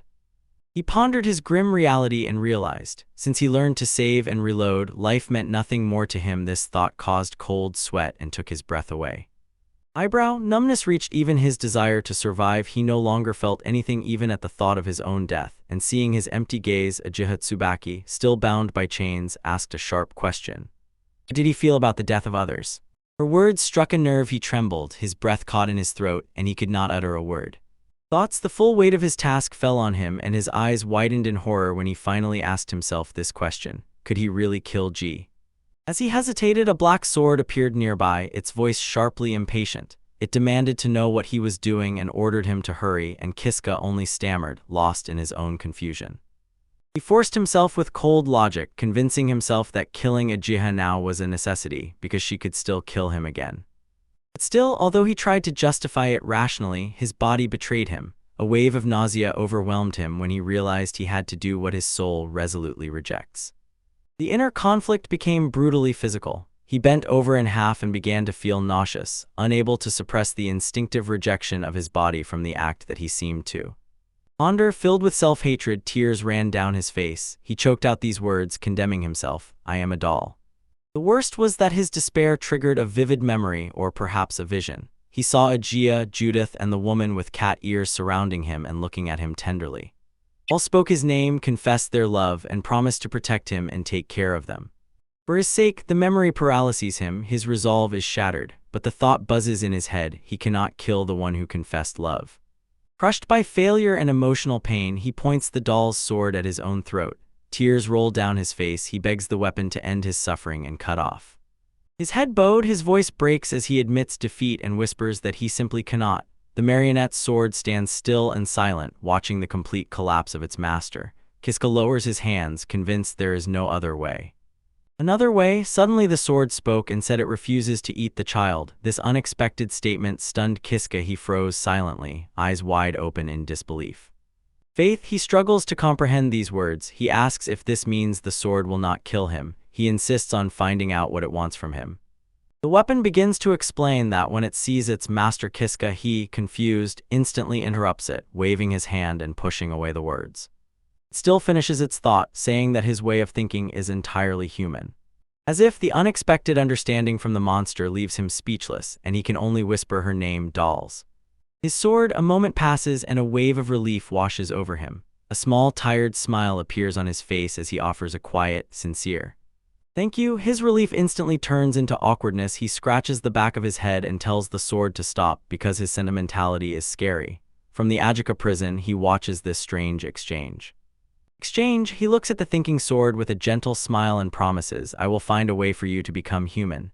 The sword's voice sounds full of sincere pleading to its master that he succeeds. The sword is clearly impressed by its master's statement, and Kiska leads them to a previously unknown part of F.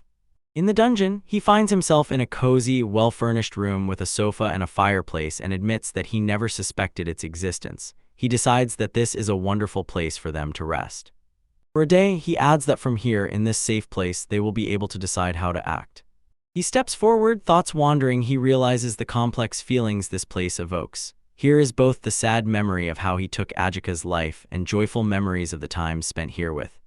He explains aloud that since Judith never used this room, it is the most convenient place for them too. He sits on the sofa to rest, shifts his gaze to the weapon lying on the table, and directs the puppet sword onto the table.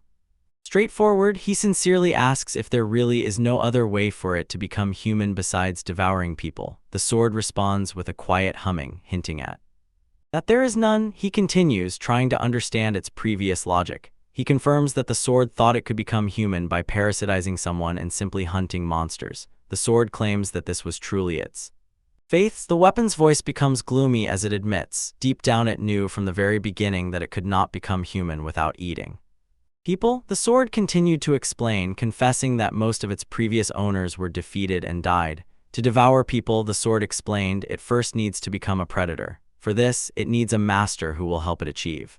Level 3, hearing this harsh demand, Kiska only whispered confusedly that she understood, and a drop of sweat appeared on her temple.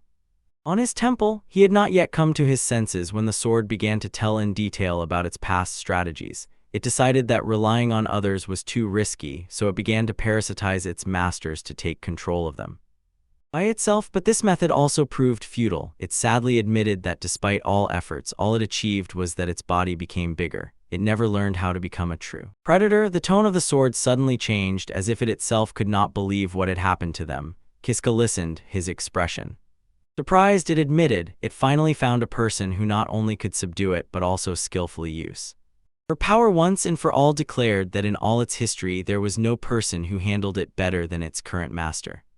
This praise caused a smile on Kiska's face. He finally understood and said aloud that this unique compatibility must be part of the reason why the puppet sword kept him alive. When the air cleared, the sword changed the course of the conversation and directly asked its master, why did he come to Qatar? Katatera's dungeon, he froze for a moment, looked up, and quietly pondered the reason. For his journey, he gave a barely noticeable, tired smile and decided to trust the weapon. He agreed that he could just as well tell about the doll, the sword, and everything else. He leaned back on the plush sofa. He prepares to tell his story. The living sword lies on. In front of him stands a table. Having listened, the sword notices that its master has clearly endured much hardship. Kiska's face turned to stone, and he confirmed, in the village of Katatera there is not a single person who would take his side. They still hate him. They hate him even now. Hearing about this universal hatred, the sword proposes a simple, cruel solution. Why not just allow the sword to eat them all? In the village, the shocking proposal hung in the air.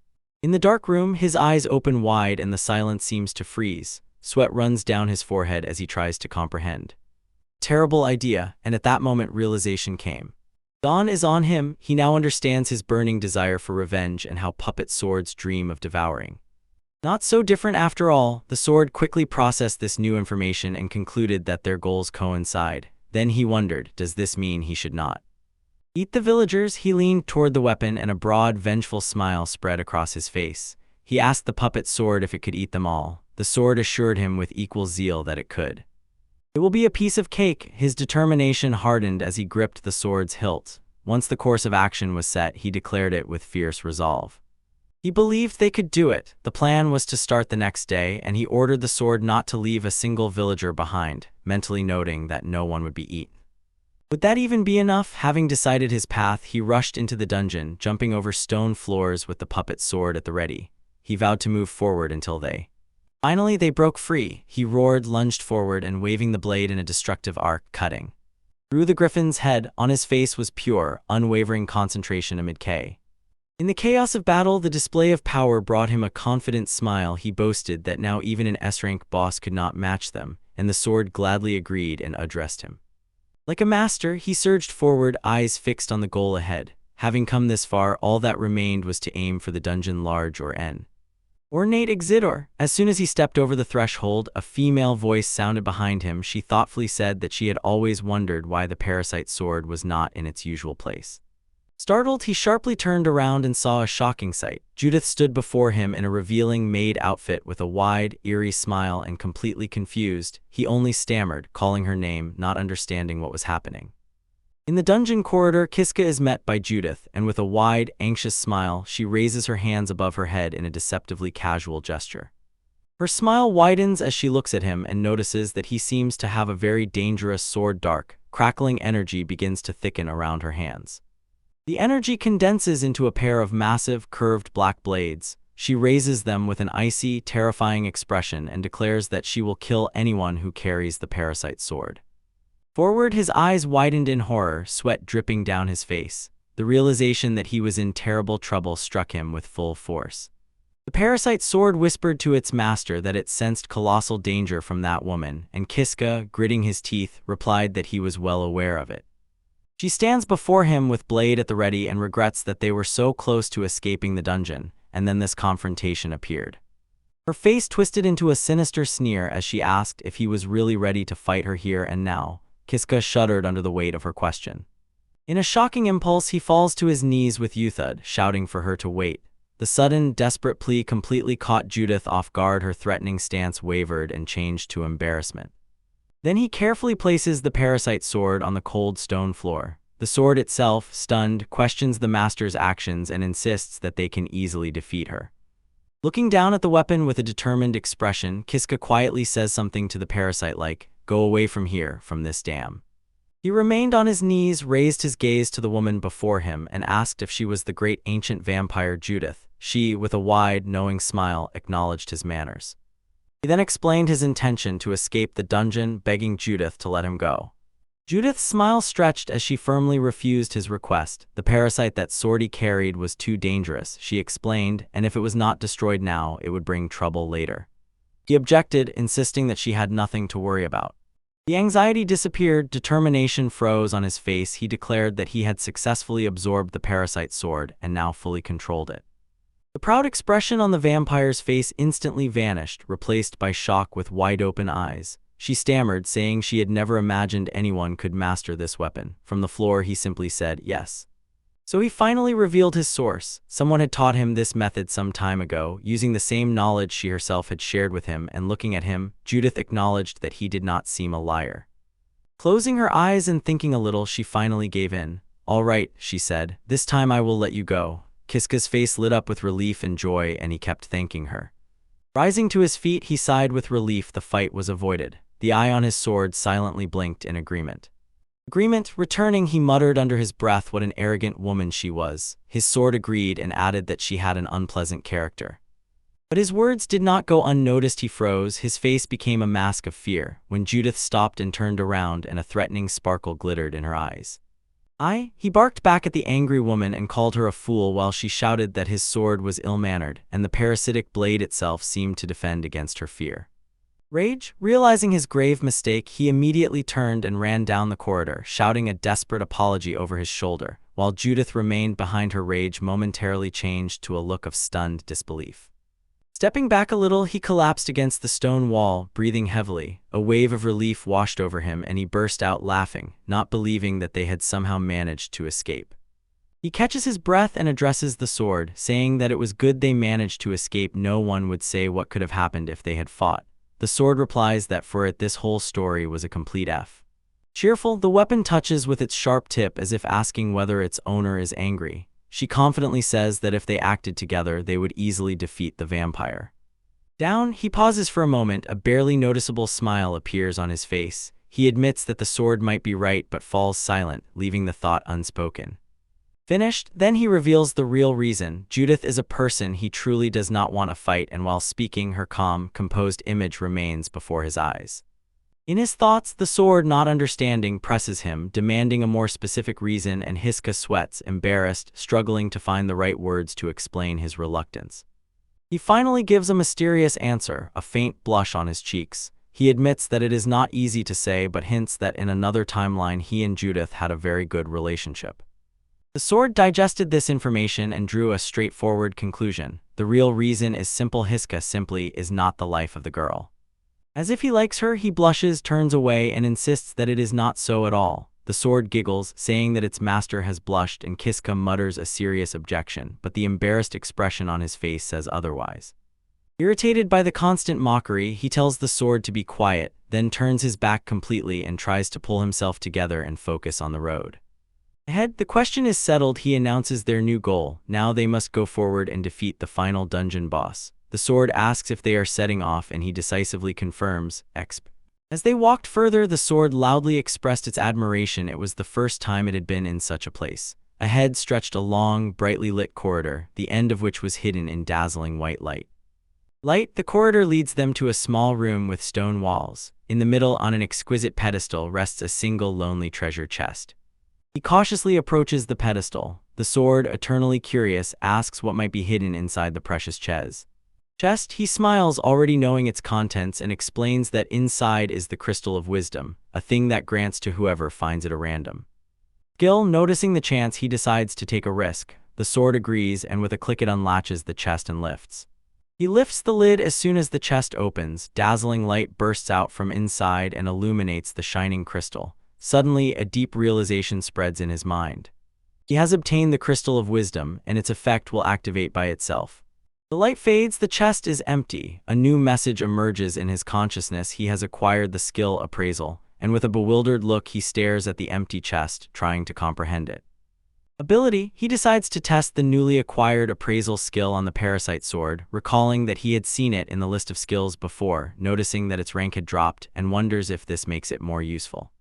In vain, his attempt is immediately rejected. The message tells him that the skill cannot be used due to insufficient level, causing him to groan and fr. Irritated, he opens the status screen to check resources, and scanning through 1332 free skill points, he is suddenly enlightened. On him, a confident smile appears on his face. He realizes that with such a number of points, he can easily raise the puppet sword to level 3 and decides to simultaneously upgrade appraisal and taunt as much as possible. He does everything he can, spends points and activates assistance, and immediately a message arrives: the upgrade was successful. Both appraisal and taunt rose from level 1 to level 2. Level 3, when the skill is sufficiently upgraded, he again turns his gaze to the sword. Placing his hand on its large eye, try to appraise. Again, the skill activates and shows the basics about the weapon. It is the black blade, one of the forms of the puppet sword parasite, and it has a cutting edge. Cutting edge, he reacts with a sarcastic groan, considering this information completely useless. The sword, noticing his muttering, asks what he was doing. Kiska grumbles that at this pace upgrading the skill was pointless. Useless? The tone of the sword sharply changes. It accuses him of looking at her beautiful form without permission and directly calls him a pervert.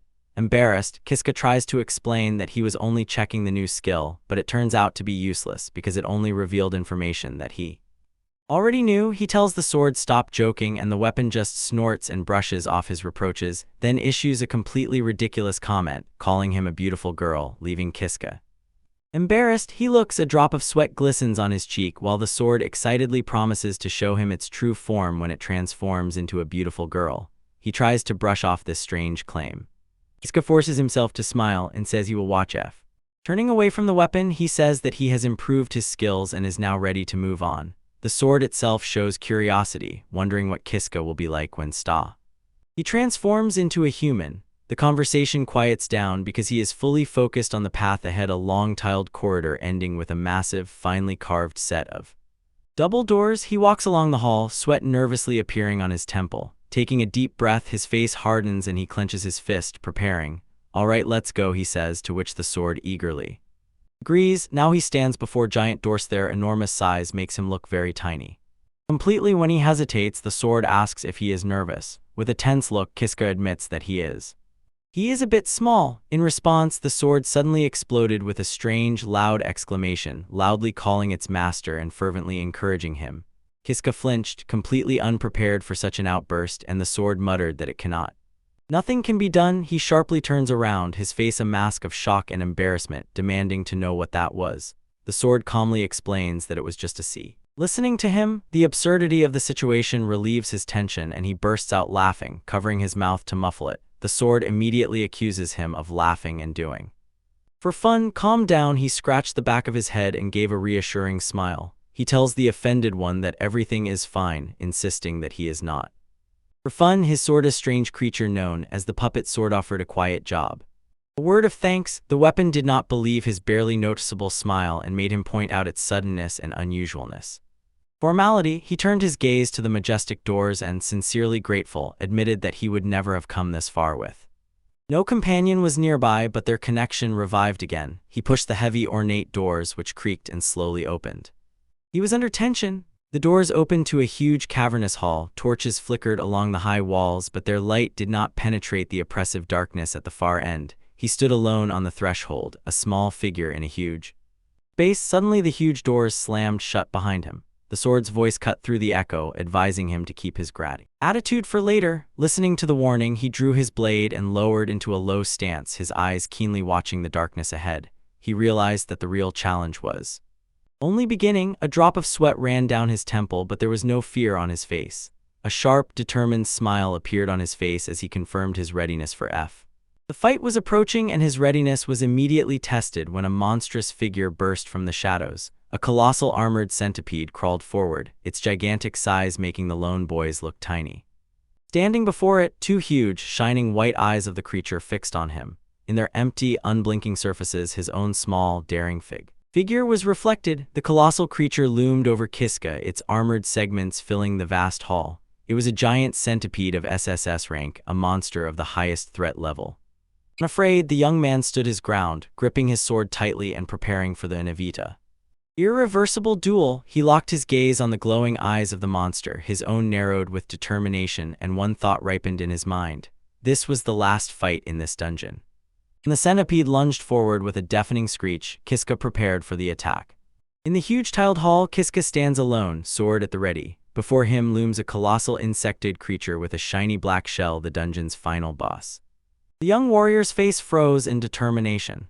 He shouted the name of his skill evaluation, reached out to the beast, and tightly gripped his strange, intelligent two-handed sword.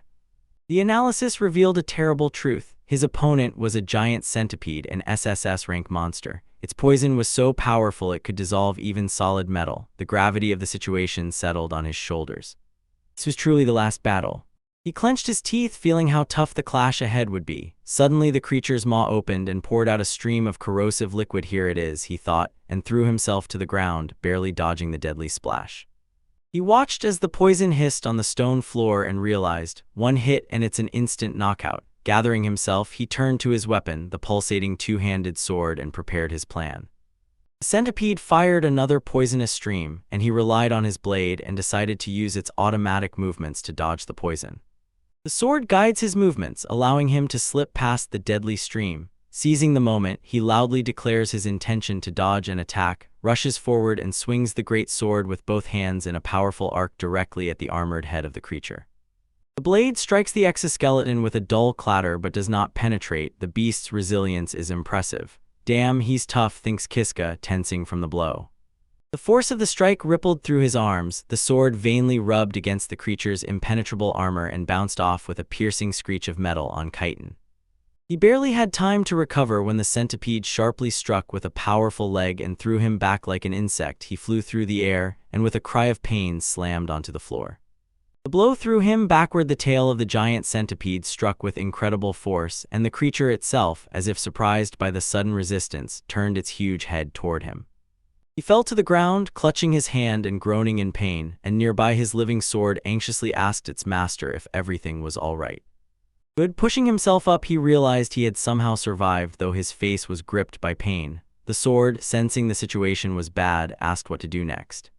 His face hardened with determination. He said they had no other choice. He decided to resort to the puppet technique of swordsmanship. Clenching the weapon, he whispered to it that they would turn everything around now and prepared for a new assault. He launched into a spinning leap, releasing the strike of the great wheel. In a desperate surge, he prayed that the attack would break through the monster's impenetrable defense. The spinning blade tore downward and struck the armored head of the centipede with a deafening clang of metal on a kite. His eyes widened in utter disbelief. This result was impossible. He could only stammer, "No." No, his final attack failed. The giant centipede remained intact, not a scratch on its shiny armor, and Kiska remained on his knees looking up at the unscathed muscular giant. Hovering over him, this creature was like a monument of invulnerability. The terrible realization finally settled. Their attacks simply did not affect the giant senate. He clenched his teeth in irritation. The sword, like a true strategist, spoke and advised to reorganize and find a place from which a precise strike could be delivered, and Kiska could only agree. She understood that their current approach was futile. He bounced off the colossal monster, his mind frantically searching for a weak spot. When the many-legged creature's legs loomed over him, he desperately didn't know where exactly to strike. The eyes flashed quickly to the creature's leg joints, but he quickly realized they were armored just like the rest of the body. A test strike confirmed his fears. The blade bounced off powerless, so if the legs were no good, he would have to find another target. It began. His gaze rose to the monster's head, the eyes, which he thought should be a weak spot. He lunged, thrusting the sword forward, but the blade was deflected with a sharp clang and didn't even scratch the surface. The failed attack left him defenseless. Before he could react, one of the sharp, whip-like appendages of the centipede sliced through the air right at him. Blows flew toward him. They hit with great force and threw him back. He hit the stone floor hard and the impact went through his whole body, and lying there, he finally admitted to himself that this time nothing would work out. He pushed himself into a sitting position, accepted the futility of struggle. It was still too early to attack the giant centipede. He decided to silently accept death and use the acquired knowledge for the next attempt. A calm, almost serene expression settled on his face. He knew that even if he died, time would simply rewind and give him another chance. Having accepted this, he looked without fear as the giant head of the monster lowered to deliver the final devastating. The strike did not happen. No end came. Instead, he suddenly found himself on his feet, sword in a defensive stance, and a foreign voice sounded in his head coming from the very weapon. "Teacher, why do you give up?" it asked. Kiska's eyes opened wide from shock. He gawked at the exquisite sword, a blush of distrust spreading across his face as he recognized its source. "Ah, the doll's sword," he stammered, completely bewildered. He grips the animated sword, his voice breaking with despair as he shouts at it, reminding it of its serious vow the sword promised to transform him into a human. The sword calmly confirms that its words are true. He listens, still stunned by the revelation, sweat dripping down his forehead as the weight of the situation finally settles. He suddenly realizes that his very survival, his ability to stand here at this moment, is entirely thanks to the puppets. The sword, that thought throws him into an inner world where he faces the true shadow form of the sword. It explains its plight. Although it can start over by dying, the puppet sword he will meet again will not be the same, not the one that just revealed its essence. The spirit confirms his fears. Their promise can only be fulfilled in this timeline. Death will break their pact and forever. Sharply returning to the physical world, the sword shouted to its master. A new determination settled on Kiska's face as he apologized for making him worry, and a slight smile touched his lips. He turns all his attention to the colossal centipede looming before him and declares, "It's time to scorch it." He is serious, his eyes narrow with concentration, his mind racing to find a vulnerable spot. He is sure the giant centipede must have a weak point, so somewhere he lunges forward sharply, thrusting the puppet sword into one of the creature's huge legs. The blade strikes the hard shell with a sharp clang but fails to break through. The ineffective strike leaves him vulnerable, and the centipede instantly retaliates, sweeping him away with incredible force. He rolls across the stone floor, looking up in shock at the unyielding behemoth. He rises from the ground, and the sword's stern logic settles in his mind. As the huge centipede looms over him, he whispers his understanding. He clenched the weapon and informed the puppet sword that he believes he has finally found the weak spot of that giant creature. The sword quietly hummed with curiosity in response. An reckless smile spreads across his face as he throws out a dangerous warning. Their plan could cost them their lives, and he asks if the sword is ready for such a risk. Without hesitation, the sword eagerly agrees, praising its master's insight and urging him to attack the revealed. The weapon tries to calm itself with logic. If they die rushing forward, it is inevitable, but despite the grim words, a drop of sweat appears on its surface, hinting at app. The anxiety still presses, but the loyalty of his weapon lifts his spirit. He turns back to the colossal monster with a new sense of unity, thanks his partner, and prepares for what is coming. A dull blow, he shouts a challenge, deliberately drawing the creature's attention, provoking the giant insect to attack. Let it strike him, and its massive head shudders as if acknowledging a sneer. In response, the mandibles of the giant centipede part, revealing a gaping round maw promising a devastating strike. Kiska stands firm, facing the ob. He is face to face with the abyss.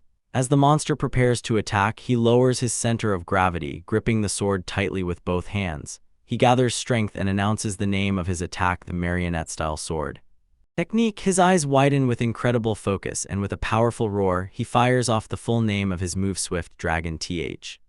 A strike. The cry hangs in the air, and he instantly lunges forward, a blurred glow of motion. He thrusts the puppet sword forward with a powerful, straight stab aimed directly at the monster's head. It swallows him whole. The giant centipede's jaws close around him, and he emits a muffled roar as he sinks into the fleshy darkness. The darkness of its maw. In the suffocating passage, his eyes are wide open, a mix of horror and fierce determination, and sweat drums on his dirty street. The face. He rushes through the creature's throat, a ribbed tunnel, slippery with digestive juices, gritting his teeth through the disgusting environment. He keeps the puppet sword ready for a critical moment. The marionette sword communicates with him, its voice ringing in his head, saying that a cut of such depth as he is about to make will pierce even the monster's thick armor. The determined smile, Kiska confirms he is ready, and the sword responds, signaling their resolve. Devotion to the plan. With one last desperate roar, he plunged the sword with all his might into the soft flesh of the centipede from the inside into its vital point, causing a fierce fountain of ocular core. He jerked the blade out. The internal damage was catastrophic, causing the creature's head to explode into a pumpkin explosion. As the colossal body of the millipede collapses, Kiska stands by the huge, gaping wound he himself created. Danger is near. Finally, it was all over. He breathes heavily. His face is a mask of fatigue and distrust. The adrenaline recedes, leaving only the bare truth that he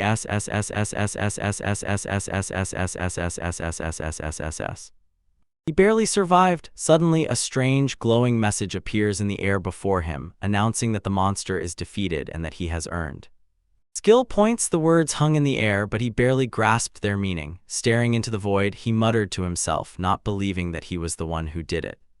A possible feat. He bent over, sweat pouring down his face, and he caught his breath. Silently, he acknowledged the incredible struggle he had to endure. Meanwhile, the marionette's sword exploded with joy, greeting its master on the victory. It declared that they had finally defeated the boss, and that it was time to celebrate. Quiet fatigue recedes, replaced by a wild, cleansing roar. He throws his head back, clenches his fists, and shouts the truth about his torment. He kept fighting, he shouts. Now finally, he has conquered the Katatera dungeon. On the cold stone floor of the dungeon, the young man with silvery hair recalls his grim past. He was falsely accused of a murder he did not commit, and as punishment was banished to the deepest levels of this merciless labyrinth. Memories flash in his mind of countless life-and-death battles he has endured since then, relentlessly fighting terrifying bugbears, headless riders wrapped in flames, and formidable living armors in a desperate struggle for survival. His struggle erupted in a triumphant, hoarse cry. After all the bloodshed and trials, he finally achieved the impossible. He conquered the entire Katatera dungeon. Something completely unexpected responded to his declaration. A message appeared in the air, a reward for the one who defeated the great centipede, and before his stunned eyes, a bright light merged into the image of a majestic sword. The sword, the light fades, revealing the weapon in all its details. The official message confirms its identity. He has obtained a flaming sword. He reaches out for the new blade, and on his face, covered with streaks of dirt, a genuine surprise appears. He realizes that even in this abandoned place there is a reward system. Examining his loot, his other weapon, the living puppet sword, seems to silently accuse him of infidelity. With an embarrassed smile, he soothes his living weapon, confessing that he only slightly gave in to temptation. He draws the flaming sword, whose blade bursts with a fiery aura. He looks at this power with admiration and thinks about how useful it could become. Nearby, the puppet sword seems offended, but he waved it off. Nothing can be done about it. He turns to his first companion, thanks him, and sincerely explains, "This new sword is just a convenient warning. If the puppet sword reaches the third level of the predator, he fears it will no longer be controllable, and with this resolved, he says it's time to move on." Activated, his gaze falls on the glowing magical circle on the floor. This is the exit from a long imprisonment. With a confident smile, he decides to keep the flaming sword as a reserve, just in case, and finally leaves the dungeon. He stood before the dazzling teleportation circle, doubting whether this was really his exit. The puppet sword, firmly gripped in his hand, only strengthened his confidence. When the path became clear, he took a deep, calming breath and turned to the swirling vortex of light, his face hardened with determination. As the teleportation magic enveloped him, he recalled his torments. The days spent in Haderov's dungeon were a long and painful trial. Now, feeling that this was the end, he finally understood it was time to say goodbye to that suffering. A dazzling flash of light engulfed him and tore him from the depths of the dungeon. The intense sensation subsided, and he blinked. His eyes slowly adjusted to the world beyond the stone walls. He suddenly found himself on a high stone terrace at the exit of the dungeon, from where a peaceful view of the town nestled among gentle hills opened up. For a moment, he just stood and drank in the sight of civilization after so many years. His eyes widened in complete disbelief when he saw the scene before him. This was exactly the town from which he had been expelled. He froze on the stone terrace, clutching a huge dark sword, and raised his eyes to the endless sky covered with clouds, a sight he seemed not to have seen for an eternity. Looking around, he saw that he was standing at the top of majestic stairs built into the hillside, from where there was a view of a dense forest. Below, at the foot of the building, a lone guard stood watch. Down below, he appeared so suddenly that two guards at the top of the stairs flinched. One shouted in panic, asking what was happening, and the other yelled that a dungeon knight had appeared. Someone had cleared the dungeon. Kiska just looked down, his face gloomy and indistinct. Starting to descend, the puppet sword spoke to him and asked its master how he felt now that he had finally returned to the surface. Kiska quietly replied, not taking his eyes off the steps, recalling the sky he had seen after so many years. Long, he continued his thought, his voice heavy with emotion, admitting that the sky was too beautiful. Beautiful? The sword doubted these words and asked if the sky over the village of Katatera, the very place where he had suffered so much, could really be beautiful. Looking at the town gates, Kiska quietly said that in the end the sky was still beautiful. Carefully stepping over the town gates, he felt a wave of calm and thought that maybe he could forgive everything. But his appearance was instantly noticed in the crowd by those who had once tormented him, who recognized him with shock and disbelief and asked how he had even managed to overcome. In the dungeon, his mind rushed back to those torments. He remembered the constant anxiety and how even when he tried to sacrifice Ajiha, he was overwhelmed by guilt and immediately vomited. Then he remembers standing among the shadowy silhouettes of monsters he had killed, with a barely perceptible, anxious smile on his face, wondering if he was the person who simply couldn't bring himself to kill completely. Others, at that moment his facial expression hardened. Feeling this change, the puppet sword asks a sharp question, "So does this mean you no longer want to take revenge?" He answers the sword's question with a creepy, predatory smile. His eyes narrow with malice, confirming his intentions and saying he doesn't even think about forgiveness. He doesn't care at all. His dark determination pleases the puppet sword, which bursts into a series of joyful laughs echoing around and exclaims that this is exactly the attitude it hoped for. For, when their murderous intentions merged into one, a surge of power exploded before him in the form of a message. The parasitic sword has reached level 3, and through this evolution it has gained a new skill, Brutal Predator. He pronounces the name of the new ability aloud, and a palpable aura of threat radiates from him. Nearby villagers, witnessing this strange phenomenon, screamed in fear, not understanding what it was. This happens while the villagers, confused and frightened, are distracted. He gives his weapon a simple, cruel command: go. He orders the puppets' sword. Then he adds a terrible clarification, his face twisted into a mask of pure hatred. He orders the sword to devour every villager, leaving no one except. Behind, the puppet joyfully soared, cutting through the air, and rushed forward. Its huge, toothy maw descended on a terrified villager whose screams were cut off. Briefly, while the sword begins its slaughter, Kiska turns and rushes away from the scene, the noise attracting the attention of two of his former hooligans who look at the monster in despair. One pushes the other and says they need to run, and immediately their escape is interrupted. Kiska appears before them with stunning speed, neutralizing them one by one with a series of lightning-fast strikes, and they fall to the ground. Standing over the fallen, he smiles coldly and says it was a long time ago. Looking up from the floor, their faces change from shock to pure horror as they recognize their former victim. One of them, stammering, utters his name, demanding to know why he turned around. He loomed over the defeated tormentors, a wide, terrifying smile stretched across his face. In a calm, cold tone, he demanded, "Hey, tell me, where is Darga?" Yes, the hooligan with spiky hair looked back with distrust, sweat dripping down his forehead. "Are you serious?" he stammered, fear battling defiance. "Why the hell should I tell you anything?" His words were cut off when a small flame from Kiska's sword darted dangerously close to his cheek. In response to the challenge, Kiska admired the newly manifested weapon with delight. "Yes, this flaming sword is nice," he thought. "It can burn anyone I strike with it."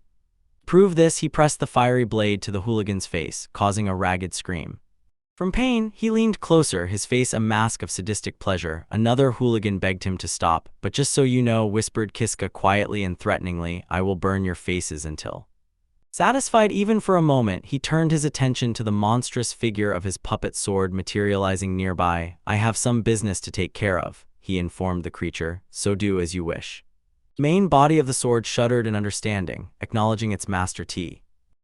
Meanwhile, Darga was walking through the panic-stricken streets, irritation frozen on his face from this chaos. His eyes scanned the surroundings until they caught sight of Kiska in the distance. "Found you," he growled, drawing his blade and rushing forward without a moment of hesitation. The two opponents finally stood face to face. Dargaz's advance stopped, a mixture of surprise and disbelief on his face, while Kiska simply waited for him with a confident, knowing smile on. Kiska broke the silence with a casually thrown greeting. "Long time no see." Dargo and his former tormentor just stood there, staring and stammering in shock, doubly stunned. "You here?" Darga quickly dismissed his surprise, his face frozen in irritation. "I don't have time to deal with you," he snapped, waving his hand at the chaos around. "We're busy fighting the monsters that appeared in the village." He was brushed off, and Kiska's grin grew wider and more predatory. He threw out a frightening question, revealing a terrible truth. "So what if I was the one who spawned those monsters?" To appear, his confession was met with stunned silence. Dargaz's face twisted from disbelief to rage as he demanded to know what Kiska was to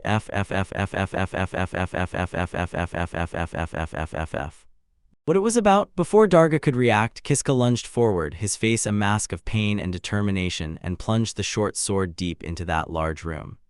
Towards the man, the blade cut into the flesh, blood splattered from the wound. Darga's sword slipped from his numb fingers and fell heavily onto the stone floor. A piercing scream of pain burst from his throat. He stumbled backward, his face contorted in a grimace of pain. He clenched from pure pain and fell to his knees. Kiska looked down at him, explaining in an emotionless voice that Darga seemed to have misunderstood everything, and directly said he could kill him anytime. Grasping the bleeding wound, Darga could only grit his teeth and tear a curse from himself through the pain growing inside. Enraged, he barked at his men nearby and ordered them to kill the silver-haired boy. Kiska watched them approach with an ironic smile on his lips. He thought that earlier he would have been killed without a fight. Now he taunted these weaklings, challenging them, "Kill me." They charged the attack together, but he moved with unimaginable speed. His blade became a blurred streak that intercepted the strike from above and cut through the attack. The attacker soared, his movements surged precise and deadly. He easily parried, dodged, and counterattacked every strike, chopping down the opponent. One by one, standing over the fallen enemy, Kiska shouted loudly. He was the one who survived that dungeon, and that was why he could defeat those like them with his eyes closed. He watches as Darga, once a mighty bully, turns into a trembling, speechless wreck on the ground. The face of this thug a mask of pure horror, sweat pouring down his forehead like rain as he looks into. Disbelieving, leaning closer, his voice remained calm but piercingly cold. He asks Darga if he has any idea what occupied his thoughts all that time. Time to clear the dungeon. His eye, wide open and unblinking, fills with a terrible light as he opens the topic of his constant reflections: revenge. He lists endless ways he imagined Darga's demise. To be burned alive, to have his flesh torn off, eyes gouged out, beaten, or beheaded. He admits he pondered the perfect way that would bring death to inflict on him. The very malice in his voice shattered the last crumb of Darga's defiance. The giant fell face down onto the stone floor, stammering apologies and begging for forgiveness, confessing that it's all his fault. He raises his eyes, a pitiful fear is read on his face. Kiska's expression softens into a disarming smile as he says to Darga, "Don't worry, but this reassurance is a lie." Dropping to his knees to meet Darga's gaze, Kiska's smile twists into a predatory grimace. He promises not to give him an easy death like to his people. Instead, he will kill him in the most terrible way imaginable. The time for revenge has finally come. Panic erupts in the streets of the quiet village as a black jelly-like monster with a gaping maw attacks the people. The frightened residents, among them 2 young adventurers, scream and flee while the creature's shadowy tentacles spread around, searching for prey. The creature's attack hits its target. It crashes down on one of the adventurers, a young boy with spiky hair, who lets out a final painful scream as the monster's enormous weight crushes him completely. Having devoured its victim, the creature stands motionless on the cobblestones. From it bursts a single simple, chilling thought: delicious. Chaos behind the door reaches the Adventurers Guild of the village Qatar, and someone unseen desperately shouts for the adventurers inside to hurry and deal with the monster. Inside, the village head dismissively waved off the plea. With crossed arms, he said he had already sent for reinforcements and called his people useless fools, while the advisor timidly suggested that with such forces it was impossible to fight and they should seek help from the neighboring guild. His tirade was cut off by a sudden crash. Darga was thrown back across the room. He lifted his gaze from the floor, his face a mask of pure shock, and in the newly opened guild doors stood a lone figure in silhouette. The uninvited guest turned out to be Kiska. He stood in the entrance, ready, with a barely glowing sword in his right hand. Before him on the floor lay the fallen Darga, and the other guild members were stunned into silence by this sudden turn of events. He raised his gaze, a wide, anxious smile spreading across his face. A drop of sweat trickled down his temple, and he addressed directly the person who was in charge in this room, the village head. "Yo, I've been looking for you." The village elder looked back angrily, his face tensing with anger and surprise, and he asked, "Who are you?" From the floor, Darga weakly pointed a finger at Kiska, indicating him as the attacker. His chilling smile never left his face as he loudly repeated the false accusations thrown at him, that Kiska had returned from the dungeon alive only to join with the monsters and attack the village.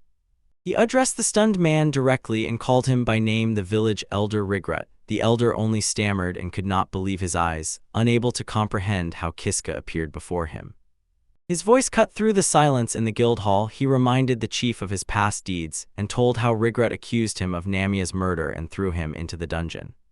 He leaned forward, his face hardened, and he resolutely stated the truth. He was not the one who attacked and killed Namia. The chief shuddered, his eyes wide open in shock and fear at this direct accusation.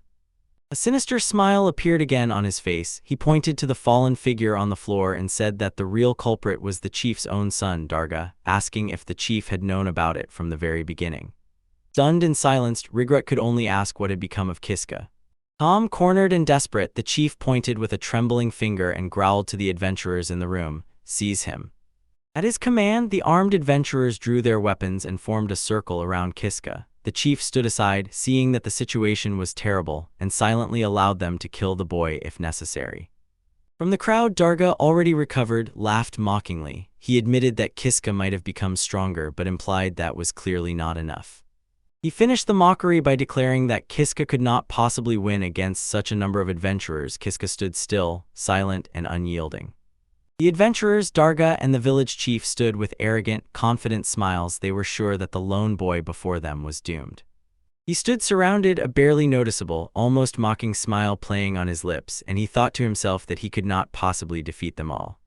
Though small, he smiled wider, full of determination. He decided to test this assumption. He dashed forward with such speed that the armored adventurers could not track him. By the time they reacted, one of them had fallen. The sudden violence stunned the onlookers. Another adventurer in full plate swung his sword, but Kiska met the blow with his strange, glowing blade. The village chief Rigret and Darga stood aside, their faces frozen in disbelief. With one smooth motion, his sword cleanly sliced through the adventurer's neck. The man's head flew off his shoulders, and Kiska muttered with a cold and detached gaze how weak his opponent was. But this level of fight was nothing special for him. He recalled his real battles deep in the dungeon, when he fought hordes of terrifying monsters. Fueled by these memories, he moved through the rest of the adventurers like a ghost. His blade became a blurred, deadly precise line, and he cut them down one by one. He plunged the sword into the chest of the last adventurer. The man fell without resistance. Compared to the dungeon, he thought, everything here was simply too easy. The battle ended in a moment. Kiska stood in the middle of the bloody battlefield. The glowing sword was razor-ready, and Rigret and Darga trembled, overwhelmed by deep horror at what they saw. Seeing that his troops were destroyed, the village elder turned and ran, shouting Kisk to wait, but the young man simply pointed his blade at him and coldly warned, "If you run away, they will kill you." His threat made them freeze on the spot. With a creepy smile, the boy who kissed said to the father and son that if they even thought of running away, he would cut off their heads right there. And he looks down at the captured father and son, and a chilling smile slowly appears on his face. Now that Darga and the village elder are finally nearby, he offers them to play a small, special game. Two men look back, covered in sweat, eyes wide with horror. The village elder stammers, questioning the very idea of the game, and Darga can only utter a confused. Kisk's smile remains, but a shadow appears in his eyes as he clarifies the rules. From now on, one of them will be torments. When a cruel spiked torture device materializes around him, he generously offers to let the two decide who will get it, and tells the father and son to talk. That's all. His facial expression becomes harsh with impatience, yells at them to hurry up, saying that even allowing them to discuss it is already generosity on his part. Confronted with this impossible choice, Darga and the village elder only froze in utter horror, their faces pale and wet with sweat. The silence was broken by the village chief. He addressed his son and announced that it was Darga who would be tortured, because everything happened because Darga killed Namia, and he, as the chief, had more important matters. Darga recoils in disbelief, which instantly turns into rage. He growls at his father, asking if he is joking, and reminds the old man that it was he, the village head, who framed Kiska for this crime. Grabbing his father by the collar, Darga shouts that he killed for him, so the leader must take the torture instead of him, and in the background Kiska begins to lie.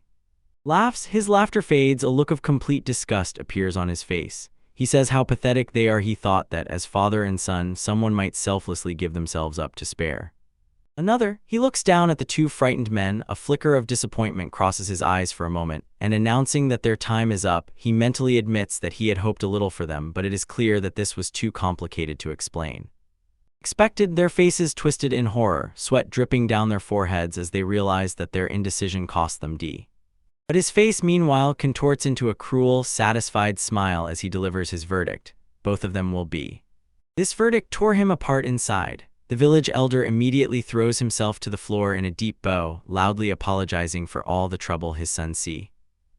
He continues his desperate pleas, begging for mercy and offering his own son to any punishment Kiska deems necessary. This blatant betrayal causes Kiska to look with wide-open eyes, almost joyful enlightenment.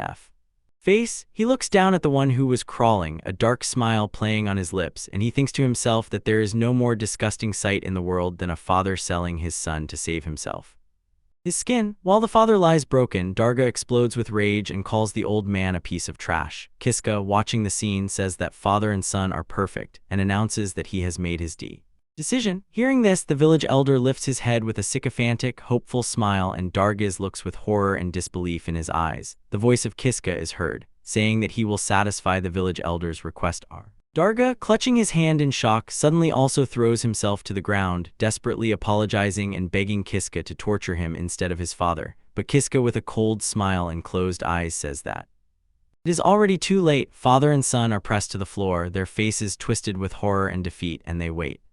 Their fate, he looked down at the two exhausted men and a wide, anxious smile spread across his face. He announced that he was so moved by their deep bond that he would give both of them a chance. Ordering them to raise their heads, he threw two short swords between them onto the stone floor, the blades clanging loudly in the tents.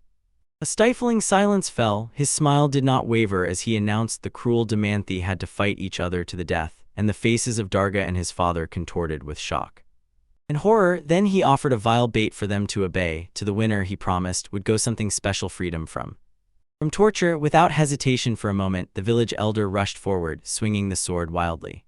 The blade bit deeply into Darga's shoulder, eliciting a painful groan from the burly manhua's own father.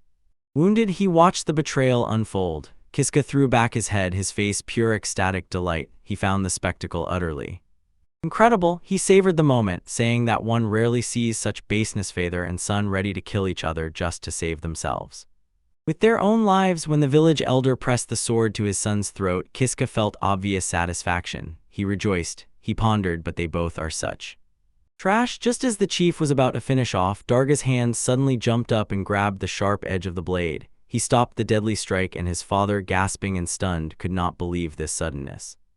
Resistance, he stood gasping over the defeated body of his father. Nearby, Kiska began to applaud, greeting Darga for his victory. Kiska then calmly said that he would no longer torture him. A wave of relief passed over Dargak's face. He faltered and asked if that meant he was forgiven.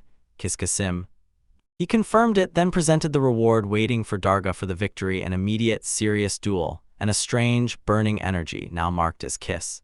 Kiska's blade. Darga's relief instantly vanished, giving way to sheer horror. He looked, unbelieving, stammering, and whispered that under no circumstances could he win again against Kiska. Kiska's face turned to stone as he began listing the reasons for this duel. He recalled that for as long as he could remember, Darga had made his life hell just because he was an Alcuzan with gray hair, for allegedly ruined fields, for constant beatings.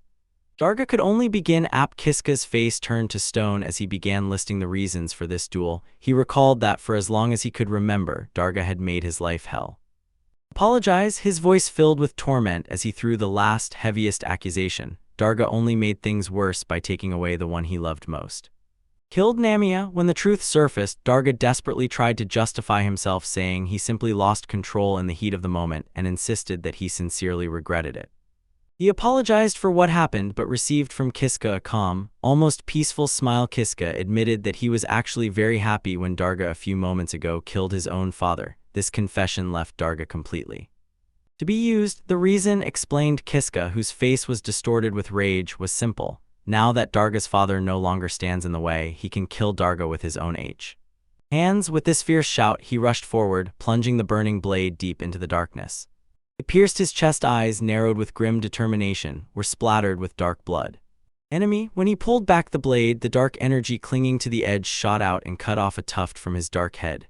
The bodies of the village elder and his son lay motionless on the stone floor. He froze in sudden silence, the only living person in the room now strewn with the dead. His fiery sword cooled, its glow fading like the deed was done. His thoughts returned to the one he lost. Namia's gentle smile surfaced in his mind, and he whispered her name. He avenged her. His long-awaited revenge was finally over, but the voice of the puppet sword tore him from his thoughts and pushed him to move. So Kiska agreed, turned around, and ran to the exit just as a deep, hoarse rumble began to shake the very building. He ran out onto the cobblestone street, the rumbling growing louder. He stopped abruptly, his face full of confusion as he stared at what stood before him. In the middle of the street towered a colossal, perfectly smooth black egg. The puppet sword spoke again, its voice coming from this impossible object, and Kiska, stunned, stumbled over his words, not understanding was this some kind of joke. In the middle of the empty village street, Alk froze, his body tense with shock, mouth wide open. His stunned gaze fixed on the colossal dark oval object that appeared before him. In complete amazement, he asked aloud if this could be the very puppet sword. He continued to look at the impossible object, his voice trembling as he demanded to know what it was. A sharp crack sounded. His eyes widened with alarm as a thin crack suddenly appeared on the smooth, dark surface of the object. One crack rapidly spread like a web, branching across the entire structure, and suddenly he understood, gasped. The egg suddenly shattered with an explosion, scattering a rain of dark fragments, and Alk involuntarily raised his hand to shield himself from the wave. He is covered in a thick, viscous liquid that splashes onto the street. Grimacing, he recognizes what has covered him. Is it egg white? When the steam dissipates, a figure appears in place of the egg, a young woman. Alk's eyes widen in surprise and recognition, and he whispers her name, Puppet Sword, immediately drawing his blade and taking a defensive stance. The woman quietly kneels on the cobblestones, puddles of clear liquid around her, her long light hair falling over her body, and her gaze is empty. The remnants of the strange hatchling thick white liquid slowly drip and spread over the uneven stones of the street. Alk froze. Admiration and disbelief played on his face. He stammered, barely believing what he saw, and asked if she had really become human.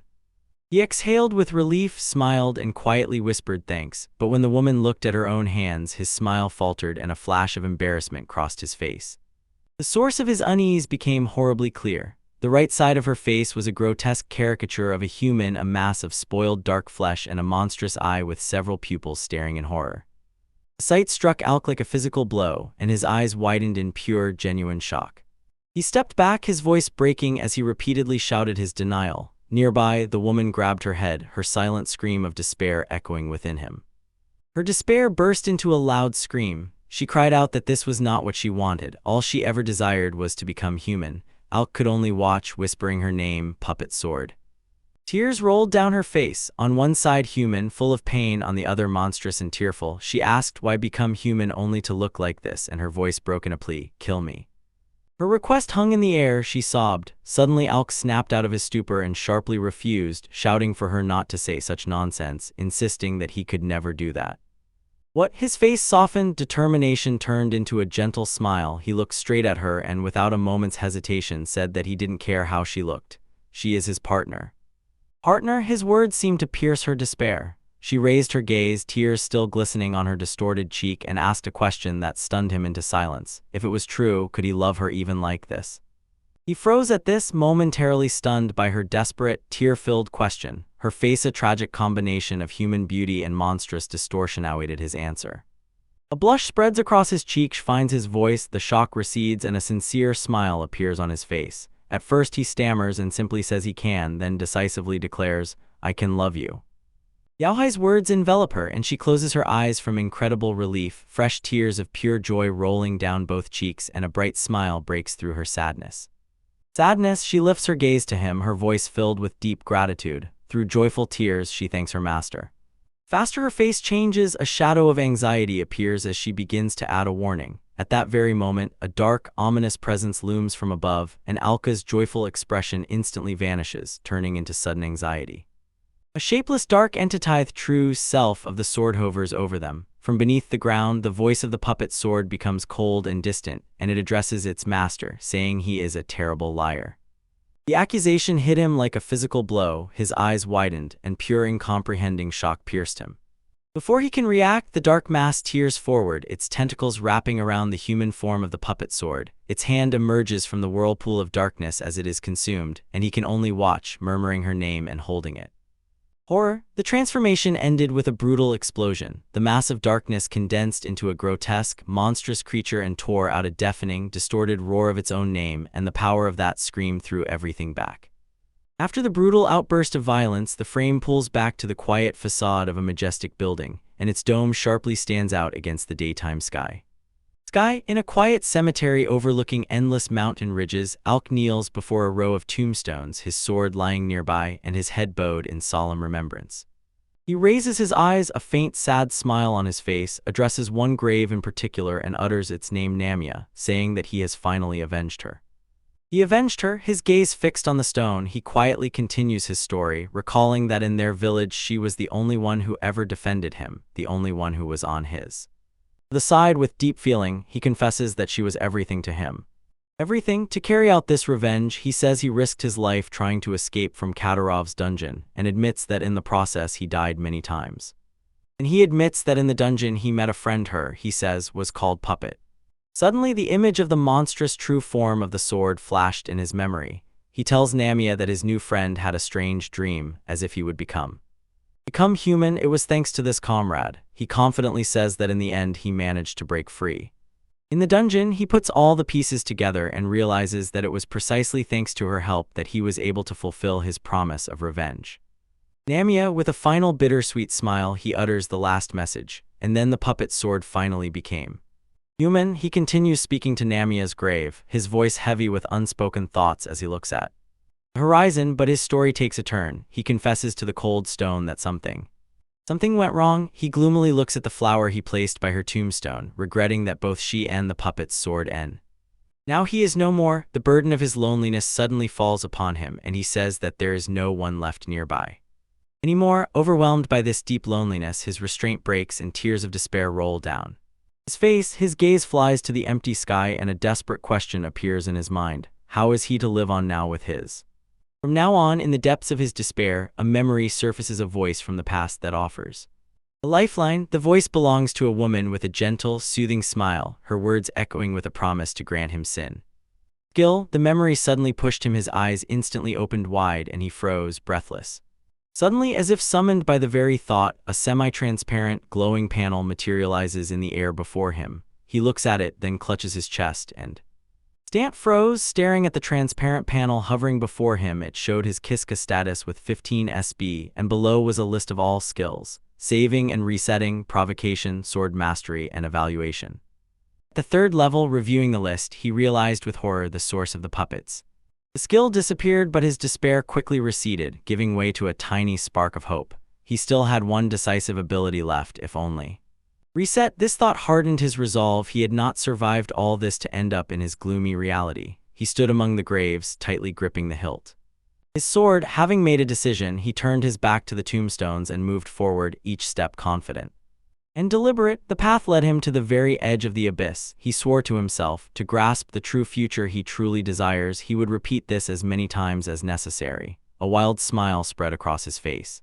It flashed across his face. He shifted his weight, his boots creaked against the edge of the stone, and he addressed the wind with a promise to the lost power. Wait for me.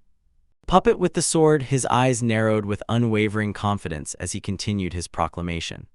In the next timeline, a savage, almost desperate laugh burst from him. He threw his head back and looked at the sky. Well, his voice echoed as he plunged into the abyss, and the laughter trailed behind against the backdrop of the void. Open sky. As he fell, choosing return through death, the world around him dissolved. Only one burning determination remained, echoing through the end of one timeline into the next, a promise to someone, a vow that he would make them human, no matter what. In the recurring vision of defeat, Kiska finds himself on hands and knees, helpless before a terrible monster. He closes his eyes, a barely noticeable determined smile is on his lips. This is the 560th attempt. Everything begins again. His determination has been tempered into a clear goal. Standing at full height, he clenches his fist and solemnly swears to the puppet's sword that it will wait for him and turn him into a human. He no longer seeks revenge. He has come to terms with the fact that even killing Dargo will not bring back Namia. With a new purpose in mind, he stands before two large, elegant magical circles glowing on the floor of the stone chamber. He turns around and sets off down the long, torchlit corridor of the dungeon, determined to save the only friend he found here. The footsteps along the corridor lead him to a huge, luxuriously decorated stone sarcophagus, and he recognizes it is connected to the dream of the puppet sword. Suddenly, he realizes something is wrong. He looks around the empty hall, gripped by panic, calls for the marionette sword, but the sword is gone. He turns his gaze into the deep darkness of the corridor. While he wonders what the darkness hides, a shadowy limb with 3 fingers suddenly shoots out and tightly grabs his leg. He cries out in shock and pain, completely unexpectedly. He was caught and firmly held by thick dark tentacles. Before him loomed a distorted monster, a huge fleshy sphere covered with unblinking eyes, and its deep maw lined with teeth like daggers. His eyes opened wide in disbelief. The name escaped his lips in a strangled whisper: Doll Sword. Horror receded, leaving behind desperate confusion. Why, he begged, his voice trembling, why did you turn into this monster? His mind raced back through their shared history. Memories of countless battles they fought together surfaced, and he recalled telling the spirit of the sword that it was becoming more and more human. And yet, despite this progress, Fang Ma before him began to close in, threatening to crush him. A powerful tentacle grabbed the helpless figure and lifted it effortlessly, while in the hall echoed the suffering voice of Kiska, asking why this had to happen to his companion, the marionette sword. The weight of this revelation crushed him. He dropped to his knees, then fell forward onto the cold stone floor, completely broken, whispering the sword's name one last time. His eyes instantly opened wide as the full meaning dawned on him. If the puppet sword had turned into a monster, then it was no longer a sword at all. A wave of absolute despair overwhelmed him. With icy certainty, he understood that escaping the dungeon was no longer possible. He recalled the true nature of the sword. The puppet sword had always been outside the usual cycle of saving and resetting, immune to the causality of death and rebirth. This realization seemed to steal his strength, and slowly, unsteadily, he rose to his feet. He stood among the ruins of the dungeon, and a cold awareness settled within him. To have even a chance to return to the surface, he first had to unravel the mystery of the saving and resetting system, and he wondered if there was anyone else like that puppet sword who existed outside the usual cycle of death and rebirth. With a new purpose, his thoughts focused on only one person. There was only one to whom he could turn for answers. He walked down a long corridor lit by torches, and his footsteps echoed in the oppressive silence. The destination finally appeared in the distance, and he gathered his courage. He admitted to himself mentally that he did not like it, but there was no other choice. Before him, in a column of light, hung a woman, Judith Sabaki. She floated unconscious, bound by heavy chains that wrapped her body in armor. He froze, looking at her face, thoughts racing. This was Judith, the very person who first gave him the ability to save and reload. Place, he knew the danger it posed. There was a very real chance she would simply kill him again, but the thought of dying again no longer frightened him. He decided that no matter how many times she knocked him down, he would just come back again. His intention was clear. He would insist until Ajia herself revealed the truth about saving and resetting. Reaching out, he touched the containment field and it instantly shot at him. A sudden release threw Ajia onto the stone floor, and Kiska froze, watching as she stirred and began to wake with a slight yawn. He watches as the woman he freed, Ajia Tsubaki, slowly comes to her senses, her eyes full of confusion fixed on him, and after a moment of silence she quietly and uncertainly asks who he is. His hope crumbles, and with a look of disbelief he asks if she really remembers nothing. Remember him? She lowers her eyes. Pain and apology are readable on her face. She says that if they have met before, she is very sorry, but she simply does not remember him. He quickly brushes off her apologies, trying to appear calm, and says it does not matter if she does not remember. Remember, he freezes for a moment before speaking again, admitting that asking this of someone she has just. They met. Her question abruptly cuts him off and shows how deep her memory loss is. With sincere confusion, she asks if he knows who she is. Yes, he leans back, eyes wide open in shock as he realizes she does not even remember herself. He himself, his gaze slides upward, surveying the stone-carved ceiling of their prison, and he confirms, Katatera. The dungeon. He confirms her unspoken question about where they are, directly saying that this is Katatera's dungeon. The truth is now undeniable, and Ajia has amned. A turmoil spins in his head because of this new trouble. He notices she can still speak, so it is not a complete memory loss. Taking advantage of the moment, he calls her by name and asks if she knows anything about dolls. Sword, he insists, asking about the puppet sword, but Ajia only looks around with a painfully embarrassed expression. She whispers a name as if trying to grasp a forgotten memory, but finally says she probably does not know. She knows it. She sincerely apologizes that she cannot help, but he instantly raises his hand and gently reassures her it's okay if she does so. Then he, although he himself does not fully understand it, begins to explain that this puppet sword is alive, and most importantly, he confidently says that it is his friend who was turned into some monster. His goal here, he says, is to find a way to make her dream of becoming human a reality, and Ajia listens, eyes wide open in amazement at his deep devotion. Medicine, her surprise melts away, and a bright, determined smile appears on her face. Realizing how important the puppet sword is to Kiska, she clenches her fists and enthusiastically says she will help him with his goal. Her sincere offer completely catches him off guard, and he stammers, whispering thanks. A thought flashes through his mind. This kind and supportive Ajia is not at all the one from his past, the one he did not want to remember. He decides to put aside these troubling memories for now and focus on the person in front of him. His brief moment of reflection makes Ajia ask if something is wrong. He was mistaken. He shifts their attention to the immediate danger and says that a monster is hiding ahead. He needs a weapon for the fight, but there is none. Reality dawns on Ajia. She realizes she will not help in battle. Suddenly, an idea strikes the boy. He sharply turns her, persistently asking if she knows about the item box, and this word seems to strike a chord in her. A glimmer of recognition flashes in her eyes. In the moment of recognition, a memory surfaces and her face instantly lights up. Let me try, she says eagerly. She extends her gloved hand, and above her palm materializes a small sphere of pure light. She exclaims triumphantly, it Worked, she squeezes the glowing sphere pulsating with light in her hands and anxiously searches for a weapon inside it.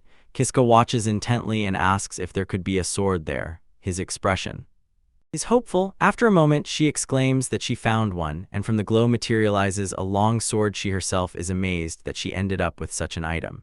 Kiska's eyes widen with admiration, because with this weapon they can finally fight back. She extends the sword to him, hilt forward, admitting that she probably won't handle it well herself. She insists that he must. He takes it, accepts the weapon, his hand firmly grips the hilt. A determined smile appears on his face. He declares that it is time to test the sword and press on forward. Without wasting time, Kisk rushed down the corridor, immediately taking the blade into action and engaging in battle with a group of monstrous headless horse-like creatures. He dodges their attacks and slashes them with stunning force, leaving Ajiha impressed. After the fight, they finally find a moment to rest. Kiska thoughtfully thinks about the power of the sword. It gave him swordsmanship skills and even raised his level. Ajiha returns with the meat she gathered and offers for dinner. Relief fades as he thinks about the path ahead. He knows golden living armor awaits them, and a grim expression appears on his face. He recalls the monstrous puppet sword and realizes that to defeat these mighty enemies, he will need its power regardless. The price memory alive and vivid, a grotesque creature with many eyes into which the puppet sword transforms, and the knowledge of how to return it after that devouring. He struggles with his thoughts. A drop of sweat trickles down his forehead. He realizes that in this dungeon there is only one person who might know something about the puppet sword. Returns to the companion. He catches her attention and tells Ajiha that they are going to meet someone, but his expression remains serious, as if hinting at the importance of the situation. He turned to Ajiha, a strange smile appearing on his face as he explained that the person they were going to meet might be difficult to communicate with, and insisted that they must be extremely respectful. She took his warning seriously. Her gaze became resolute. She nodded and promised to be careful. Once agreed, Kiska announced that it was time to proceed. They approached the threshold, the floor covered with intricate magical seals. Standing side by side, Kiska confessed to her that from now on their success was entirely risk. He continued, whispering a tiny spark of hope. He thought that maybe with Jihub nearby this time, it wouldn't end as catastrophically as it had before. Walking down the long stone corridor to a bright room where a solitary figure sat, he clung to that possibility, telling himself that he had to believe in it. The figure lifted her gaze from the teacup and raised her eyes with slight surprise. It was a young woman with hair tied into two high ponytails. She whispered, her gaze lingering on them. Unfortunately, they found themselves face to face. Ajiha froze, eyes wide open in disbelief when she recognized the woman before them. Hero, she whispered, and Kiska was completely bewildered by her reaction and quietly asked. In the stone room, Judith calmly sat at a small table holding a cup of tea. Opposite her, Kiska knelt, his hands resting soothingly on the shoulders of the confused Jihad Sabaki, who was hunched before him. Their faces, full of anxiety and despair, turned to Judith in search of answers. She processes their story, her face serious. Now she understands. The sword has become something much more than an ordinary weapon, transforming into a terrible monster. A confident, knowing smile blossomed on her face. She decides that perhaps she will have to intervene personally, the last hope that appeared in their hour of need. Her words so struck Kiska and Ajiha that they gaped and froze in shock, without a single word. Recovering, Kiska leans forward sharply, his voice trembling with desperate hope. He asks Judith Sama if she knows how to return the puppet sword to its normal state. She calmly explains that as a vampire who has lived for over 1,000 years, she has encountered such things many times. She calls them puppet equipment, or as they more often say, a parasitic series.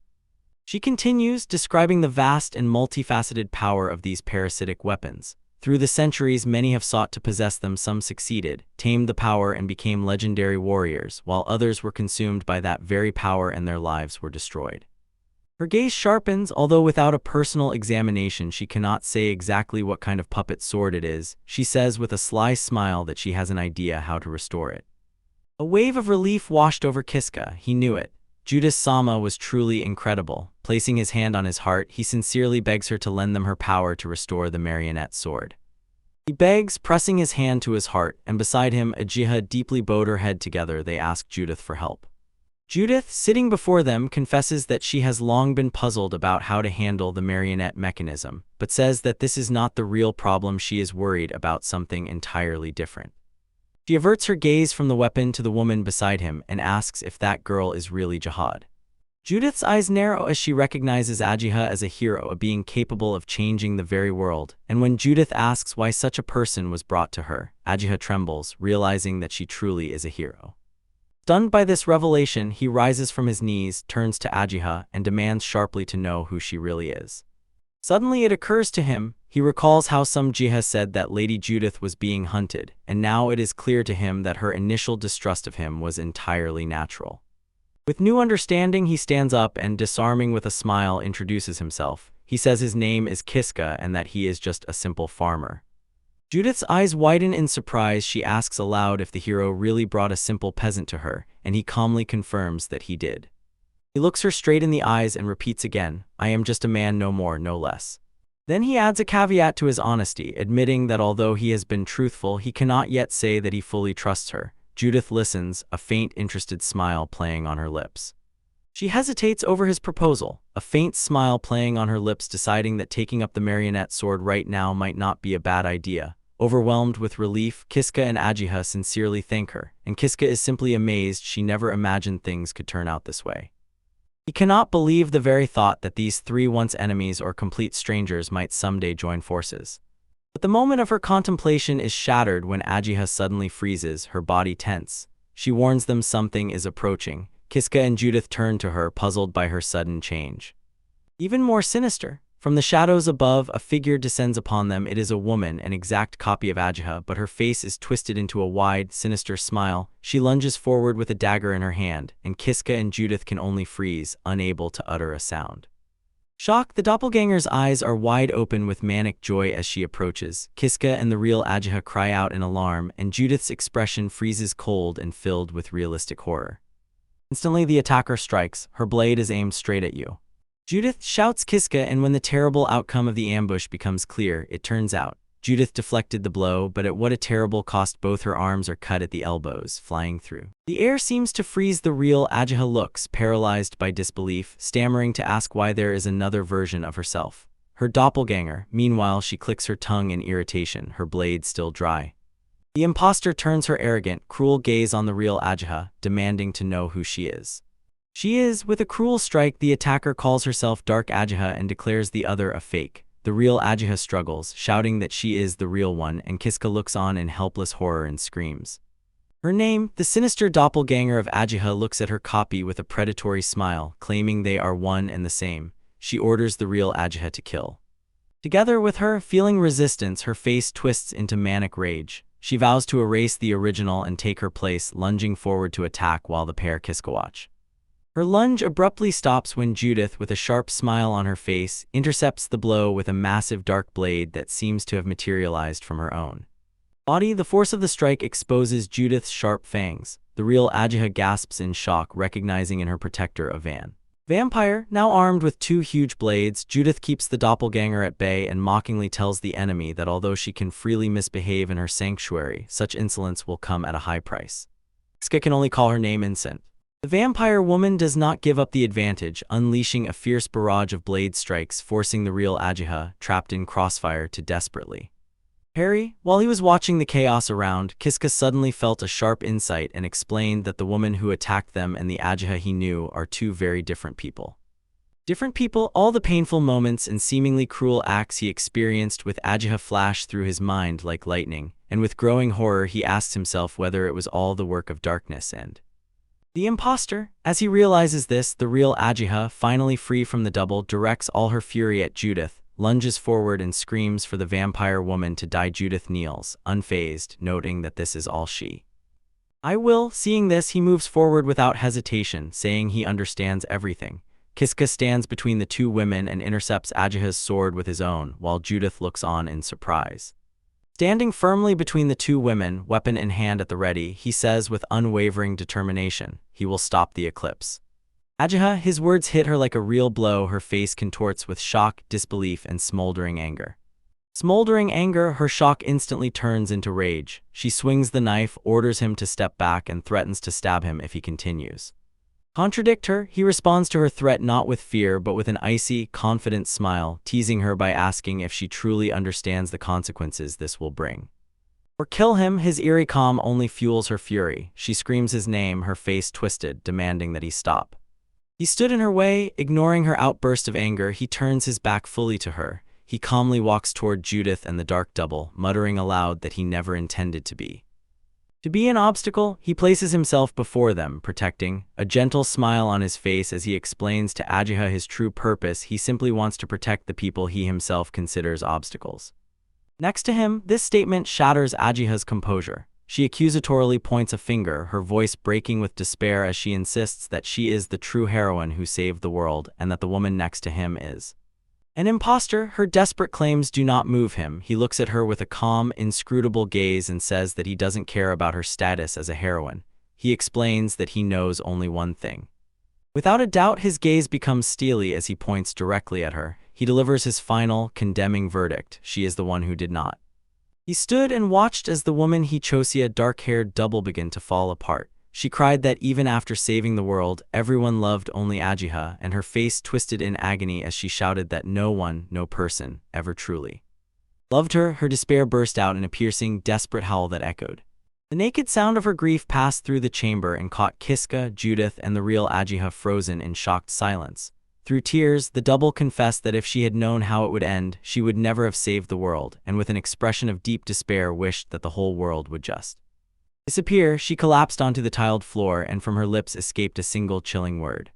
Reboot. Instantly, black energy surged from her outstretched hand, a sharp, torn wave. The power condensed into a dark star on her palm, then exploded outward, forcing Kiska and the others to recoil in horror as the darkness began to consume everything around them. The darkness released from the double's hand rapidly filled every empty space, a wave of oblivion that covered the entire world and swallowed the light, leaving only terror on the faces of the witnesses. His Bertan, the world ended. It was not a great battle or cataclysm, but the result of what seemed a random whim of one girl. But the truth was much deeper and simpler. Envy, anger, or hatred, the last thought that would not let go, echoed in the void. A world without love, a world that is not needed.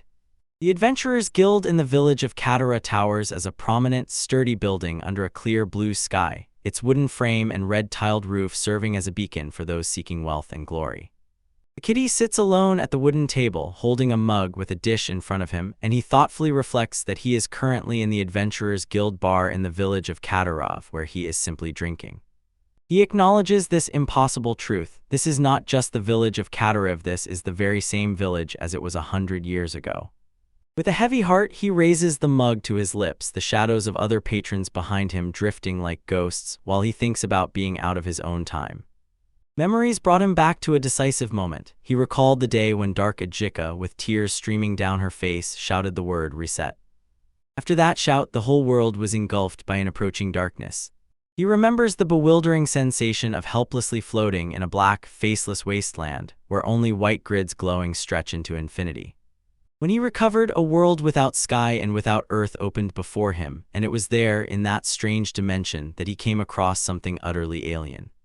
Before him hovered a cluster of silent, crystalline geometric figures, pyramids and polyhedrons, dazzlingly white, slowly drifting through the mesh abyss. He froze, and suddenly a voice came from the objects, startling him. "Hey, you look like you've seen a ghost," and his eyes widened in shock. He floats in the void, admitting to himself that so much has happened that his thoughts have turned into complete chaos. While he tries to make sense of his situation, a disembodied voice laughing sounds from the crystalline forms. "Thanks to you, I had a great time." He recoils, shuddering, demanding to know who is speaking and where this place is. A calm voice responds, suggesting to imagine him as one who observes the world, says that he can be called the Observer, and reveals that this place is the end of the destroyed world. His eyes widen, the truth dawns on him, and he understands. The world was indeed destroyed because the Dark Ajihad rewrote causality itself. Confused, he asks why he remains conscious if the world has vanished, and the Observer explains that it is because he exists outside the flow of cause and effect, hinting that he should have some idea why. He thinks that although he does not fully understand causality, his ability to save and reset is probably what allows him to hold on to his consciousness, while the Observer calls him by name Kiska and prepares to ask a question. Question of essence pierces the void. "Don't you want to save Ajihad Sabaki?" Rocky, it clarifies, she holds the key to the world's survival. If he manages to save her, there may still be hope for the world's rebirth. He contemplates this new mission, puzzles forming in his mind, saving Ajihad, his strange fate, and her connection to the Dark Ajihad. he comes to a quiet realization: everything truly began the moment he met her.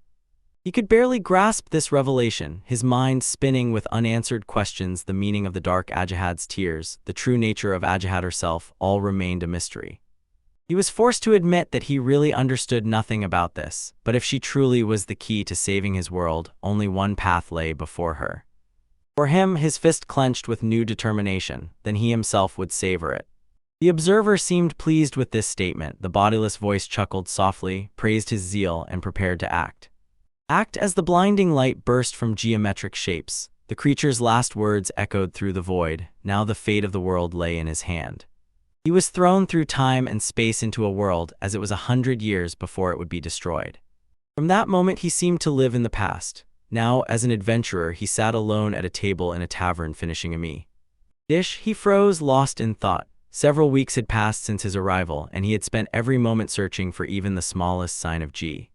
But all his efforts were in vain. He never found a single clue. Reflecting on his failure, a woman in heavy armor approached his table from behind. The armored adventurer looked worried as the guild receptionist announced that they were looking for a platinum rank adventurer who had cleared the Katatera dungeons. Kiska's eyes narrowed slightly as he understood.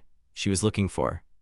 He stood by the guild counter listening as the receptionist pointed to the armored adventurer eating nearby. Embarrassed, she suddenly realized it was the same person she had just spoken about and stammered in disbelief over his platinum rank, while Kiska vaguely remembered someone mentioning it when he first registered to cover living expenses. Before he could react, the woman in armor was already standing right in front of him. With a sharp, piercing gaze, she recognized him and sharply asked why he did not step forward immediately. He forces a nervous smile, sweating, stumbling as he searches for an excuse, explaining that he was in a hurry. His weak excuse was met with a skeptical, slightly reddened expression. The traveler hastily repeated his words as if he himself found them ridiculous, looking down at his half-eaten. She, with a heavy sigh and as if conceding, momentarily accepted his explanation, immediately declaring the situation extraordinary and saying there was no time to wait. In vain, without saying a word, she grabbed him by the collar of his tunic. He shouted in protest, asking her to wait, but her grip was already on Y. Compliant, her strength was undeniable. She began dragging him across the guild floor, his feet scraping the wooden boards. He struggles in her grip, his face contorted with effort and distrust. He only marvels at how incredibly strong she is for a woman. Night, she drags him out of the guild and pulls him through the dark streets of the city to a huge stone aqueduct which marks one of the main thoroughfares. She pulled him along and he finally kept his footing when she suddenly stopped. "Ah, we're here," she says, and he, confused, looks around and asks where.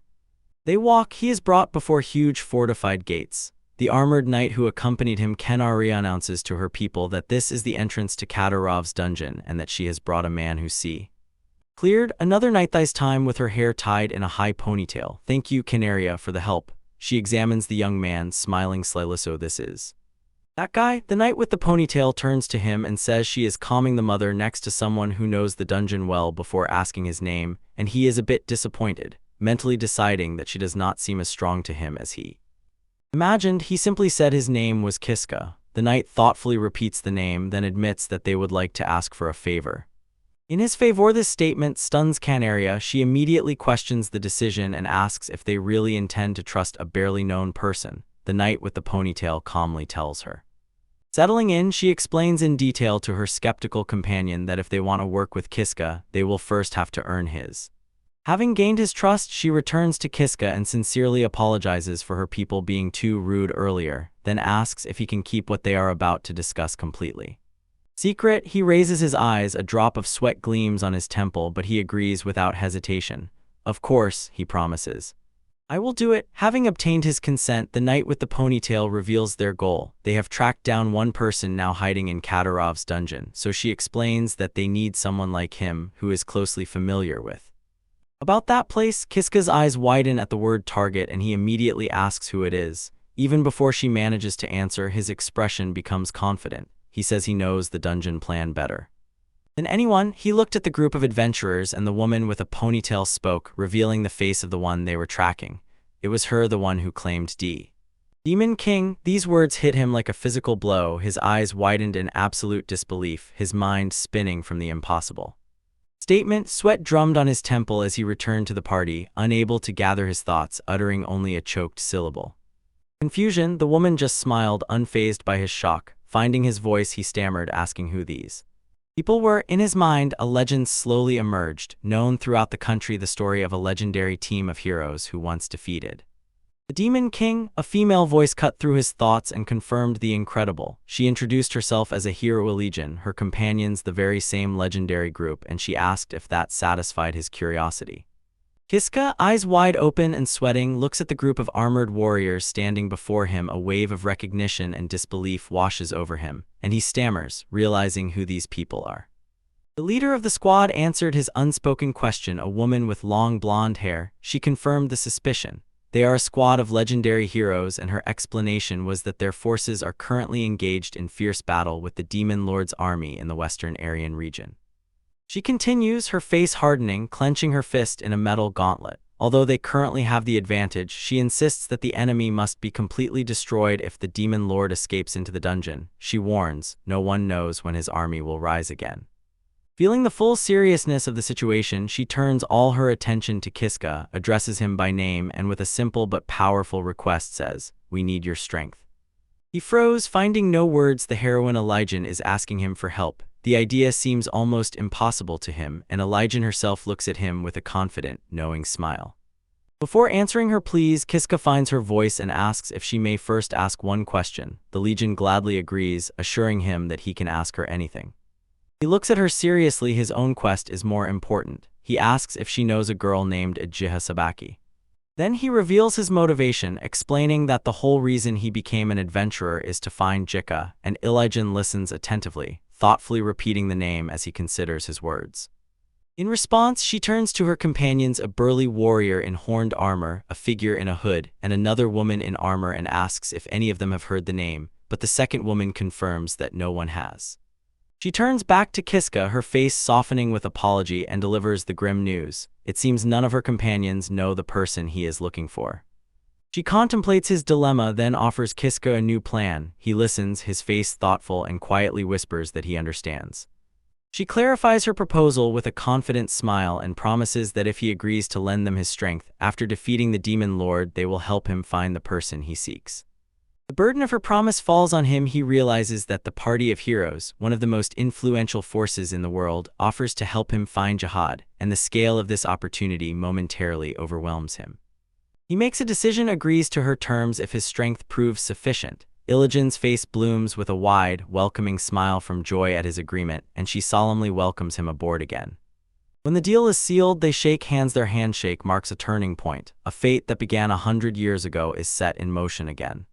Now officially on the team, Kiska stands in new gear and still tries to comprehend the incredible chain of events. Allegiance suggests that everyone introduce themselves in turn and asks him to start. He reluctantly agrees.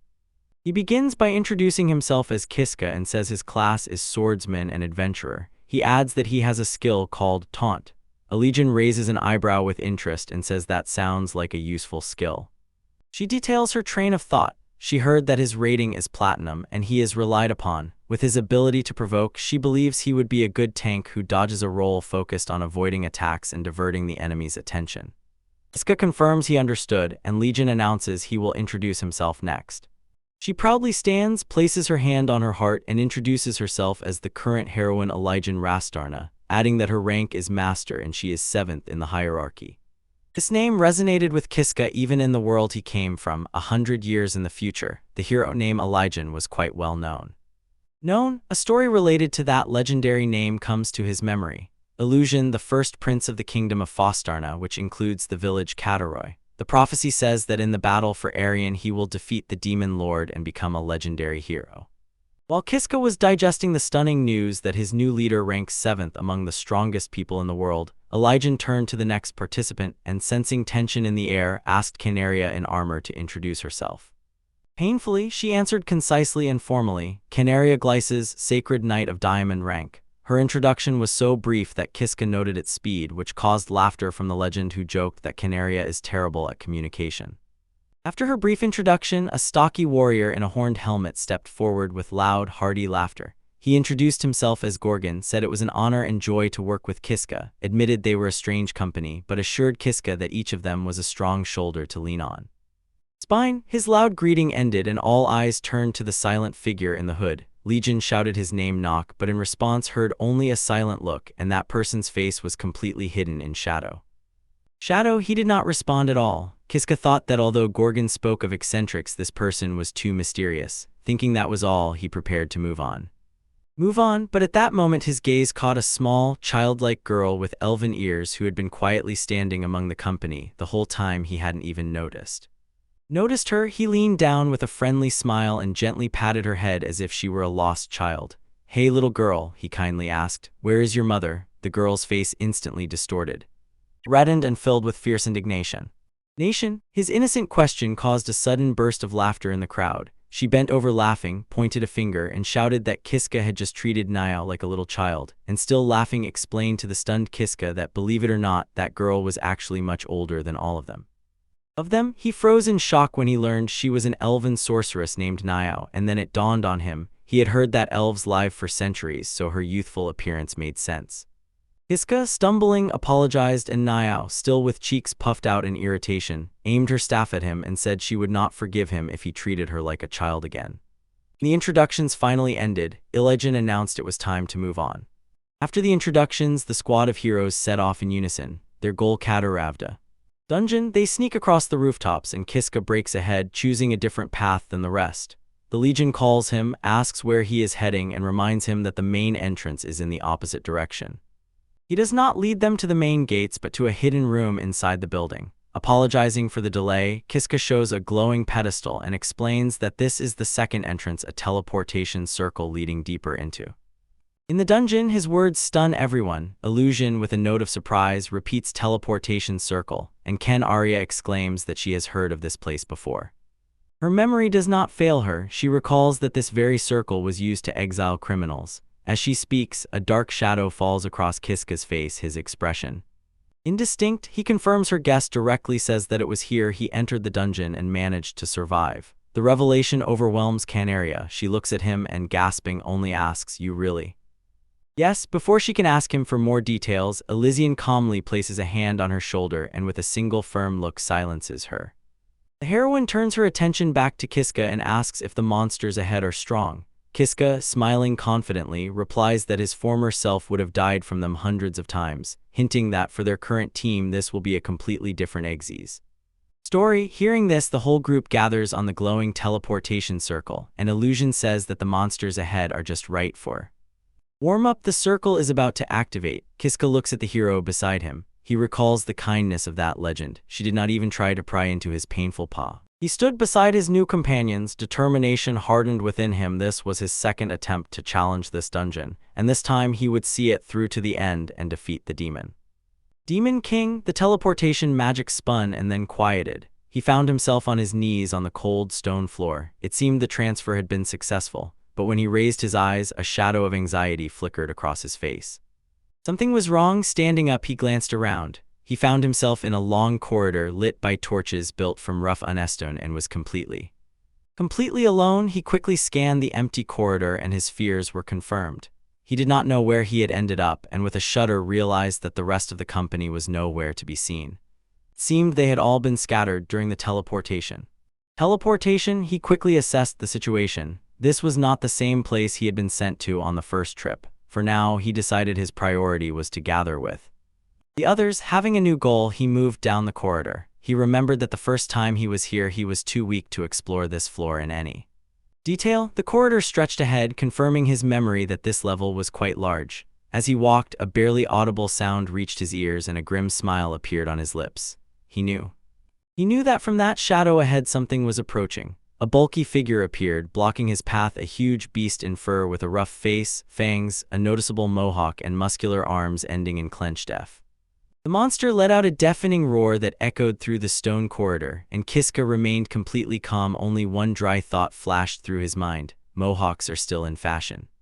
Deep in the dungeon, Kiska faces off against a massive bugbear with a mohawk. A cunning smile appearing on his lips, he recognizes this creature. Though much time has passed, he remembers fighting it over 500 times. His body remembers the moves and flow of the fight, and he knows. First step is to dodge its initial strike by bending forward.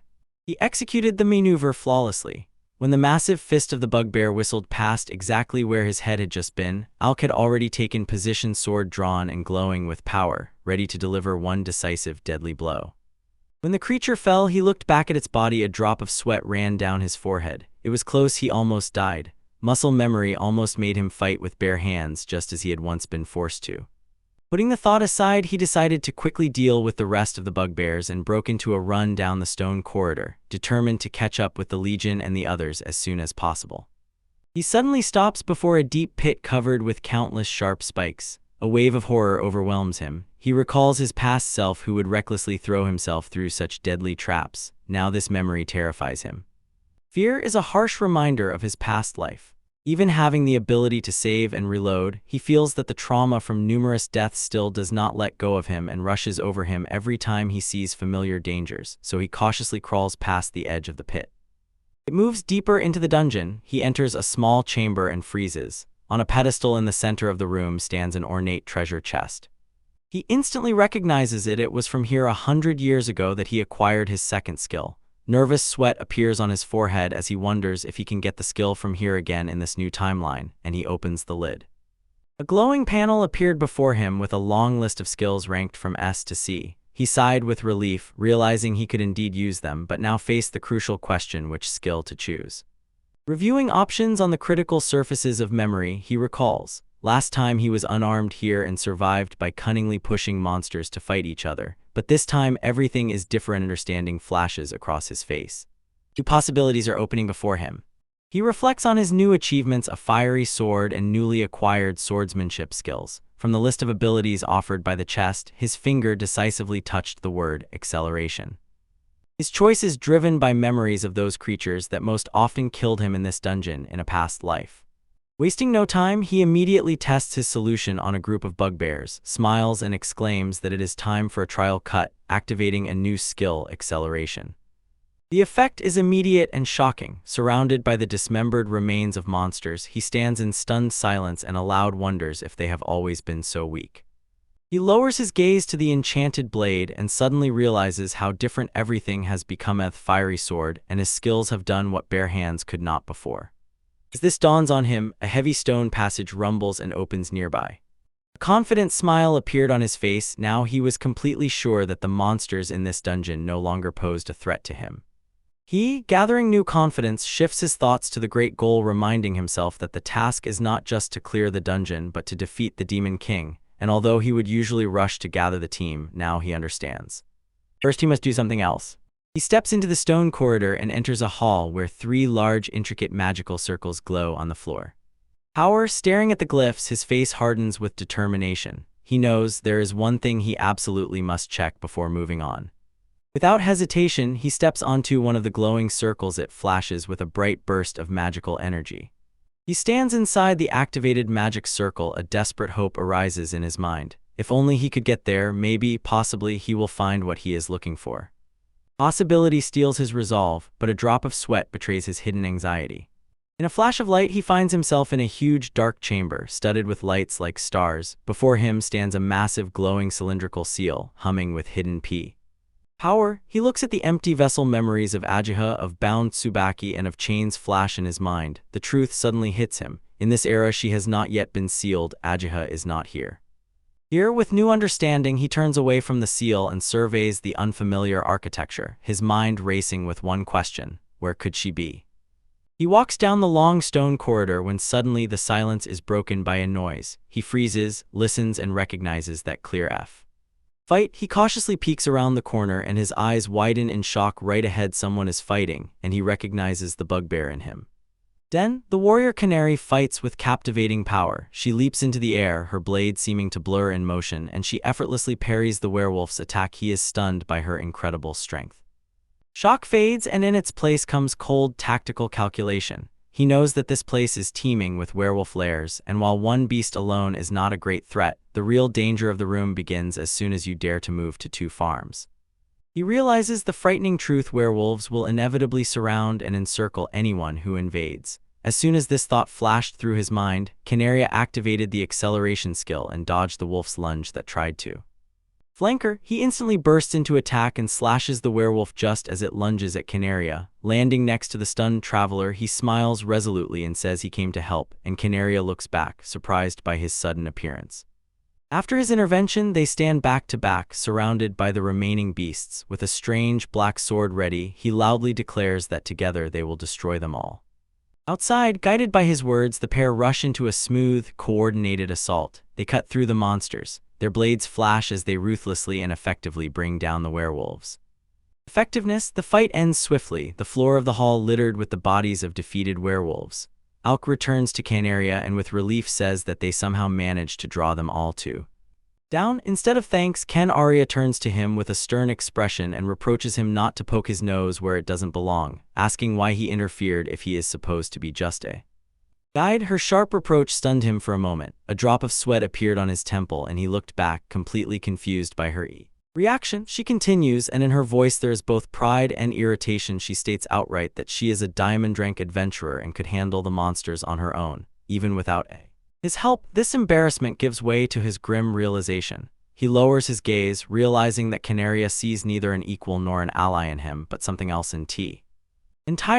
The reason for her suspicion suddenly becomes clear. His face darkens as he recalls that he arrived through a teleportation circle that was specifically used to expel criminals. He turns to her with a tired, resigned look and says that it is entirely understandable she does not trust him because he looks like a criminal, and then explains who he really is.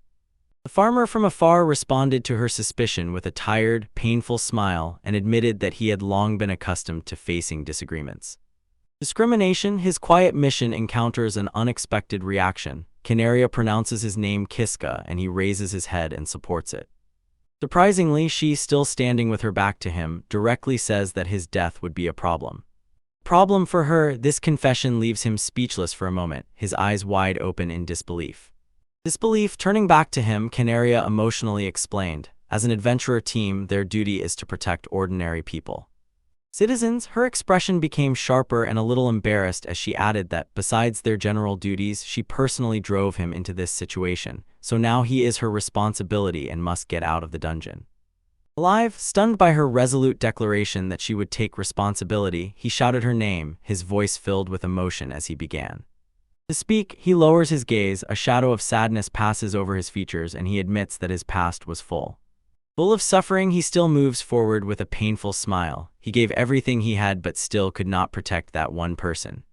The person he loved. Before he manages to tell about that painful memory, Canaria raises her hand, gently interrupting him, and says that he does not need She says no more. She walks ahead through the stone corridor, a gentle, knowing smile on her face. Aloud, she reflects that everyone has a past that cannot be erased or memories they would rather not have. It must be remembered. Her words reach Alka, who watches her leave. A small, sincere smile appears on his lips. He calls her by name and apologizes for how he behaved before, and after a short silence, Canaria quietly replies, mentally deciding that he is a better person than she initially thought. Walking down the long tiled corridor, Kiska turned to his companion and asked Canaria if she had any idea where the Legion and the rest had disappeared to, and Canaria thought for a moment, replying that His Highness most likely went alone in pursuit of the Demon King. She thought that if they simply headed toward the place where the Demon King was probably hiding, they would likely catch up with him quickly. As she spoke, understanding suddenly flashed across Kiska's face. His gaze fell on a large, jagged hole torn in the side wall of the corridor. With a spark of excitement, he exclaimed that he recognized the place, while Canaria just looked confused. He announced that this was Lady Judith's second hideout, which she rarely used, and suddenly a memory of her sinister, smiling face flashed through his mind. He continued nostalgically, noting how all this evoked memories and that he used to come here often, then added that this place was built 100 years ago, and Canaria seemed surprised by this. She peered into the dark opening and asked to be led all the way through. Kiska, beginning to sweat, explained that this was a passage for vampires. At the word vampires, her face instantly froze. A vein appeared at her temple. She looked stern, and Kiska suddenly panicked, realizing he had made a terrible mistake. Inside, he panicked. He understood that Canaria had such a strong sense of justice that she would demand they kill the vampires for the sake of the people, so he immediately began to backtrack, feverishly insisting that it was not about vampires and stumbling as he searched for another explanation. He blurted out that it was a resting room. Canaria looked at him with disbelief and, sweating heavily, said she had never heard of such a thing. Kiska insisted it was true, although he himself knew he was telling a half-truth. He persistently pushed the lie, winking, and added that the room had a kitchen and beds, which he himself often used. Canaria considered his words and noted that they were not yet exhausted, and time was pressing, so it was worth moving on without delay. Inside, he was torn between two truths about Lady Judith. Perhaps she was a vampire, but at the same time his dear patroness. When Canaria urged them to move, he felt relief. Only the thought of having to explain his lie troubled him. Step by step down the long corridor by torchlight, he stared at the stone masonry with an anxiously familiar feeling, and mentally noted that the passage had not changed even after 100 years. Above the head stretched heavy stone coffered ceiling slabs, cracked with age but still firmly held. Breaking the silence, he sharply addressed Canaria, thoughts again focused on the main goal, and he asked her why, in her opinion, the Demon King had fled to the Katatera dungeon at all. She laid out her theory. During the battle near Ariana, the Demon King was seriously injured by His Highness's blow, and she believes that he retreated to the dungeon to heal his wounds, but also suspects that this retreat has another, much more sinister purpose. Her suspicion led to a grim plan. She believed that the Demon King intended to devour the powerful bosses lurking in the Katatera dungeon. The purpose of this monstrous consumption, she decided, was to absorb their power and strengthen his own might. The kitty noticeably shuddered at this. Having processed this information, he instantly came up with a plan and decisively suggested going straight to the boss's room, where they might encounter the Legion and others. Canario agreed but warned him that instead the Demon King himself might be waiting there. Instead, despite her warning, he clenched his jaw with determination and declared that they must be ready for any outcome. Canaria looked at him as if silently agreeing. Their path ended near massive fortified doors. Suddenly, a loud clang sounded from the other side, a sign that they were not alone. He clearly hears the sounds of battle behind the massive reinforced doors. Realizing that it is the golem chamber, he shouts that someone is fighting the boss inside and the doors must be opened immediately. He and Canaria immediately throw their full weight against the heavy doors, straining to open them and pushing. Options rush through his mind. Is the Legion and her squad fighting there? Have they come too late and encountered the Demon King? Their combined strength is useless. With a muffled groan of irritation, he understands. The chamber must be sealed until the end of the battle. Canaria confirms his suspicion, saying that the doors will not budge at all. Then, just as suddenly as it began, the noise of battle subsides and sharp silence hangs in the air. As always, practical Canaria insists that he try to open the doors once more, now that the conflict seems to be over. It is over. This time the heavy door swings inward with a dull groan. The magical seal is lifted. At least inside complete devastation, the chamber is filled with broken remains of a huge stone golem, and on a large fragment calmly sits Legion. A sword on her lap, she looks completely unharmed. She is wounded, overwhelmed with shock and relief. He and Canary shout her name and you. In unison, she raises her eyes and greets them with a slight smile as if nothing unusual happened. Canary rushes to her, asking if she is hurt, but Legion just laughs, boasting that she does not have a single scratch. Leaning back, Illusion sighed with relief. The Demon King could not consume the golem, and Kiska just stood, mesmerized by her power, amazed that she single-handedly defeated the very monster that Judith struggled with. Her moment of rest is short. She instantly refocuses on the mission and asks Kiska if the main boss's room is ahead, and most importantly, if they still have time. He says with absolute confidence, a determined look on his face, everything is intact, and as far as he knows, there are still 2 bosses ahead. His thoughts race as he charts the path forward. He recalls that next is the griffin's chamber, and beyond it, the giant's chamber. Centipede, his knowledge impresses Elysian. She says she was right to trust her intuition. She recalls that Judith said the centipede inhabited this dungeon only about 50 years ago, so it seems to her that a completely different boss might have ruled here in that era. In the chamber, she encourages the group with renewed energy and exclaims that they will destroy the remaining bosses before the Demon King can consume them. Then she turns to Kiska, saying everyone relies on his advice and he gladly agrees. Their confidence shatters the moment they step through the next door. All 3 adventurers, Canary, Kiska, and Elysian, look ahead, their faces masks of stunned silence.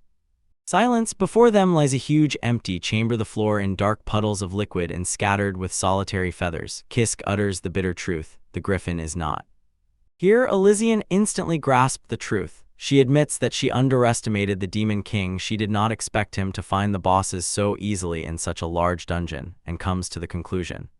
The matter is not that the griffin is missing, but that he is already devoured. She immediately turns her attention to Kiska, demanding to know where the next boss is, and he seriously reports that the next chamber is the last one, right at the very end. Dungeon. His statement caused a wave of shock among the comrades, and Elijah and Canaria froze, eyes wide open in disbelief. They suddenly realized they were already on the threshold of the final confrontation. Confrontation. Her shock gives way to fierce determination. Elijah orders Kiska to lead them to the final boss's hall. Clenching his fist, he nods. The order is accepted. He is ready to prove himself. Seed. He hurriedly ran down the stone corridor, loudly calling the hero ahead, doubting whether to go further, inquiring about their companions Kalgano, Niao and Nok, and insisting that they join him. First she turned and waved off his worries with a confident smile, decisively said that the time was crucial and, more importantly, that they did not need They regrouped, and her words immediately stunned him. He asked if she was serious, not believing that she would even leave Canaria behind, and Legion's expression became stone-like when she confirmed that only she alone would fight the Demon King. Then she proclaimed herself the hero, claiming that only she had the right to face the Demon King. Canaria added a practical reason: powerful attacks from supporters could accidentally hit them all during. After the battle, when everything settled, the three Kiska, Elysian, and Canaria moved deeper into the dungeon, and their footsteps echoed in. The hall was empty. They passed by a pedestal on which lay an open and empty, beautifully decorated chest. Kiskin anxiously noticed that the crystal of wisdom was already. It had been used. Passing the empty chest, their gazes stopped at the huge, formidable doors at the very end of the corridor, sealing the festivities. The last chamber. Standing before the entrance, Kiska nervously announced their arrival. Next to him, Canario was clearly sweating from anxiety, and the Legion remained unshaken. And strictly, three travelers raised their eyes to the colossal doors, intricately carved with crescent symbols. Kiska sighed with realization this was the final boss. Boss room. The expression on his face narrowed with anxiety. He knew that beyond that threshold was either the last boss he remembered from his past life or the Demon King himself. He stands with his comrades, ready for the final battle. Elysian quietly confirms, "All right," and Kiska, full of determination, urges them forward. They went. Deciding this, the heavy chamber doors creaked and opened, revealing a view of the throne. They enter the room ahead, and inside they are met with shock. Before them sits the Demon King, a huge and mighty creature, indifferently chewing on remains that seemed to be the body of the dungeon's final boss. Travelers froze, stunned by the unexplored. An unexpected scene. His eyes widened in disbelief. Kisk stumbles, his mind vainly trying to comprehend this disgusting spectacle, and with chilling horror he realizes that the Demon King is devouring the very creature from which they came to defeat. Contrary to the shock of her companion, Legion has a confident, almost mocking smile on her face and addresses the colossal figure directly, asking how the final boss tasted. Demon King stops eating, looks at her, and with complete indifference replies that the taste was just mediocre. In the magnificent throne hall, the heroine Elijah confronts the Demon King Zorzi, who sits on the throne. With a confident smile, she gathers light in her palms, prepares her shining sword, and declares that she will resolve their conflict, with Kiska and Canaria ready beside her. The Demon King rose to his full colossal height and loomed over the adventurers. He clenched his clawed hand and said that the last meal was not very tasty, but he feels a huge power rushing through his entire body. He turned his gaze to Kiska. A low, muffled laugh rumbled in his chest. He noticed the boy's arrival. Kiska responded with a look, stunned by the size of the Demon King and silently doubting whether even Legion could defeat such a monster.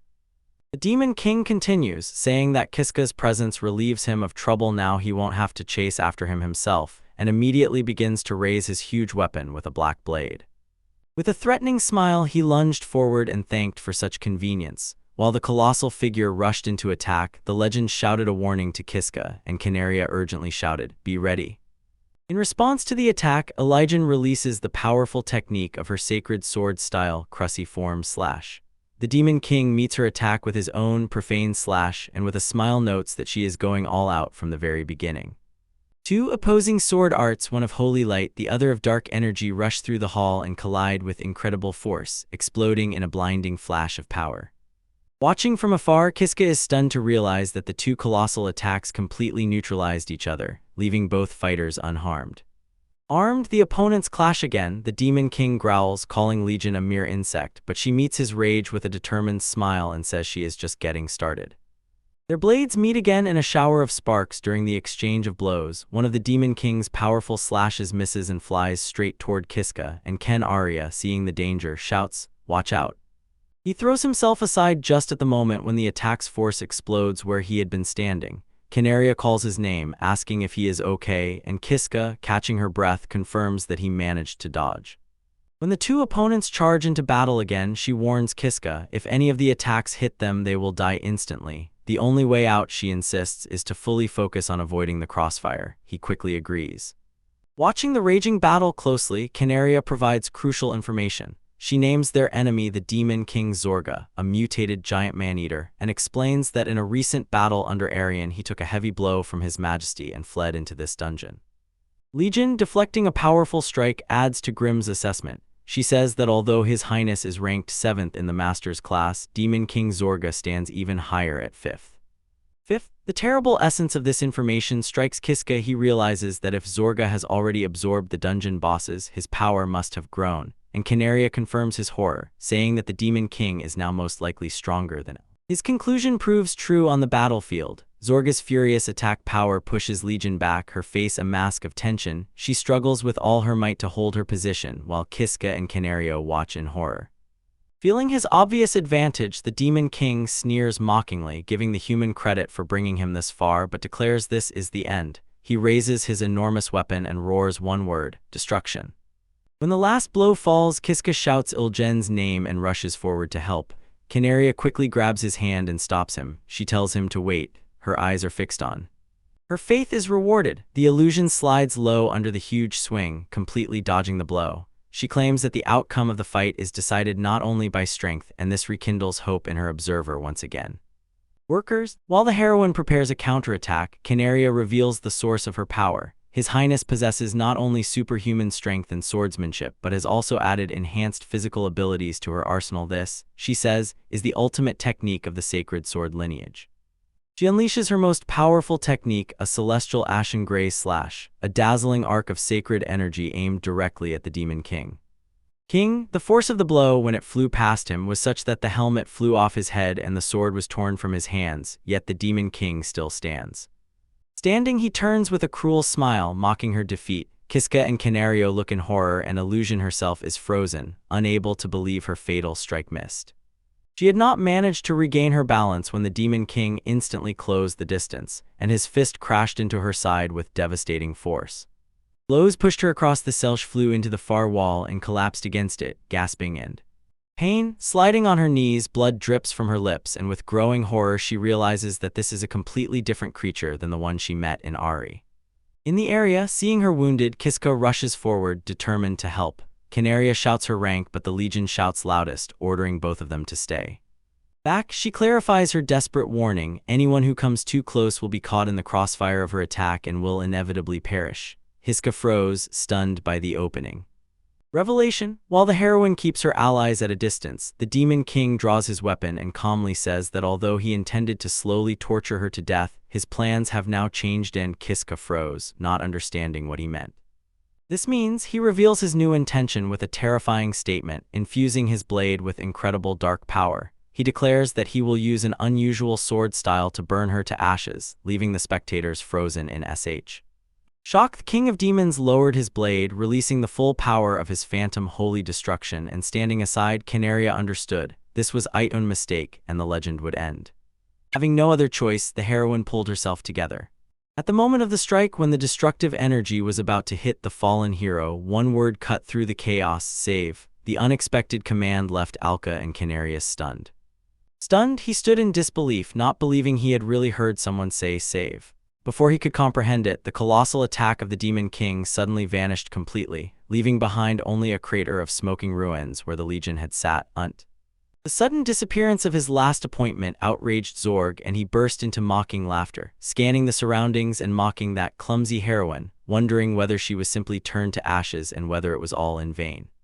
Disappeared. His mockery suddenly stopped when, as if from the void, dozens of ghostly copies of the legend materialized around him and attacked from all sides at once. Alk gasped in shock, and Canaria noticed that the hero somehow Multiply, he quickly realized that the first impression was wrong. No, he thought, eyes wide open in surprise, it seems as if she is multiplying. He understood that her movements were simply too fast for the eye and created a blur after it. Canaria confirmed his suspicion, explaining that although it seemed like the legend had split into several copies, in reality it used its unique save ability. She used it to rewind time, repeating the same moments over and over to create the illusion of simultaneous branching. After the revelation attack, they struck Alku with full force. He recalled a legion's ability to save, and the throwing power used by Dark Ajika himself also had both saving and throwing, but with a crushing feeling realized he was completely unable to reproduce such. His thoughts returned to the battlefield, where the true face of the conflict was revealed. With this incredible power, the alliance of heroes stood against the Demon King Zorda, marking the beginning of the fourth confrontation of the hero against the Demon King Zorda. The King's War, its final blow, woven by time, hit the target. With a triumphant smile, she declared that his reign was over as the Demon King's body began to crumble under the irresistible attack. A colossal figure crumbled, its dark armor and flesh dissolving into nothingness until only a pile of remains was left on the stone floor. When the dust settled, Canaria exclaimed with relief, addressing her as Your Highness. Alk, also relieved, simply called her by name. An illusion turned to them with a tired but satisfied smile on her face. She lightly giggled and asked if she had made them worry. And at that very moment behind them, huge doors began to creak and open with defeat. The rest of her squad, Gorgon and Naya, rushed past her to the newly opened passage. The dwarf warrior thundered, asking where the Demon King was, and the little elf called the Legion in exchange for her help. Watching the victors prepare to return home, Alpha's thoughts raced. He had just seen the Legion defeat the Demon King with the help of Save, and this feat called her status as a heroine into question, but this only raised another, more important question. And who is Ajija? He wondered if they had really saved the world, for the mystery only deepened, while unnoticed Judith watched from the shadows. Under the endless transparent blue sky, a peaceful town rests, its stone bell tower reaching up to the heavens. Today is the day of the triumphant return. In a flash of dazzling light on a high balcony overlooking the same town, a group of adventurers materialized. Their long journey had finally ended. The devoted heroine breathes deeply with pleasure, a broad smile spreading across her face, and she says that the air on the surface is simply the best. Her feelings are shared, but for different reasons. The dwarf Gorgon chuckles, urging the Legion to look for food and reminding her that they have been without decent food for several days, and the young elf now agrees, clutching her stomach and admitting that it is loudly growling. While the company laughed joyfully, the old uniformed butler rushed to them headlong, his voice breaking with emotion as he shouted that His Highness had returned. He approaches the group. On his face is a mask of incredible relief. This is Frat, the steward of Elygian. He thanks the heavens that she is safe. Elygian winks, greets him warmly, and makes it clear that she has returned. She apologizes for making him worry, but Frat, wiping tears from his eyes, explains that he was sick with anxiety when he heard that she had entered the dungeon with a small group on a top-secret mission, and Allegiant smiles reassuringly and says that they managed to safely defeat the Demon King. His eyes widened in amazement. While Frat expresses his admiration, Illusion instantly takes all the credit, puts a hand on Kiska's shoulder, and declares that it is all thanks to him. Kiska, completely unprepared, stammers and says that he actually did nothing. He tries to downplay his role, but Illusion insists and explains to his butler. Without Kiska, they wouldn't have found their way through the dungeon, and the Demon King devoured all the other monsters and, if he hadn't been stopped, could have become a threat no one could handle. He shyly deflects the praise, insisting he did nothing special, but the Legion stands firm. She decisively says that without a doubt Kiska was the true MVP of the battle, and the rest of the team sincerely thanks him for his help. She continues and confesses, although she was the one who defeated the Demon King during the teleportation when the squad scattered, she panicked. Kiska looks stunned at this frank confession. His surprise changes to an apologetic smile. Honestly, he didn't know about that detail either. The legend admits she didn't know anything about it either. Meanwhile, Gorgon and Nock discuss the dungeon mechanics. Gorgon suggests that the hidden teleportation circle was made so that exiles from one group couldn't enter together, and says he has seen many other squads that used the main gates without problems. Suddenly, the conversation is interrupted. Butler Frat suggests moving on, reminding the heroes that people are waiting and it's time to return to the village. Following him, the whole group exits the dungeon entrance and faces a large, expectant crowd of villagers who have gathered to meet them. The crowd bursts into admiring whispers upon seeing the heroine, everyone recognizes the legend, and a rumor instantly spreads that she single-handedly infiltrated the infamous Hadorov dungeon. Walking forward, Elijah raises her hand, and with a flash of light, a large, luxuriously decorated chest materializes before her. She draws the villagers' attention, introduces herself as Elijah, the first prince of the kingdom of Rastarna, and announces that she killed the demon king. When the chest was opened, it revealed a gruesome testimony of her victory: the severed head of the demon king Zorgi, his face frozen in the last grotesque snarl. With the evidence displayed for all to see, Elysian raises a fist in triumph, declares that peace in their world is finally secured, and calls everyone to celebrate together. The crowd roars in approval, and among them smiles Kiska. In the midst of the joyful crowd, Kiska looks with a barely noticeable, relieved smile. A drop of sweat glistens on his temple. He quietly rejoices that everything turned out this way. His relief was shared by others. Illusion laughed loudly and told Namia that since she came to this era, it seemed to her as if she had been drawn into something incredible. He walks through the village, and the former anxiety recedes. A sincere smile blooms on his face. He decides that this turn of events is not so bad, and pays attention to Canario walking beside him. She catches his gaze and explains their next move. She informs him that in the royal capital Larna, a grand victory parade will be held in honor of the defeat of the Demon King, and that they will set out there tomorrow. Her face softens slightly as she gives him advice for the evening celebrations. She warns him not to drink too much tonight, reminding him to get a good night's sleep and be ready to leave in the morning. Suddenly the meaning of her words dawns on him. His eyes widen in shock. He points to himself and, stammering, asks if that means he is also in the parade. She looks at him, her face firm and unwavering, and without hesitation confirms, speaking directly, of course, he is a member of the hero's team. Her words and the way she spoke them deeply touched him, and a warm smile blossomed on his face as he realized she addressed him with respect, a small but important change. That evening, under the starry sky, the company gathered in a spacious local tavern to celebrate the victory and spend the last night in the village. The village is filled with a festive atmosphere. Inside, Gorgon laughs loudly, and the green-faced Namia feels sick from drunkenness. Kiska, Elijah, Canaria, Nak, and even Ajiha and Sabaki Sharamil enjoy a heavy peace. Duties? He remembered the Legion's promise, spoken with a confident smile. She assured him that as soon as all post-battle affairs were completed, she would start looking for Ajiha, as promised. This reignited hope in him again. He knew that Illusion was the prince of the kingdom of Rastarna. With such a large network, the search would definitely become more successful. When night fell over the city, he felt a quiet optimism descend upon him. For the first time in a long while, he felt that he was finally one step closer to finding G. The next morning, the whole company gathered near two exquisite carriages, preparing to set off for the capital.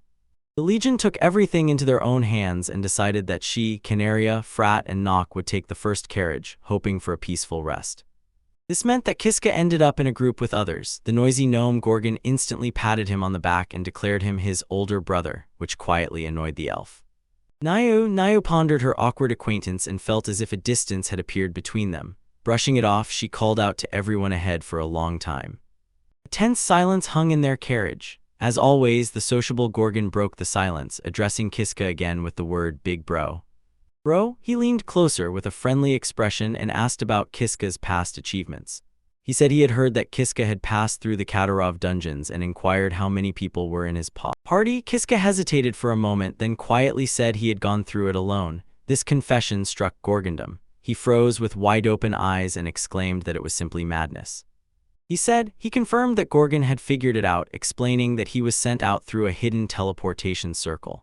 The dwarf, an adventurer of diamond rank himself, admitted that the very thought of passing the dungeon alone sent chills down his spine. He continued, explaining that having used the hidden circle meant he could not exit until the dungeon was cleared, so he had no choice but to break through to the end. Namia interrupted with a confident smile, boasting that if she had been nearby, the circle for return teleportation wouldn't have even been necessary. She explained that she had a return spell. This revelation completely caught Kiska by surprise. She added with a smug smile that she could easily pull him out even with the limitation of the hidden circle. Kiska then explained his escape route. After defeating the Demon King who swallowed the original final boss, a new teleportation circle appeared, allowing him to return to his village. Gorgon laughed loudly, turning to Namia and teasingly accusing her of just wanting a bit of fame for the dungeon. Understood. Kiska laughed, calming the anxious meow, implying he understood everything, and Gorgon then sighed and complained that he himself wasted time in the dungeon because a headless prostitute was chasing him. Horse, continued Gorgon, noting that despite being late, he still reached the final boss's room and even appeared late for the Legion's fight with the Demon King, Kiska quietly confirmed. After that, he told how his team was formed. He and Namia met at the beginning and traveled together for some time until they came across a hooded traveler. He decided that they just followed Nock's initiative, and before they realized it, they were already in the final boss's hall. Kiska, hearing this, noted that he never really spoke with Nock.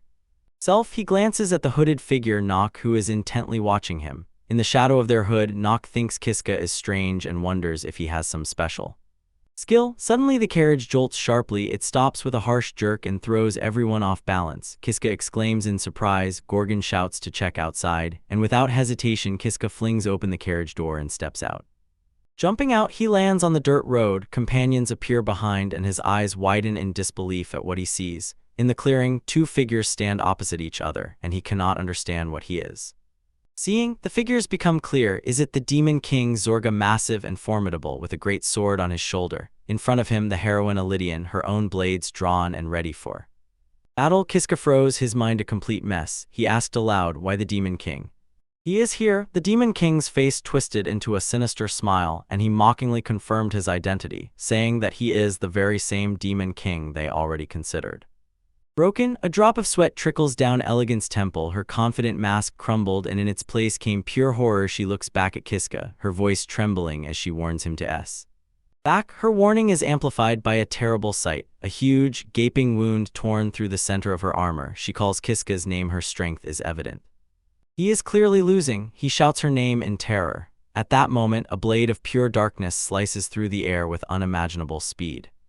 The blade finds its target, not the mind, but Kiska. It bursts from his chest in a fountain of blood, his face frozen in a silent scream of pain and shock. His eyes widened in disbelief, tears welled up as a strangled breath escaped his throat. The world around seemed to begin fading. He was consumed by burning pain. In his chest, he forced his gaze downward, his mind struggling to comprehend what he saw. The blade of pure darkness, pulsing with ominous energy, was embedded deep within him. All he could do was guess what this terrible thing was. What it was. As his strength failed, one mad thought consumed him. Who is this? Who is the one who killed him? This question echoed in the fading light of his consciousness, but there was no answer. His last moments shattered into fleeting images, a sinister dark sickle, a bowed silent tree, and his own hand, lifelessly falling to the ground. He did not manage to see the face of his killer, everything drowned in darkness. On his knees in a stone corridor lit by torches, Kiska thought about his new reality. Since he found himself in this world 100 years in the past, this was his first death, and with grim certainty he understood that this was where it all began. He recalled the solemn words of the legend told to him. She explained that his death was worthless, no matter how many times it happened, but if she died, the future 100 years hence would irrevocably change for the worse. Facing his harsh reality, his resolve hardened. If that was the case, he would stand before her and shield her from that fate. He and his comrades would dive into the dungeon and change destiny itself. His resolve was instantly shaken by an avalanche of traumatic memories. Illusion, the huge hole in her chest, the triumphant resurrection of the Demon King, and his own body pierced by the blade. The most important detail painfully slipped away: who killed him. He stood up and walked down the long corridor, feeling the weight of everything that had happened pressing on him. So much had happened at once. As he walked, he was lost in thoughts about the last clash. He was sure that at the place of Illusion's death, he saw only her and the Demon King, and yet he knew one piece of the puzzle for sure. He realized that the Legion's carriage, which was ahead, was supposed to carry Canaria, Nock, and Frat, but in his memories of the final battle, they simply were not there. The conclusion squeezed his soul. Everyone who was in that front carriage was killed by others even before the decisive battle began. He reconstructed the chronology in his mind. An unknown attacker first destroyed the people in the front carriage, then resurrected the Demon King, and then went around from behind to set an ambush near his own carriage. And with this tactical understanding, the last cruel memory overwhelmed him. The attacker came from behind and killed him. He was still puzzling over what happened to his death. Thoughts raced through the facts. Illusion was a master rank adventurer, Canaria was diamond rank, and it seemed incredible that someone could take them both down in an instant. He remembered that Gorgon and Namia stood behind him. If the killer wanted to simply wipe out the whole company, they should have fallen first, not last.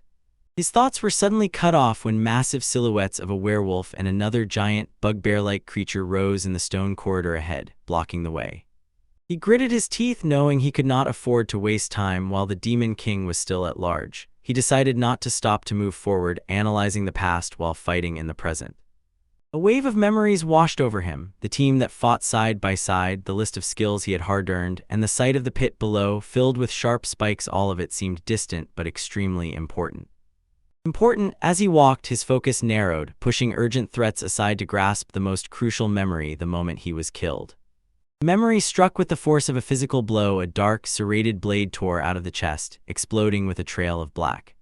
He recalled the last moments. His gaze was fixed on the weapon that took his life. Before dying, he managed to glance at the blade and saw veins on it, just like on the puppet's sword. A new thought crystallized in his mind. The shape was slightly different from his swords, but it could very well be one of the samples from the Parasite series which Judith had mentioned. Then he realized if the one who killed them wielded a weapon from the Parasite series, then they were facing a truly dangerous opponent. A plan had to be devised. He moves deeper into the dungeon, the sounds of battle echoing down the corridor ahead. He recognizes clear signs of a clash with werewolves and remembers that last time Canaria fought right in this to clear the dungeon as before. He decides the first step is to meet with her, but as soon as he enters the chamber, his plan instantly falls apart. It is not Canaria fighting the werewolves, but the heavily armored dwarf Gorgon, swinging a giant axe with brutal force. Kiska freezes in place, stunned by this unexpected sound. Chaos in his head. He clearly remembers that Canaria was here before, and aloud wonders why Gorgon is in her place. The only theory that comes to mind is that his act, which turned death back, somehow changed the course of events. He watches as Gorgon relentlessly attacks, easily knocking down the werewolves. The dwarf warrior interrupts the slaughter upon noticing Kiska's arrival. A confident smile blooms on his face. He greets him, calling out, "Elder brother Kiska." Kiska, he steps forward. His figure is formidable. Kiska is stunned. Mentally, he cannot believe how one person could destroy an entire werewolf denel alone. Suddenly, Gorgon's face distorts into a fierce snarl, and he swings the axe straight at Kiska's head, shouting his name. Kiska ducks at the last moment. The axe blade cuts through the air where his head was, striking the werewolf sneaking up from behind. Gorgon smiles and says that Kiska still has a little life left, and the young man turns around in shock, realizing the danger he was in. The dwarf calmly asserts that the situation was dangerous. Still recovering from a near-death adventure, Kiska can only ask what he is talking about, completely puzzled. He suddenly became the object of boasting by the dwarf warrior Gorgon, who mockingly asked how someone who supposedly cleared the dungeon could not dodge a simple attack from such a slow fighter as himself.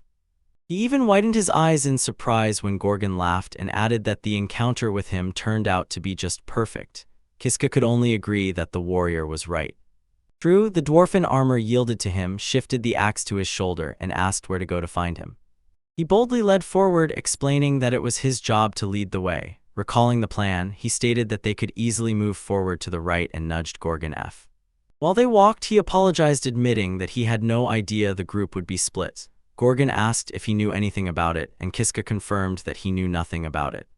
Then he dropped a stunning confession. Once he himself had already cleared this very dungeon, and these words caused a loud cry of disbelief from Gorgon. The warrior called this statement madness, and Kiska simply agreed. To himself, he recalled the bitter truth that it would have to be redone again and again in countless deadly loops, and instantly decided not to speak about it. Partly aloud, impressed by this revelation, Gorgon noted that with such strength, Kiska could become a full member of the squad, not just a guide. Kiska smiled and brushed off the compliment as they continued their way through the stone corridor. He pointed ahead and confidently stated that the boss's room, where the golem was located, was just ahead. He suspected there might be a legion there.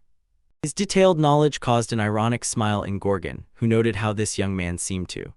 "Seems like he knows." He froze when Gorgon turned to him with a smile and asked if he already knew the future. This question completely caught Kiska off guard. Suddenly, before he could grasp the question, Gorgon suddenly shouted one word, "Go." Kiska recoiled in shock and confusion, calling towards the door. "The name Varfa," he stammered, trying to understand how Gorgon could have known about it at all. A nervous laugh escaped him as he vainly searched for an explanation. His laughter stuck in his throat. A memory of the moment of his death surfaced in his mind, and he remembered the person who stood behind him then. It was Gorgon. The terrible thought instantly froze in his head. the one who killed him in that previous life, none other than the dwarf warrior who now stood nearby. This object, the chill on his skin from the horrible realization, was cut off as they approached the huge, fortified doors. Kiska noticed that from inside it sounded like the fight had already begun. Gorgon confirmed if that was correct.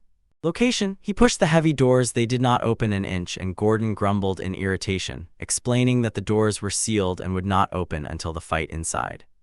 The dwarf turned to Kiska with a smile, as if he knew everything, and again said how knowledgeable he was. This only intensified Kiska's anxiety. He could no longer be sure of anything. Inside, he struggled with the new information. If Gorgon was his killer, he must stay alert. His thoughts were cut off when he realized. Sounds of battle came from behind the doors. FFFFFTTTTTTTTTT. The silence subsided as soon as he noticed this. The heavy doors swung open, and in the passage stood the legend herself with a stunned expression, and next to her Judith, holding a massive, masterfully decorated sword. Gorgon burst out with loud laughter, stepped over the threshold, and noticed the others. Kiska froze with wide-open eyes in shock, mistakenly taking the woman with the legion for Canaria. His mistake hung in the air, and Judith, the woman who was present, watched the scene with a grim expression. She understood that the future had shifted again and mentally noted that Canaria appeared in this timeline. Unaware of the tricks of time, Elysian shines with a bright smile, warmly greets Kiska and Gorgon, and clearly feels relief that they have finally arrived safely. In response to her greeting, Gorgon loudly boasts, claiming that ordinary monsters are no match for him. Kiska, still recovering from the events, simply addresses Elle by name. When he looks at her, he is gripped by a fearful premonition. The smiling face of Legion remains in his mind, but her words sound like a death sentence. She tells him that he will die tomorrow. The vision overwhelms him, thoughts race, and only one question gnaws at his mind: what can he do to save her? But here and now Legion only asks to escort their group further, and lost in dark thoughts, Kiska can only manage to quietly whisper a tiny consent. Despite his inner storm, the group passed the rest of the dungeon without incident. Their path was filled with fierce battles, and before their eyes flickered visions of the Demon King Zorg and other powerful enemies as they move forward without stopping. The memory of Legion's desperate fight against Zorg in the previous timeline is a constant grim reminder. What is at stake? Finally, their journey brings them to a small town where they find lodging behind closed doors. Gloomy morning comes, and with it the day of their departure for this. The city of Lorna. On the dirt road leading out of the city stand two elegant dark carriages, ready to depart. Each is harnessed to a pair of white horses, and nearby are coachmen ready for the journey to Lana. As the team gathers, Elysian takes charge of organizing the trip. She notices that with two carriages the road will be comfortable, and begins seating the passengers in the first carriage. She notices Kiska, smiling, explains that both wagons were arranged specially to save him. He raises his eyes to her, his face a mixture of gratitude and uncertainty, and begins. He was just about to say her name but did not finish the thought. Legion burst out with a fierce statement, and she declared that she would go with him, vowing to personally rewrite his fate, and Kiska froze in silence, only managing to ask if she really deciding to go with him. Elysian begins to organize the rest of the group. The idea is instantly picked up by Namia, who excitedly asks to join, and Elysian smiles and agrees, suggesting they all go together. Two luxurious carriages, drawn by pairs of white horses, travel along a dusty country road, and the rhythmic clatter of wheels and hooves echoes through the quiet area. In one of the wagons, Kiska sits with a tense expression, sweat dripping from his forehead, and he gloomily thinks that this time he is traveling with a different company than before. He sits opposite Allegiance O, his gaze is distant, and he feels that nothing strange has happened yet, but some deep anxiety prevents him from lowering his guard. His mind is consumed by a terrible memory, the image of Allegiance with a deadly, gaping wound in her chest. He steels his resolve, firmly determined to find out what really happened in the carriage that day and to change the outcome. At home, his deep concern does not go unnoticed. Allegiance leans forward slightly with a gentle expression and asks if something has happened, noting that he has looked quite serious since they boarded. He shudders, embarrassed that his anxiety was so noticeable. Flustered, he quickly comes up with an excuse and stammers that he is just nervous because he has never been in such a big city as Lana before. She smiles, accepting his explanation, says she understands that feeling and that he does not need to worry. To appear casual, Kiska forces a laugh and rubs the back of his neck, agreeing that it is just nerves. Elysian continues, her voice soothing. She says that the ruler of Tarna is her father, King Varian Rastarna, a kind and gentle man, and assures Kiska that anyone who has put so much effort into defeating the Demon King will receive a warm welcome from everyone. Her words seem to calm his frayed nerves. A sincere smile appears on his lips as he says that hearing this from her is truly reassuring. Allegiance's expression softens, but she adds, "But I am the only one." He thinks to himself, Allegiance, of course, will never find out what really happened during that last journey. The journey, seeing the festive atmosphere after the Demon King's defeat, he decides to just pretend so as not to arouse suspicion. His thoughts are interrupted when Allegiance calls him by name.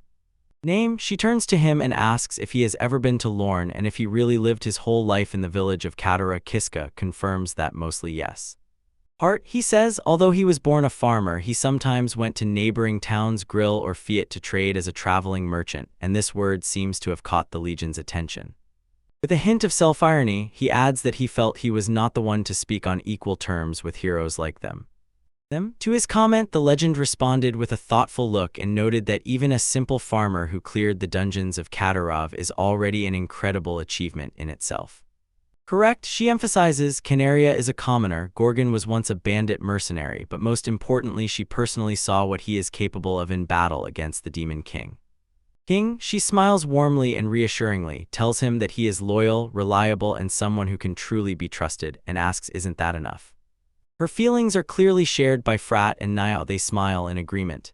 Legion herself considers him an incredible person, a man with a big heart. He thinks she is sincerely touched. When he turns and looks out the carriage window, his resolve strengthens at the thought that one day she will lead the kingdom, and that is why he must change his own fate. He gazes at the trees flying past. His thoughts are focused on the place they are heading to. They are approaching the forest exactly where that event happened before. Feeling his tension, the legend says, if they pass through these places without incident, from now on he can confidently rely on her and the whole team when he is in trouble. Her offer caught him by surprise and he, stammering, whispered a confused "thank you," while Legion winked confidently and promised to do everything in her power to help him find the girl as soon as possible. The assumption overwhelms him. He freezes in silence. The word girl disappears from his mind, and nearby Namia looks with wide, curious eyes. When their carriage moves through the forest, he hurriedly tries to explain, stumbling, Ajiha is not his girlfriend. From inside the carriage, Elegant's voice asks with surprise why he is so desperately looking for someone who is not his beloved partner. He racks his brain, searching for the right words, confessing that too much has happened between him and Ajiha. He simply says there is no perfect word for this, and he doesn't even know how to describe their relationship, because before his Keep in mind, he says with a strange smile, that they are neither relatives nor lovers. It is a bond hard to describe in words, but he knows for sure, if he had never met Jiha, he would never have ended up where he is now. Now, listening carefully, Elegant feels the full depth of his feelings. She understood. Ajiha is incredibly dear to him. Kiska confirms this, his face becoming sterner as he says he came to this era only to save. The truth came out and a thoughtful silence fell in the carriage. He turned his gaze to the window, thoughts rushing. He came to save Ajiha and now tries to save the hero of this time, Elijah, and a question arises in his mind. Is his fate to save the hero? Heroes, the carriage rattles forward, leaving the forest behind, crossing a sturdy stone bridge and relentlessly approaching the city visible in the distance. He lifted his gaze from his thoughts when the carriage stopped. Legion announced arrival in Lorna, and her butler Frat quickly confirmed it, saying they were almost there. Kiska's eyes widened with realization. Exiting the carriage, the company froze before huge stone walls and heavy wooden gates. Beyond the gates lay their goal, the capital of Lorna, the heart of the Rastarna kingdom, a sprawling metropolis with countless buildings and bustling streets. On the streets, the scale of the capital simply overwhelmed Kiska. He stood with wide-open eyes, slightly sweating and muttering to himself about its incredibility. His admiration was interrupted by Legion, who pointed out that the rest of their companions had also arrived, and Gorgon with others approached, looking relieved to have finally made it. The dwarf warrior Gorgon stretched his stocky body and loudly complained that riding in a carriage was torture for his backside. Beside him, Canaria and Nock in a hood remained complete. Three adventurers, Gorgon, Canaria, and Nock, stood together, forming a powerful part of the alliance. Retinue. When the whole group gathered, Frat watched each one closely. For the sake of the Legion, he could not lower his guard, but he considered that little, childlike Namia and the similarly built Ajika were most likely part of the family. Innocent, his own opinion was drowned out when they entered the city itself. A crowd of residents gathered, warmly welcoming the return of Legion Sama and Canary. Sand underfoot. Walking among the captivated crowd, Kiska noticed the incredible popularity of the legend. She sighed heavily. Although after a long journey she really wanted to rest, her first duty was to report to her FFFFFF. Tattoo. She and her companions knelt in the magnificent throne hall of Larna. Before them, on a raised dais, sat the king, and on the sides his royal advisors ready to receive the throne. Listening to their report, she raised her eyes to meet the monarch's gazes. She solemnly announced her return to His Majesty ruler King Varian Rastarna smiled warmly and told her that he had already received her report and praised her for a job well done. Allegiance sincerely expressed gratitude. In response, she drew the king's attention to a large, luxuriously decorated chest that materialized before the throne, insisting that he Let's see. The chest lid vanished, revealing a grim contents, the severed head of a horned demonic creature, whose face was frozen in silence.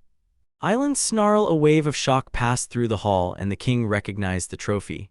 The head of the demon king, stunned that it was obtained not on the battlefield, but inside that very infamous, extremely difficult catter. In the dungeon, his gaze returned to the adventurers, and he quietly acknowledged how difficult their mission had been. Illusion agreed, but added that their success was thanks to an exceptional person who lent them. She placed her hand on Kiska's shoulder and declared loudly to the entire court that it was precisely his strength that allowed them to easily defeat the Demon King, and Kiska, embarrassed by the sudden attention, inwardly cursed her clumsiness in such situations. The king fully pays attention to the young man, calls him by name, and personally thanks him. The embarrassed Kiska deflects the praise and insists that he only did what he was capable of. Pleased with this modesty, the king offers him a reward and asks if he wants anything. Kiska, embarrassed, stammered for a moment, then admitted that he is looking for someone. He had already mentioned this. He, accompanied by the legend, first tells the king that he does not expect any special reward. King Varian listens thoughtfully, and the legend smiles warmly at him. From Kiska's side, however, his mind is focused on real goals: not to allow the legion's destruction and to stop the revival of the Demon King. To himself, he ponders what he could ask for that would help achieve his goals. Then he hesitates before the throne and admits that his request might not be entirely appropriate. As a reward, summoning his willpower, he stands before the open box with the head of the Demon King and tells the king that he indeed has a proposal. Behind him, Elijah and her squad watch with interest. The king is intrigued. He leans forward and repeats that word. You make a proposal, and at that moment the frame pulls back, revealing the spires of the world. The royal castle. Night slowly descends on the capital. The sky above the castle roofs is covered with clouds. Under the stars, later, a festive banquet is arranged. Kiska settled among the heroes. The party of Loyalty, Ajiha, and Canaria sit at a long, luxuriously set table, all present. During dinner among the servants, he breaks the silence and says that there is one thing that he has long been pondering this. His thoughts dived inward and focused on the very heart of the mystery. He recalls the initial chronology and wonders how the one who killed them managed to interfere with the Demon King's mind when it was supposed to be securely hidden in the Legion. He reduces this mystery to the clue he gave earlier. It seems impossible that someone simply broke ahead from the carriage, but the main question remains: how did their killer manage to kill Legion and revive King of Demons? He achieved his first goal to separate the head of the King of Demons. The exquisite chest now rests on the majestic altar, lonely and silent sentinel in the hall. In the sacred hall, he successfully separated the Legion from the artifact, but the main questions still torment his mind. Will the Legion still perish? Will the King of Demons still find a way to bring them back to life? When night fell over the city, his determination hardened. He vowed to find out and expose the one who killed them. In another timeline, he sat alone in a modest room, the burden of the mission pressing on him. He will put an end to this threat. Once and for all, the head of the King of Demons is now securely sealed within the sacred walls of the Lorna Temple. Deep inside the temple, the chest rested on the altar, and the only light reached it from 2 trembling candles. From the shadows emerges a figure. It steps silent on the stone floor. Ejika Sabaki approaches the altar with quiet determination. Meanwhile, elsewhere, Elegant's face changes. From restrained, it suddenly becomes wide-eyed. In complete shock, she slips a delicate silver ring onto her armored gloved finger, a barely noticeable, knowing smile playing on her lips. The moment she does this, her face blooms with a wide, delighted smile. Finally, she exclaims, raising her hand to show the new ring, "This is the moment I have been waiting for." Nearby, Kiska watches as Canaria stares wide-eyed, her face a mask of astonishment. Stunned disbelief, the armored knight found herself face to face with Kiska, standing in the doorway nearby. A drop of sweat crawled down his temple as he forced a smile. His eyes revealed deep concern. "What are you doing here?" Canary a sin? The question hung in the air. At that moment a terrible suspicion arose in his mind. Was she the culprit? In the grand, luxuriously decorated hall, Kiska stands before the Legion, one terrible question in his mind. Is she a traitor? Later she calmly says that she was just walking around the place, looking closely to see if there was anyone suspicious who might try to abuse the head of the Demon King. Kiska, pretending to be innocent, asks to explain exactly whom she means by suspicious. He insists, directly asking if she means someone who is trying to resurrect the Demon King. His question hit a nerve. A dark shadow falls over Legion's face, her features contort with unspoken anger. She quickly hides her rage behind a contemptuous smile and, casting doubt, asks if such a person even exists. Kiska sweats a little, pretends, and answers that she does not know. He continues, saying that even if someone tries to resurrect the Demon King, there is no need to worry, his head is securely hidden, and with that he decisively moves forward. But his parting words are a direct threat. Legion will not be destroyed, and this shatters her calm, her eyes wide open in shock. His friendly appearance instantly disappears, a firm, penetrating look appears on his face. He points out that she is here, as if she understands everything better than anyone, and the legend, confused and enraged, angrily asks what he has planned. He drops the mask. So it was you, he says, admitting that he never expected the traitor to be her. She, with a poisonous smile, cuts in that she has always disliked him and demands to know how much he knows. Now they stand at a distance of the length of the hall. Illusion snorts mockingly, but Kiska firmly says that, unfortunately for her, he will not allow her to revive the Demon King or kill Illusion. He stood his ground until Legion declared that it was already late. She raised her hand wrapped in a glove, showing the ring of chaos that her master gave her. With this ring, she boasted that she could tear space and time to resurrect the Demon King. With a wild smile, she reached for the decorated chest in which lay the head of the Demon King and announced that this moment would be the first step of their ambition. Her hand hovered over the box, but nothing happened. The ring remained motionless, and a look of embarrassment flashed across her face. She jerked her hand back, muttering that it was strange the ring did not react as it should. Anxiety grew. She sharply threw open the chest lid, and Kiska looked at her calmly, as if he knew everything. Her eyes widened in shock. The chest was completely empty. From behind, Kiska insincerely apologized, admitting that he had hidden the head. Illusion turned sharply, and her face twisted with rage. She demanded to know what he had done. He explained that her proposal to the king to publicly display the Demon King's head to announce his subjugation had failed. It was then that he realized her true intentions. Her shock was visible to the naked eye. Rage boiled within her. Legion drew her sword, the tip just a few inches from his throat. She demanded that he say where the head was, threatening that his life would end there if he refused, but Kiska, unmoved, placed his hand on the hilt of his weapon. He drew a blade that sparkled with a faint but powerful glow and challenged her, and Legion laughed at his absurdity. Could some platinum-rank adventurer really believe he could defeat a diamond rank like her? Kiska only smiled boldly and prepared for battle. Legion stands ready, acknowledging that Kiska realizes the huge gap in power between a platinum and diamond adventurer. She notices that Canaria is incredibly strong, and this calls him to fight as he pleases. Preparing, after her words, she dashes forward with blinding speed, sword raised high. She swears to bring him down. Kiska, his own blade burning with strange energy, prepares to attack. Meanwhile, Canaria watches intently. Their blades clashed in a furious rain of sparks. The two warriors became a blurred whirlwind of movement, steel striking steel in a rapid exchange of blows, and Canaria's eyes slightly widened in surprise at the fierce brutality of the duel. He grits his teeth. The force of her strike shook his hands. It was a close call. He realizes that in pure strength, combat skills, power, or speed, he is completely outmatched. But he has a move to even the odds. With a determined smile, he activates a skill, shouting its name, Acceleration. He flashed in an instant, a sudden burst of speed, and behind him remained stunned silence. Having moved, he explains that the platinum rank was a sign even before he gained the acceleration ability.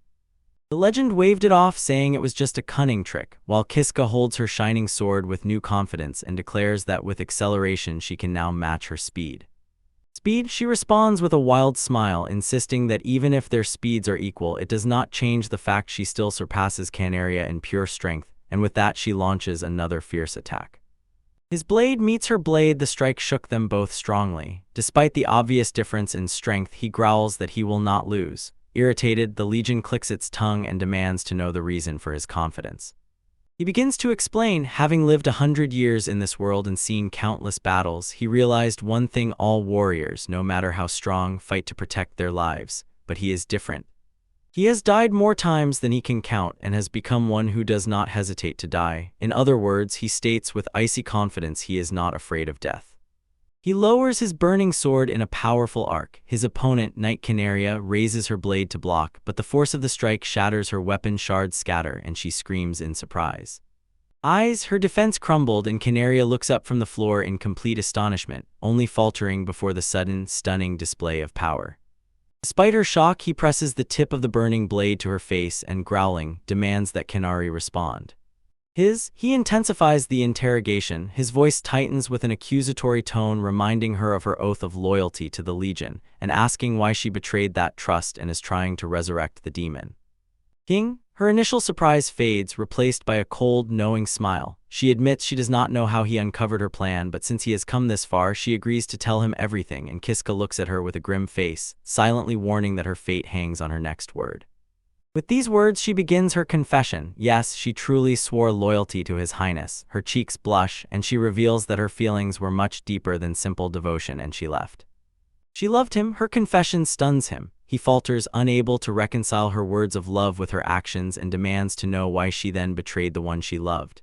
Canaria's face darkens. She prepares explain. She asks a chilling, hypothetical question. She asks him to imagine that he hates someone more than anyone else in the world. This person is also a prince with enormous status and power. What she asks can be done to guarantee that such a person is killed. A terrible thought strikes him. Together with Joel, he realizes that she is talking about a legend. Her gaze becomes even sharper, her voice low, and she quietly asks how it is even possible to destroy the most powerful murderous intent in the world. Her face contorts in blissful madness. Clutching her head, she reveals her twisted logic, and the only choice she proclaims is to love. Her twisted logic unsettled him. His eyes opened wide in shock and disbelief, and sweat ran down his face. She continued with a chillingly calm smile, explaining that she suppressed her murderous intent towards the Legion, replacing it with love. He recoiled, mentally calling her a terrible woman, pleading piercingly for her to immediately abandon these thoughts, and his voice filled with desperate determination to protect religion, and his determination turned into a direct threat. If she still intended to resurrect the Demon King to destroy the Legion, he declared, then he would have no choice but to kill her. She responded to his threat with an explosion of maniacal laughter, her eyes wide open with amusement. You will kill me, she mocked, challenging him if he really thought so. He thought he could. Her amusement vanished instantly, replaced by a cold, shadowy expression on her face. I'm sorry, she said, stating that she was doing it for the sake of the world, and lunged forward, her hand gripping his arm. Dark energy exploded from her clenched palm, and he screamed, stunned by the sudden attack and not understanding why she was attacked. Attacking him. As the energy merged together, a sinister black sword materialized in her hand. The guard had a sinister eye that did not blink. It was a puppet. She confirmed his silent horror with a triumphant smile. She was the one who possessed the puppet sword in this era, and this revelation struck Kiska like a real blow he could not believe it or not. Her mocking smile widened as she explained her plan. She had given him some freedom for a while, but he got too carried away and forced her to intervene to finally find out who he really was. She intensifies the attack. A wild smile blooms on her face, and the doll's sword crashes with a bang against Kiska's blade with stunning force. He pushes back, gritting his teeth as he realizes how hopeless the situation is. Before the doll's sword, his own burning blade puts him in a clearly losing position.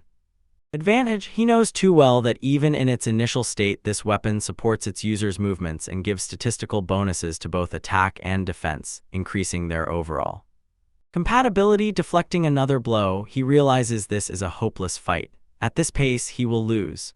Canary confirms his fears, saying that as a former user, she understands the doll's sword better than anyone. Seeing no other way out, he decides to retreat for now and turns to flee toward the huge doors. Canary shouts at him to wait, her expression a mix of shock and frustration. He hasn't even reached the exit when a massive figure blocks his path. A powerful blow to the back knocks him off his feet, and he falls flat. He looks up in shock and recognizes the dwarf warrior.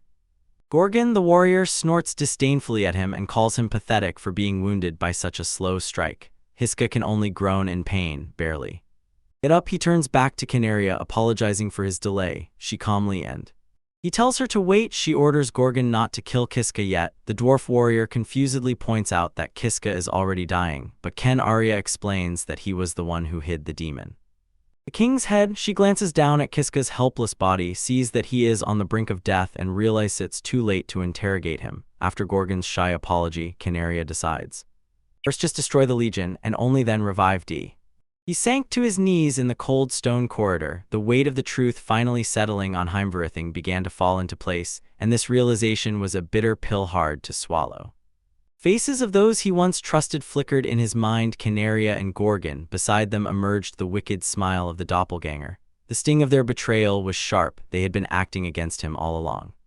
He grasped the memory of Canaria and realized with horror. She was not just a skilled warrior, but a puppet controlled by parasitic weaponry, and this made everything much worse than he had imagined. Suddenly memories of his previous death surfaced, the same sickle-shaped blade that killed him. It was the same type of weapon used by Gorgon, confirming that both were part of a deadly series of parasitic instruments. Standing alone in the dim light, he clenched his teeth and prepared for the inevitable confrontation. Facing two wielders of such powerful, cursed weapons required more than just strength. He needed a desperate plan to survive. He moved back, following the same tracks to the werewolf's lair. If he wanted to change his fate, he would have to navigate the familiar dangers of the dungeon with new caution. He recalled their previous clash and suddenly noticed that Canaria's skill with the parasitic sword had grown insanely. Although he could hold his own against her usual blade, this new power was on a completely different level.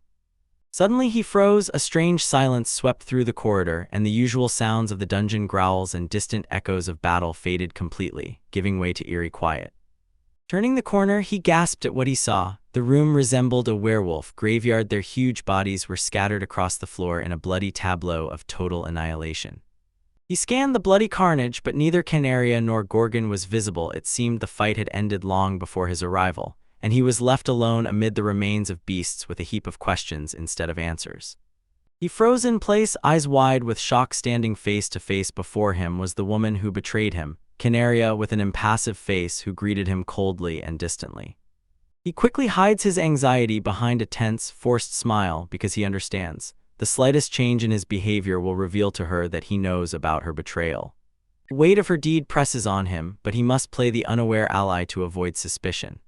He showers her with praise, pretending to be relieved that she is alive, and marvels at her supposedly solo feat cleansing the werewolf lair. She remains silent, staring straight ahead and not reacting to his empty words. He silently watched as she brushed off their success as a mundane trifle, her voice emotionless when she said she wanted to be near the king again, and shifting the conversation to their next step, she asked if he knew the way forward, and he inwardly admired her eerie calm. She listens as he points down a long stone corridor and explains that by going straight down it, they will reach a hall where Allegiance San is probably waiting. She briefly nods and already shifts her attention to their goal. He follows her command. They set off, and the silence between them thickens with unspoken tension. She walks ahead, they step in unison, the rhythmic clatter of their boots echoing off the cold dungeon walls. The boy looked at her bare back, and a dark realization slowly dawned on him. At this moment, when she seems vulnerable, he has a chance to kill her. He hesitates, his grip on the weapon tightens. A struggle rages within him over whether he can truly kill her. Fear of her revenge and the thought of a hero who might see him as a true traitor restrain his hand. He knows he must find the truth, but doubt gnaws at him from within and makes him ask himself if he has enough strength and resolve to put an end to her schemes. He gathered his courage, his hand gripping the sword hilt. There were no doubts in his mind for the Legion and for the whole world. He had to see this grim matter through to the end. His inner monologue shattered under the blows of a loud voice echoing in the stone corridor. From the darkness ahead, someone called to them, and the call was so lively and spirited that it did not fit the oppressive atmosphere at all. The dwarf warrior Gorgon burst into view with a wide, toothy grin and laughed loudly. He felt incredible relief, finally back with his comrades after their chaotic scattering.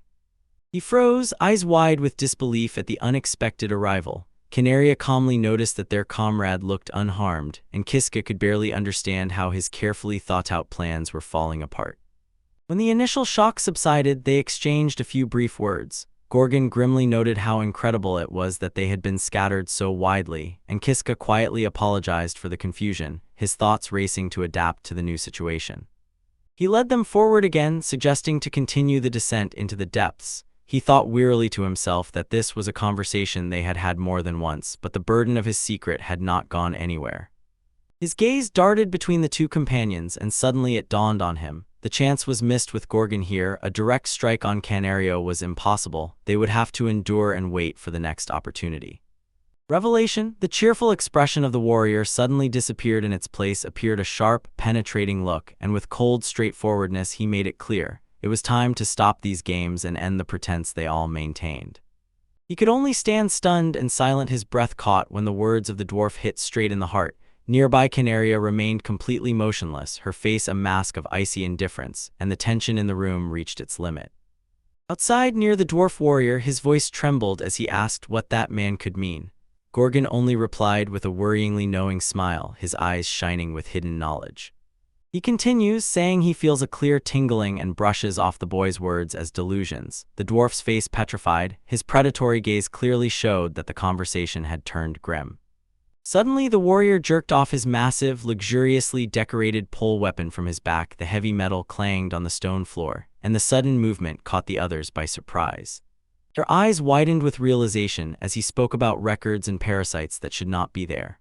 He stands unshakably, gripping the weapon's handle, resolutely stating that the boy is too dangerous to leave uncontrolled. The air in the corridor thickens with his deadly intent, leaving no room for negotiation. This statement cut through the young man with a wave of fear. It seemed to him as if his most secret thoughts had become open. He clenches his teeth, realizing that his hidden intentions might have been caught by the unusual intuition of the experienced warrior. Seeing the tension rise, the knight with the high ponytail smoothly and precisely draws her blade and admits that she felt something was wrong, recalling the influence of the parasitic sword and the records that bind them to this fate. Now, caught between two formidable opponents, the silver-haired youth stands in the very center of a deadly confrontation. The sound of steel rubbing against the scabbard echoes through the hall as the two adventurers prepare to strike simultaneously. The pressure builds, and behind him appears the dark, formless spirit of the sword, its toothed maw twisting into a cruel sneer. It whispers about fate and the lies of the masters, and its presence is a cold, suffocating burden on the boy's soul. Two warriors are focused and tense, their faces grim. They discuss the essence of parasitic creatures. They understand that the boy exists outside the usual cycle of life and death, a variable that must be eliminated to preserve order in their world. Then he realizes, against such insightful enemies, a sudden attack is no longer an option, even if he fell and returned. These warriors seem to read the hearts of others, and therefore they are the most dangerous enemies he has ever encountered. He looks, not believing his eyes, as a dwarf in armor looms over him, demanding to know who he really is and what he wants. He tries to keep up the mask, saying that he is just an ordinary peasant named Kiska, but the warrior scornfully mocks this obvious deception. The dwarf grips his massive, iron-covered mace tighter in his hand and growls, asking if he opposes the Kizists. When the weight of the word chaosism finally reaches him, he realizes the true nature of the threat before him and the full seriousness of his situation. The knight steps forward, approaches her companion, and reveals that they are in Canaria members of this cult, and their goal is to sacrifice a legion to resurrect the Demon King. Despite the grim revelation, he continues to pretend as if he knows nothing, and the dwarf notices. His calm in the face of such danger is a clear sign of hidden strength. Suddenly, the dwarf swung his heavy weapon sharply, whistling through the air, and the young man barely managed to dodge to the side, avoiding the devastating blow. He groans in pain as the relentless attack continues, and the armored giant now aims a low sweep at his legs to crush him. The force of the confrontation throws him back, stealing his breath, and he struggles to find a gap against two stronger opponents. He falls to the ground, cornered, gritting his teeth in despair as he realizes escaping both Gorgon and Canaria is impossible, and the only way forward is again through the cold embrace of death. He looks up in horror as the Legion prepares to deliver the final blow, her face twisted into a sadistic smile, and she thinks about how to restart their planet. Suddenly, Gorgon stops the execution, his gaze narrows, wonders if their prisoner is actually the apostle of the hero. The mighty warrior leans closer, a smile widening, and he quietly explains, if the prisoner is truly an apostle, his simple killing could cause unpredictable consequences. Because of this risk, he chooses a different fate, raises his hand, shows a sinister ring, and declares that instead he will seal the boy dead, and at the same moment the ring begins to pulse with an ominous light. The dwarf notices that the magical reserves of the ring are perfectly charged for this task. With a sudden, strong gesture, he releases the power of the artifact. A dazzling flash of energy bursts forth, and the word seal resounds loudly in the chamber. The young man only screams in genuine horror, his voice breaking as he pleadingly asks them to stop the approaching darkness. In a moment his vision blurs, his body becomes weightless, and he will spend days wondering what is happening to him while his kidnappers watch with cold satisfaction. Eventually the process ended. The silver-haired youth hung in a crystal pillar, bound by heavy chains, and sank into a forced magical sleep, cut off from the world.